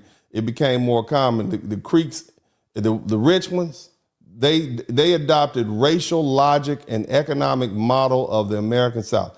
After the removal, after they were sent out there, okay, the Creek and the Seminole Pass, they diverged sharply. The Creek slaveholders became more aggressive in enforcing slavery. Some justified enslaving black people by arguing that that labor they performed, field work and agricultural labor, was traditionally considered woman's work. And so they listen to this. And so in Creek society, they were signaled as inferior. Because y'all pick cotton and cut grass and all that stuff, y'all are like women, so y'all are inferior. And so the Creek slaveholders also raided Seminole lands to capture black people, and that escalated conflict. So some of these fights between these people was because you kept stealing our Negro slaves. Okay? I want you to think about that. All right? But see, that Creek story mattered because it shows transition, not innocence. Early resistance to white slave catching gave way to deeper participation in the slavery after removal. And so black people fleeing bondage had to constantly reassess whether it was safe here or not. Knowing the Creek territory mean protection in one decade and capture the next, by the mid-19th century, the Creek Nation like other slaveholding societies in Indian Territory, have become part of the same system black people were desperately trying to get away. We trying to run away from them. Now, what about the Choctaw? The Choctaw and the Chickasaw nations are often discussed together in history of Native American slavery for good reason. They share common cultural, linguistic roots as Western Muskegon people, like the overlapping regions in Mississippi and Alabama before removal, and were pushed west at the same time under the U.S. removal policies. And after relocation to Indian Territory, both nations expanded and they formalized systems of black chattel slavery and closely mirrored the Deep South. They had legal codes, they had economic models and enforcement methods. They developed side by side, and during the Civil War, nations aligned with the Confederacy. And they later signed similar post-war treaties in 1866. None of this was accidental. Slavery was not a side effect of removal. It was a deliberate institution. You understand me? Both of these, the Creeks and the Chickasaw, they had written laws that protected slaveholders. They punished resistance. They had laws that regulated the buying and selling of black people. They criminalized escape attempts. They suppressed abolitionist activity, and they authorized punishment for anyone who helped black people try to get free. So Indian Territory was not fragmented into some isolated tribal system. Slave catching crossed borders during the 1842 escape from the Cherokee plantation. Remember I told you about that? The fugitives, our black brothers and sisters running from Indian Territory, they ran across some slave catchers hauling the captured black family back. I told you about that. And they killed them and set the family free. Why we don't have any movies about that? Now, the Chickasaw originally adopted slavery very early on because they had shrinking animal population. They had land, but the white man was coming. He was taking their stuff. So they couldn't hunt anymore. So they start turning towards the plantation style. And so by 1790, black people, labor already was being used to work the land for them. And of course, the U.S. government was like, all with it. Yeah, let's do it. And so Native American nations, private land ownership, something they were against, plantation farming, it sped assimilation and stabilized control. And what that actually meant was importing Southern slavery into Native societies and rewarding those who adopted it. Now the Choctaw followed, okay? And they were aggressive with their racial lines. The Cherokee, the Choctaw banned black people of African descent from becoming citizens of the nation, and even when they were mixed race. They didn't have a problem with the white folks who mixed with them, but if you were black and Native American, you couldn't join. But if you were white and Native American, it was all good. And so in 1840, the Choctaw went further, and they expelled free black people from their territory. We don't want you free blacks. So if you were married to a woman who was a slave, you got to go. If your children were free, you got to go. So they separating families. You understand? And see, if you're a free black person and you stay, you risk the chance of becoming enslaved yourself. You understand me? That was the law, because it was designed to protect the slaveholder. We don't want these blacks giving these our slaves any uppity ideas. They were conscious of that. Did the same thing the white folk did. So you got black people free and bond in this region. They weren't just escaping white slaveholders in Mississippi and Alabama. This is in Mississippi and Alabama, by the way. This is where the Choctaw and the Chickasaw were. They were running away from native slaveholders who they had law and patrol. They had courts. They had their own courts. So it's a mission. So this history matters because it destroys the myth of clean hands of these Native Americans. Who's the colonizer now? Because we on the other side are almost finished. Who's the colonizer now? Let me tell you about these Choctaw laws. So by the 19th century, the Choctaw had built one of the most structured, aggressive systems of black chattel slavery in Indian Territory. They were notorious. Before the removal, the Choctaw lived in central southern Mississippi, They lived in western Alabama. After the removal, they were relocated to southeastern Indian Territory, which is basically southeast Oklahoma. And slavery on the Choctaw had expanded. It became fully codified. It was all in it. They were all in. These were not casual slave owners. In the 1830s, they had thousands of enslaved black people lived in Choctaw territory. They were getting rich. These Native Americans were getting rich, operating cotton plantations. It was indistinguishable. You couldn't separate it from what they were doing in Mississippi. Slavery was seen as a marker of civilization. That's wealth and political legitimacy. Owning black people wasn't just it was ideological, man. They had a cat. His name was Greenwood LeFort, prominent Choctaw leader. This man had a plantation in Mississippi, 400 slaves. Now, rich white folk had 100 slaves. This man had 400 black people. Imagine that. Okay? Imagine that. The idea that slavery under Native ownership was somehow mild or easy, it don't hold up. You understand? It wasn't. You got this man, he got 400 slaves. You have to understand the scale of that. That was an enormous number by any standard, even among white slave owners. Most people imagine slavery as this huge plantation with hundreds of slaves everywhere, but that wasn't the norm. The average slave owner, white or native, owned a few slaves, 3 or 4. And in fact, most slave owners own fewer than 5. You understand? Many own only 1 or 2. Only the elite control large plantations. Historians estimate that fewer than 1% of the slave holders own more than 100 slaves, and this one had 400. You understand me? Greenwood LeFleur owned 400 black people. That's not small. This is a Native American. He had passed up the white slave holders. He was one of the biggest slave holders in America, Native American.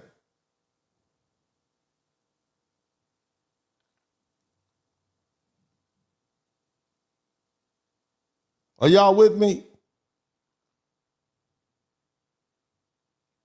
And here's the thing you got to understand. Remember I told you that the Native Americans promoted interracial marriage? Greenwood LeFleur is a very good example of that. His maternal grandfather, okay, his mama's daddy was a Choctaw leader named Pushmata, and his father was a French trader. Now, many full-blooded Choctaw Cherokee, they preferred to live farther from American borders and preserve their traditional ways of life. These mixed-race elites, which the Native Americans thought was a good idea, they were willing to adopt American customs, including plantation slavery. This is what the Native Americans push for. You reward the ones who marry white. You give them land. If they marry black, they have children black, you don't get nothing. If you're black, get back. If you're white, you're all right. They push this. Think about that. Now, I'm going to talk a little bit about these racial caste systems. You guys learning something, make sure you learn something. If you learn something, let me know. Make sure you subscribe to the channel. Now, in 1840, the Choctaw Constitution, it freed, under that, it freed black people, and black runaways were barred from settling in Choctaw territory, and they were prohibited from owning land. And any black person found, this is their constitution. Okay, this is not just some random chief making up something. This is their constitution. Any free black person who remained in their territory is being enslaved for life. At the same time, white men could receive written permission from the Choctaw chiefs or the U.S. agents to live on Choctaw land. So it was cool for white folk. Black folk, nah, we're going to put you in slavery. We're going to let this white man that they always say, the red man came and took this and that from them. It was cool with them living on their land. I want you to think about that, right? And the black people had been enslaved under them for hundreds of years, but they were cool with the white man living on the land. But the black people, nah, you got to go. We were denied citizenship. We were barred from holding political office on Indian territory. White men could marry Choctaw women, right? And they were granted full membership rights, and their children were recognized as full Choctaw citizens. You understand? Race, not belonging, determined who had rights. Choctaw enforced slavery through formal legal systems, not customs, laws on books. Black people couldn't own property. They tried to escape, they were criminalized. They authorized punishment, they were whipped them. You understand? You couldn't harbor them, you were punished. They had patrols, they had slave patrols, they had courts, they had it all. And slave catchers did not stop at Choctaw border. Choctaw Authority, they went anywhere they could. During the 1842 mass escape from Cherokee Plantation, the fugitives encountered Choctaw slave catchers transporting captured black families. I told you about that already. You understand?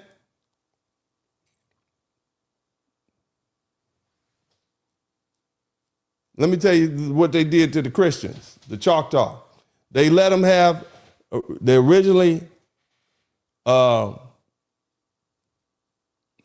they tolerated the Christian missionaries who built the churches and the schools in their territory. But that tolerance ended once those missionaries began preaching that slavery was incompatible with Christian values. At that point, the Choctaw put the Christians out. They got rid of Jesus.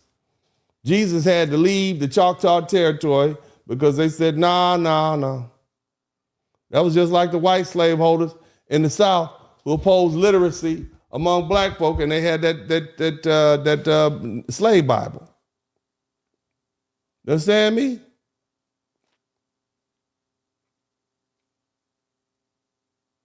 Hell, in 1861, the Choctaw Confederate, they formally aligned with the Confederacy.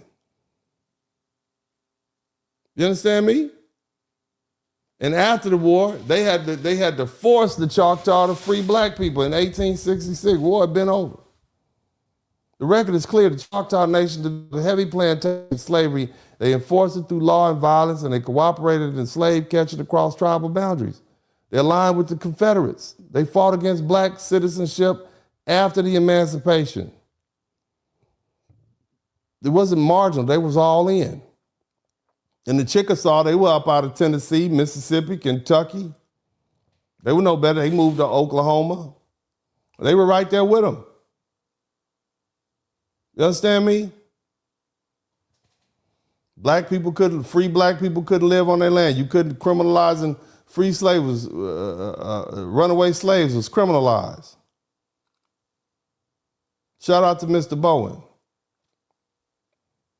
Again, people with white mixed ancestry, they were valued above black mixed ancestry. White mixed Chickasaw men could become chiefs and hold power. This is why they have so many white-looking Indians. This was promoted. Don't feel sorry for these people. They wanted it.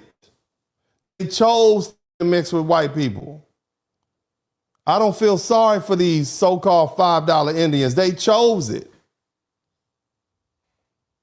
And let me tell you what they did as far as black people. When black people could not. They couldn't mix. They couldn't hold power. And to prevent racial mixing with black people, the Chickasaw authorities punished relationships between Chickasaw citizens and black people through fines. They would whip you. They would put you out the nation.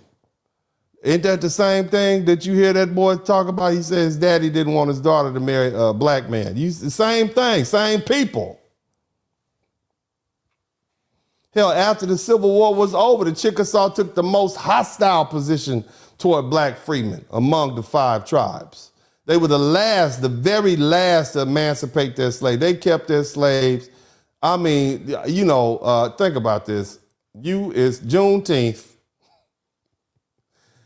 Done happened 3 times and you still a slave. You understand what I'm saying? I thought we supposed to be free. No, you're not. You're going to stay here and keep picking cotton. And then when they finally had to let them go, they said the Chickasaw leaders maintained that black people had no place in the nation, even after generations of forced labor. You understand me? This continued well into the 20th century until we had to sue them, our people. I mean, they put up the longest resistance to black rights, the Chickasaw. Look, I need y'all to hear me. Are y'all listening? Are we still here with me today? I'm almost finished. I'm just running it down to you. Look, man, the Western expansion of slavery did not stop anything. Okay, the white man forced the red man west, and he took his black slaves with him. It was no longer the Southern thing. And then, of course, the Civil War broke out. And you had the Cherokee, the Choctaw, the Chickasaw, the Creek, and they all aligned with the Native. They had aligned with the Confederates. The Natives, they sent regiments. They fought major battles such as Pea Ridge in 1862 and Honey Springs in 1863. They made it an explicit decision to side with the Confederate government. They wanted to preserve slavery. You understand me? Jack Amos, the Choctaw, raised Confederate units. They call him he who goes out to kill. That was his name.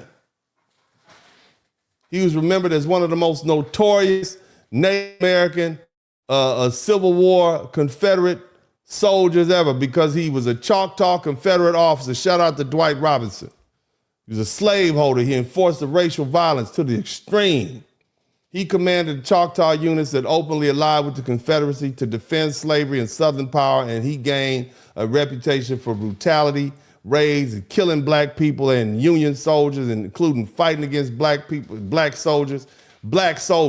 Somebody type black soldiers in the chat room. This man had a reputation for intimidating free black people. He didn't just fight battles, he participated in terror-style warfare. He would attack vulnerable black communities and help suppress black freedom in the region.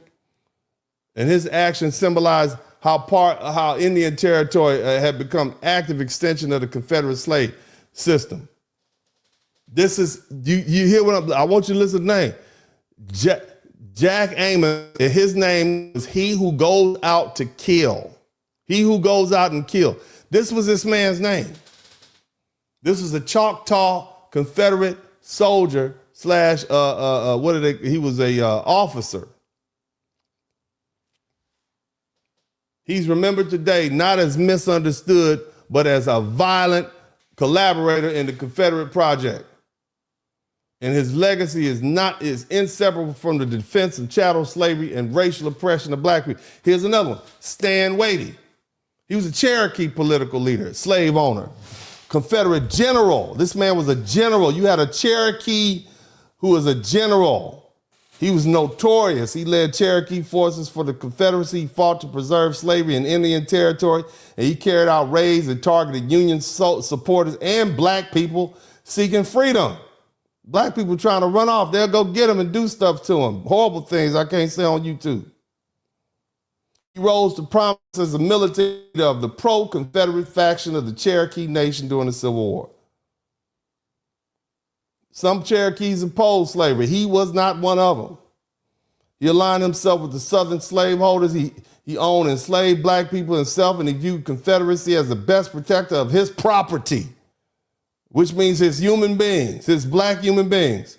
He was a guerrilla warfare tactic. He would go hit the troops, raid, steal. This is what they're doing.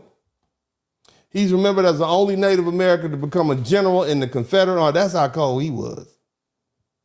He was the last Confederate general to surrender. Did you know that? It was a Native American Cherokee who was the last Confederate general to surrender in June of 1865. This is months after the Confederacy had collapsed. His resistance symbolized how deeply slavery and the Confederate was loyal and how it had taken roots in these Cherokee nation and leadership.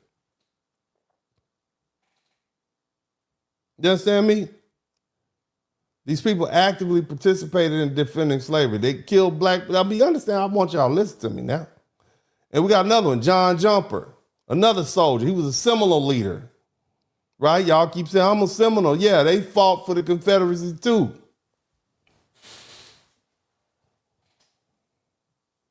You understand? It was divided, but he still fought for it. And here's the cold part about it. It was controversial because the Seminoles had black Seminoles in it. And they still fought for the Confederacy.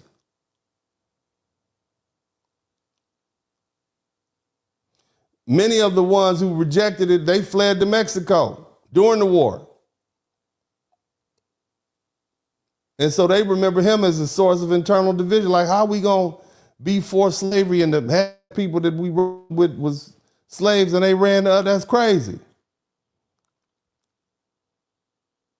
So then the Emancipation Proclamation propped up in 1863. It didn't free enslaved people in native nations. It only applied to areas in rebellion against the United States, and the tribal sovereignty blocked enforcement of that. And so as a result, slavery continued in these Indian territories. I talked to y'all about that. And so it wasn't until 1866 the U.S. government made them give it up.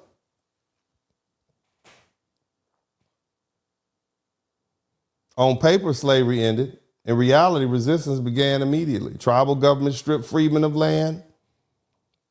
They didn't have voting rights. They didn't have legal recognition. In the Cherokee Nation, black people fought for more than 140 years to reclaim our rights and promised us in 1866. We finally won a federal court case in 2017. What year is this? 2026. We just got our money 9 years ago. 140 years later. We had to do the same thing for the Choctaw. They still fight. You understand what I'm saying? Slavery didn't even fully die with Reconstruction.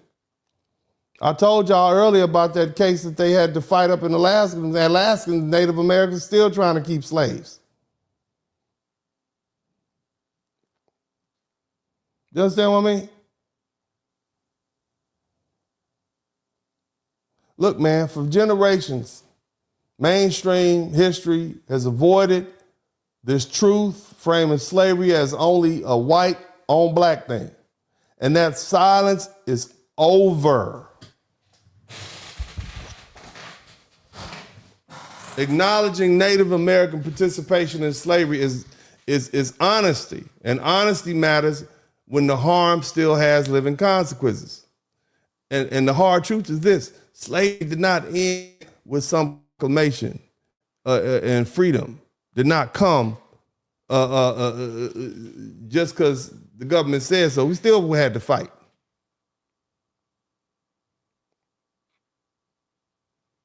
Still fighting.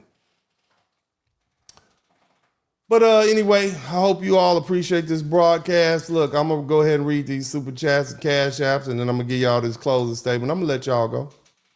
Okay, I ain't going to hold you up all night. I know you got stuff to do. Did you learn something? If you learned something, I should earn something. That's usually what I say. I know y'all learned something tonight. You can't lie to me and say you didn't learn something tonight. I know you did. If you learned something, y'all let me know you learned something. Okay? Let's go ahead and read these super chats and get this cracking and get up out of here. Well, actually, I'm going to start with the cash apps. Somebody hit the number 1 button. Okay. Hit the number 1 button. And let me know you can hear me clearly. Okay. Hit the number 1 button. Let me know you can hear me clearly.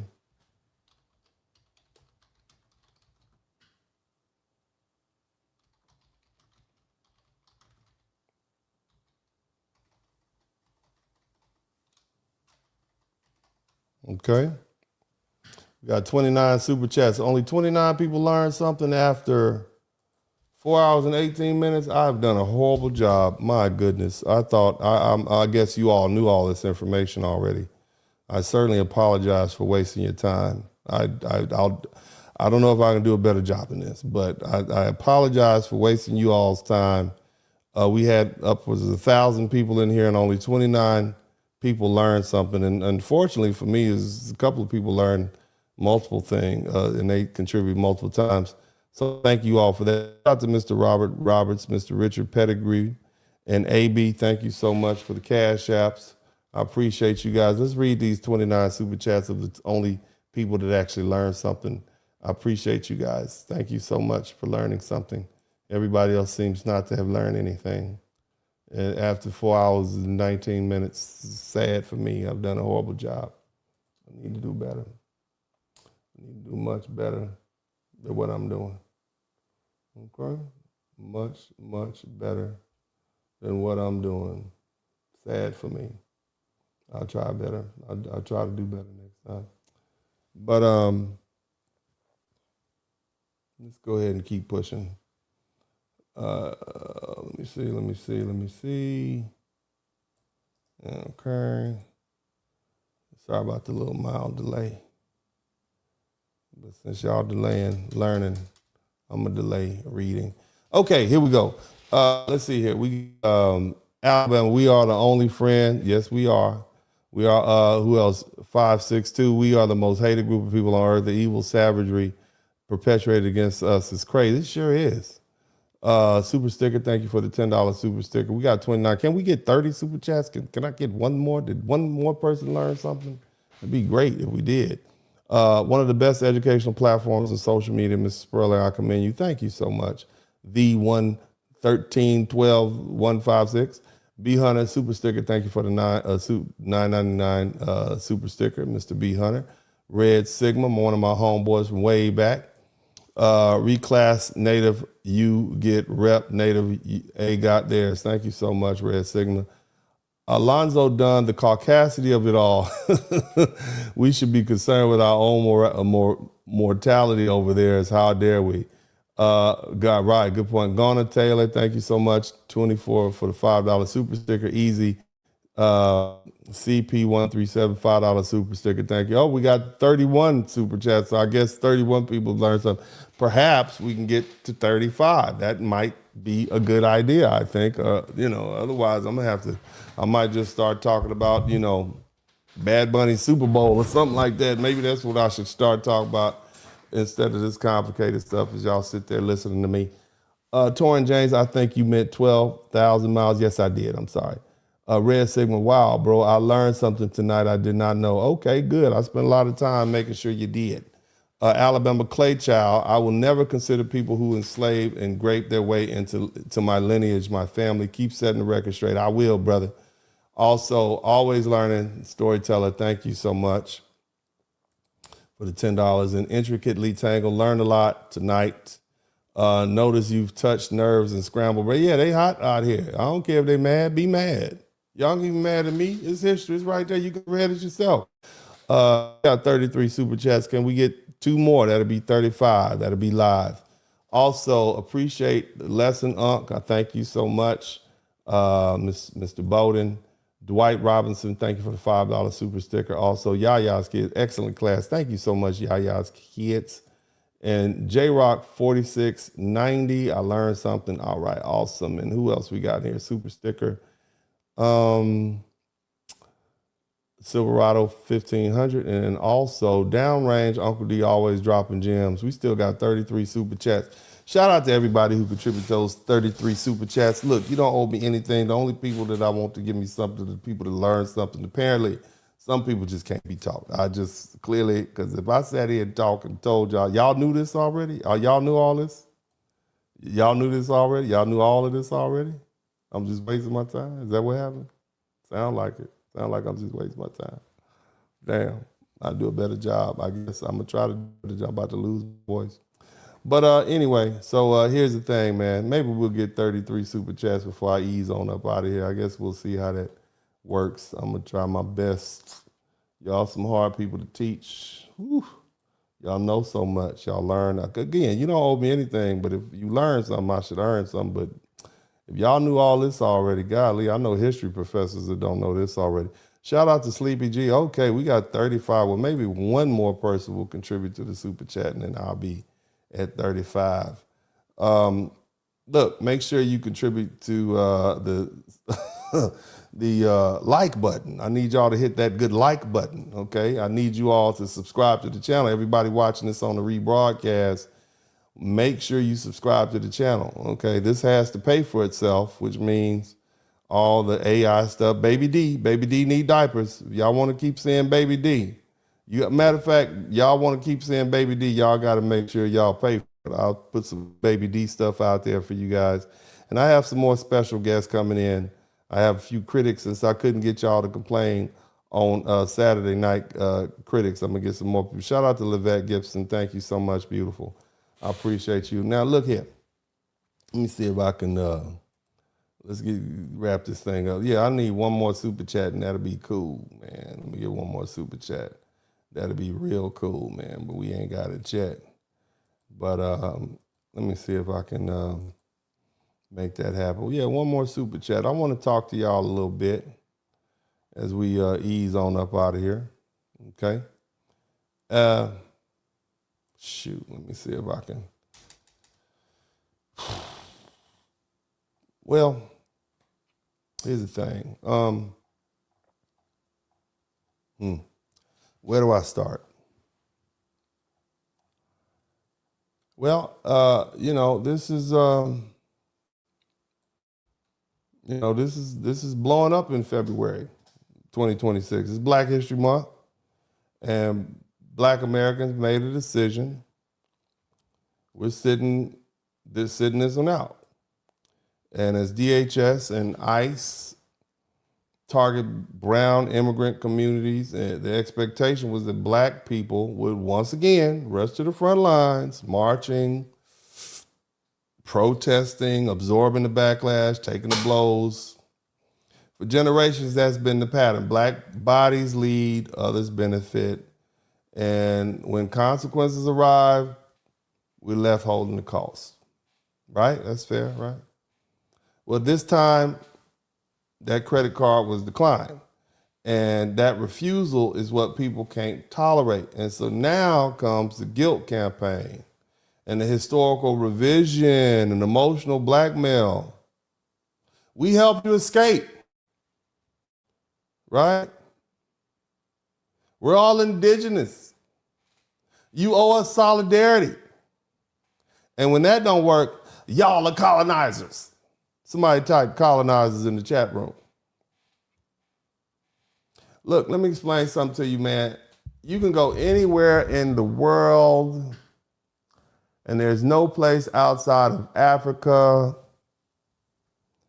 where people are eating African food because they were colonized, where people are speaking African languages because they were colonized, where there are children of African descent because they were colonized,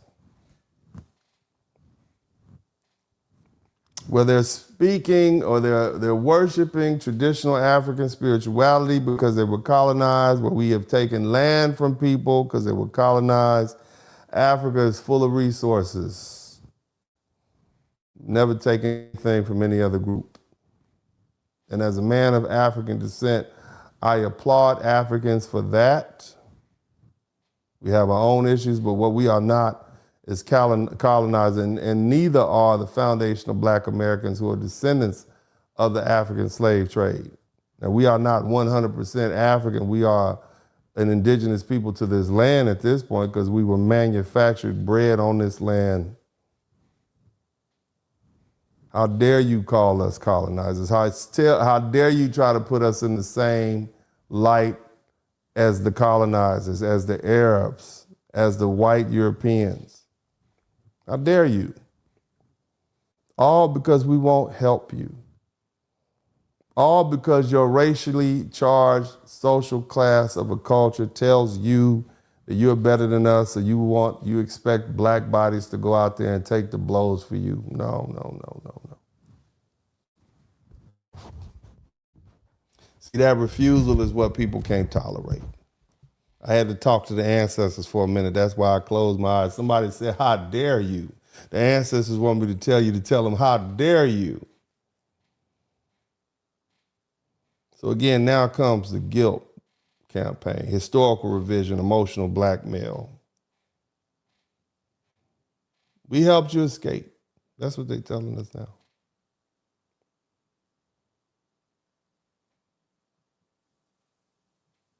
Where'd all these, I don't know, where'd all these heroes come from, right? Where'd all these saviors come from? Look, man, let me break it down to you all like this. Let's be honest. Black Americans overwhelmingly voted against the political forces driving these crackdowns right now. And if others had done the same, this moment wouldn't exist. Instead of owning that, the pressure is being redirected towards us. We're not being attacked because we're wrong. We're being attacked because we're refusing to be used, family.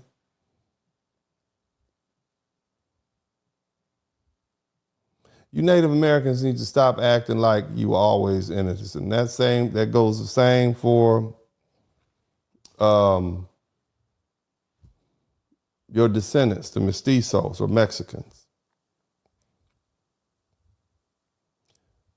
Native nations were disposed or dispossessed of their land by the United States, but Native nations practiced black chattel slavery also. And see, those two things can be true at the same time. The 5 civilized tribes, the Cherokee, the Choctaw, the Chickasaw, the Creek, the Seminole, they had adopted plantation slavery. They wrote slave codes. They had their own form of Jim Crow. They punished runaways. They punished interracial marriages between Native American citizens and black citizens while rewarding interracial marriage between white and promoting interracial marriage between white citizens and Native American citizens. You stopped us from earning land, inheriting land. You whipped us, you beat us. And then after the Civil War, the 1866 treaties was the only thing that forced you to give us freedom. Matter of fact, that 1866 treaty required emancipation and citizenship of freedmen. And many of these same tribal governments, you resisted that for 140 years, over a century. And those disputes are still alive today. So when black Americans reject the label foreigners or colonizers or immigrants, that pushback is rooted in documented history. Black people were enslaved in Indian territory. Black people were marched west in chains on the Trail of Tears. Black people were hunted by native and white slave catchers alike. Victimhood does not erase participation in harm. Now, let's talk about these Buffalo Soldiers. The Buffalo Soldiers were created in 1866. Slavery didn't end in the Indian Territory till 1866. Many of the formerly enslaved men or the sons of enslaved people, when they went west, slavery wasn't a distant memory, it was fresh trauma. They fought, and when I say they, I'm talking about the Buffalo Soldiers fought Indians in the Indian Wars. And these same men fought in the Civil War against slaveholding Indian tribes.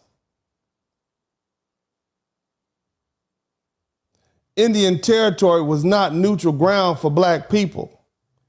Native governments enforced slavery and returned runaway slaves and aligned themselves with the Confederacy and passed racial codes. And let me explain something to you about racial codes. If you have a racial caste system in your society, it doesn't matter that the elites own all the slaves. All the people beneath that participate in oppressing the people who are lowest on the caste. So that means whether you're a rich Choctaw or a poor Cherokee or a rich Seminole or a poor Creek, you still looking down on the black people. So all of y'all are guilty. So when foundational black Americans honor our Buffalo Soldiers, We see men who went from chains to uniforms in one generation. We see survival, we see agency, we see black men navigating a violent landscape shaped by slavery and power.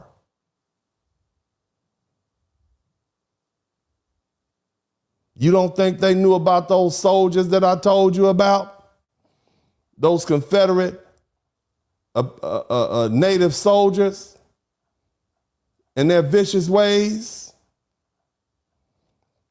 John Jumper. You don't think they heard about John Amos, he who goes out to kill? What do you think they saw when they saw those Native Americans that they were fighting against? We got men right now, 20 years out of Iraq, and they still have PTSD. Can you imagine what these black men had to endure? And if a black man was captured by the Confederates, they did him something terrible. So now you fighting the enemy and you like, I'm gonna die if I even get caught. There's no surrender. And now here you come complaining because we as black people are celebrating our heroes that help us become liberated from you all. You mad at the Buffalo Soldiers. Forget you.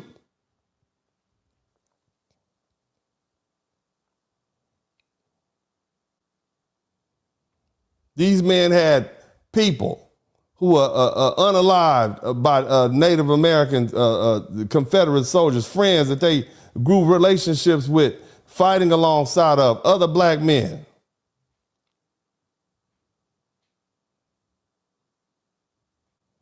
How dare you? You're not a friend to us. We're not allies. You practice slavery. You practice chattel slavery in the worst way. You practice racial codes. So we're going to keep honoring our Buffalo Soldiers. We're going to continue to do that. Just like you honor your war chiefs like Sitting Bull and all those slave-owning Native American chiefs that you had, you're going to keep on doing. We're going to keep on honoring ours.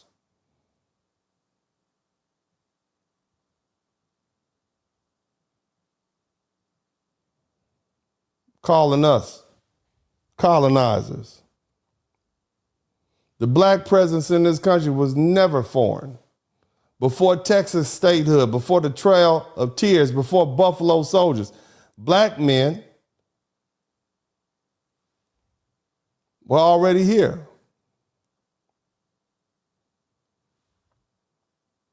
They had a man named Esteban Durantes or Esteban the Moor. People sometimes refer to him as Gasper because the Spanish expedition often renamed him and mislabeled him or blended his identities of black men who traveled with them. But Estevanico is the black man I'm talking about. Estevanico was a black African, likely from Morocco, enslaved by the Spanish, who became one of the first non-native people to travel across what is now Florida, Texas, New Mexico, Arizona, and northern Mexico. He did it in the early 1500s, decades before permanent European settlement. He was part of the Narvaez expedition from 1527 to 1536. Most of the Europeans died. Estevanico survived alongside a small group by living amongst native nations for years. And here's the part that gets erased. Estevanico often went ahead of the Spanish. He learned the native languages. He acted as a healer, a trader, a messenger. He made first contact with many of the tribes. And in several native oral traditions of the Southwest, he was the first foreign European that they knew. The first white man that they saw was a black man. That's what they say. That wasn't a mistake. That was Estevanico. And see, here's where things get uncomfortable for modern narrative, for you mestizos. In parts of the Southwest, native accounts describe him as the first dark. He was the first Spaniard that they met, a dark-skinned man. He was the one. So what I'm telling you is that the first Latino in Mexico was a black man from Spain.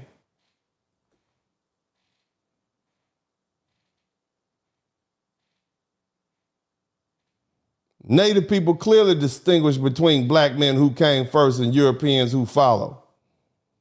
It was history that flattened that distinction on purpose. And why this matters?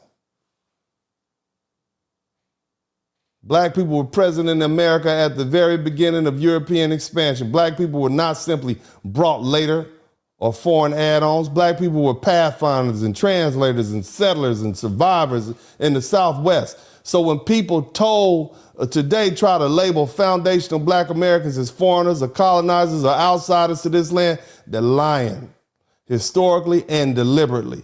Black presence in what became the United States is not new. It's not accidental. It's not dependent on modern immigration.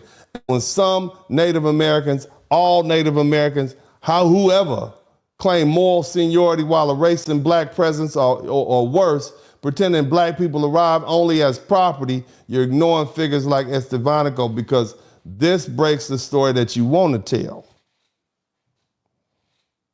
See, we came before the plantations. We became before Texas was a state. We came before the Trail of Tears. We came before the Buffalo Soldiers. A black man was already here, walking the land before the first white European got here. So who really discovered that land? It's a black man. If he was first, white folk died out on that trip.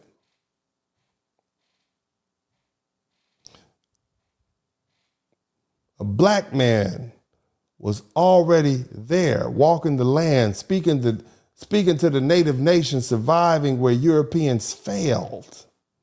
And see, that history alone destroys the lie that black Americans don't belong in the Southwest or any damn where else in this country. So let's be clear. Stop projecting your own unresolved racism onto black Americans and black people in general. Stop assuming we're obligated to jump off the bench and rescue your sad self every time your political choices you made come back to bite you in the booty or the culo. We've stood on the front of every major civil rights struggle in this country, and this time we said no. Somebody type no in the chat room, no. That doesn't make us lazy or disloyal, it makes us honest. You need to get over the idea that black people exist to save everyone else. You need to get over the bigotry that tells you blackness is something distant, distance yourself from. And get over the fantasy that we owe you solidarity while you deny our history, our status, and our humanity.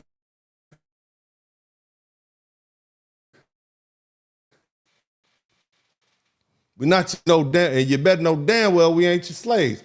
If you want real unity, it starts with truth about history, about black presence, and about our culture. Until then, understand this, black Americans are allowed to choose ourselves. And no amount of shaming is going to change that. God bless you all. I love you. I hope you appreciate this conversation. This is Uncle D, and I'm out.